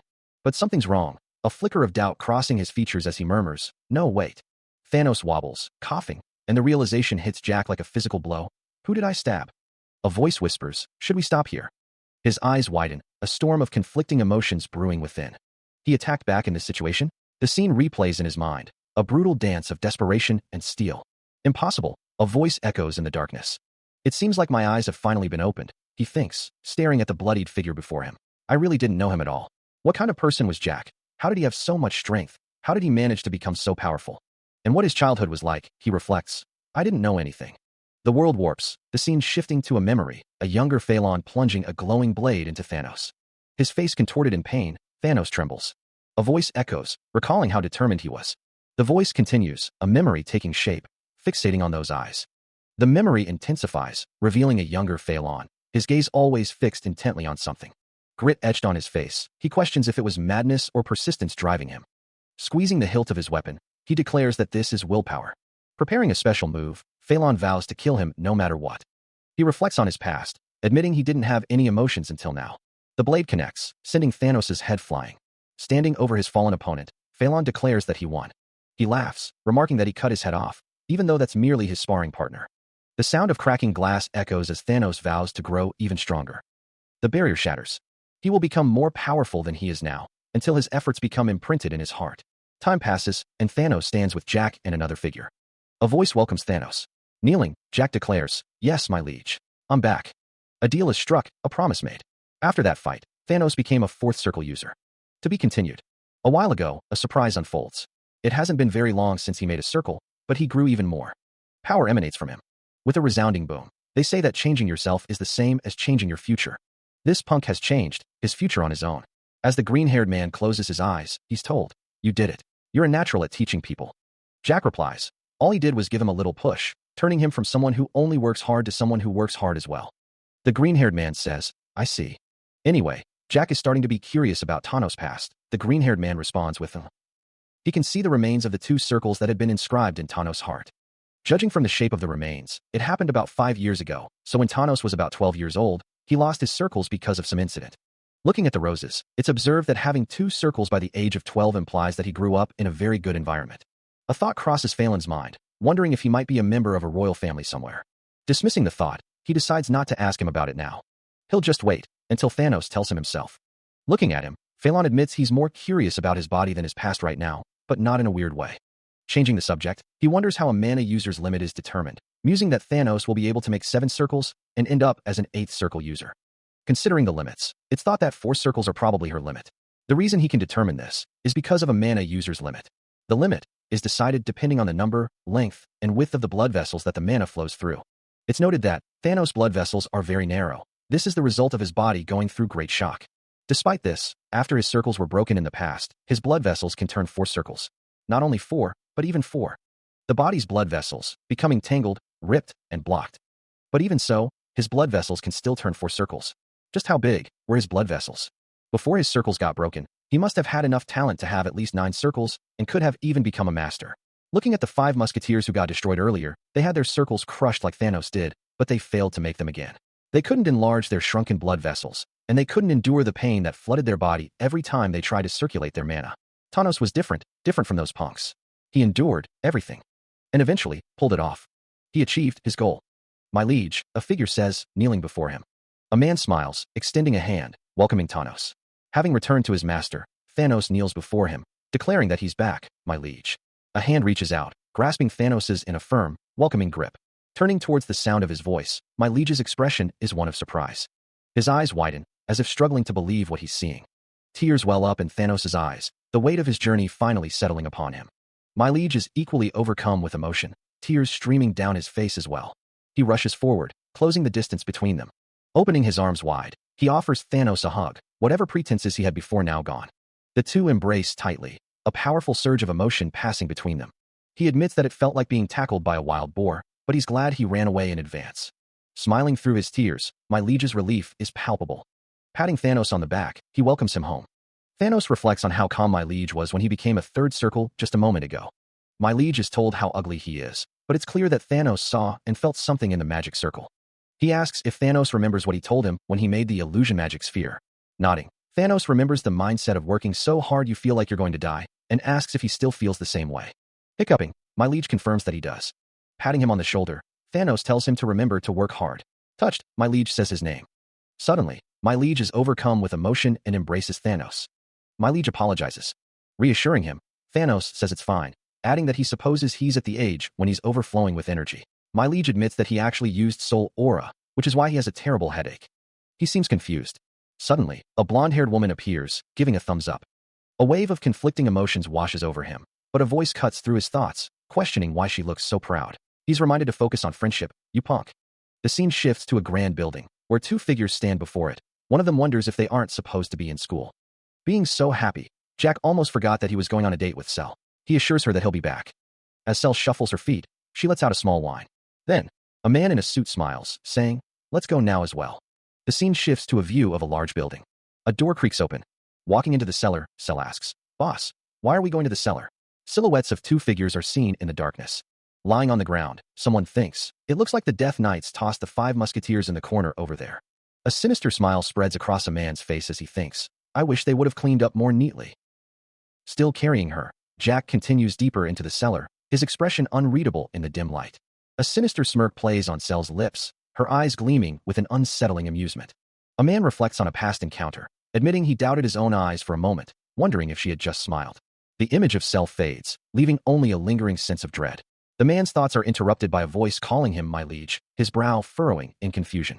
The scene shifts back to the past, where the man is greeted by Cell, who is back from somewhere, but at the same time, he wonders if she is all right. A flashback reveals a terrified girl, the text stating, "If Charlotte was here." The girl screams in horror, the narration implying she wouldn't have shrieked after seeing those corpses. Back in the present, Cell takes a step forward, but something about her feels different. Two glowing eyes stare out from the darkness, watching her every move. The narration describes them as if they were trash in an alley, and a smile naturally formed on her face. The man with black hair stands guard as Cell looks at the gold bars, but the narration states, "This doesn't seem normal, no matter how much I think about it." Staring blankly ahead, Cell insists that everything is fine. A voice calls out, shuffling closer, "Boss? Why are you just standing there staring into space?" Lost in thought, Cell seems distant.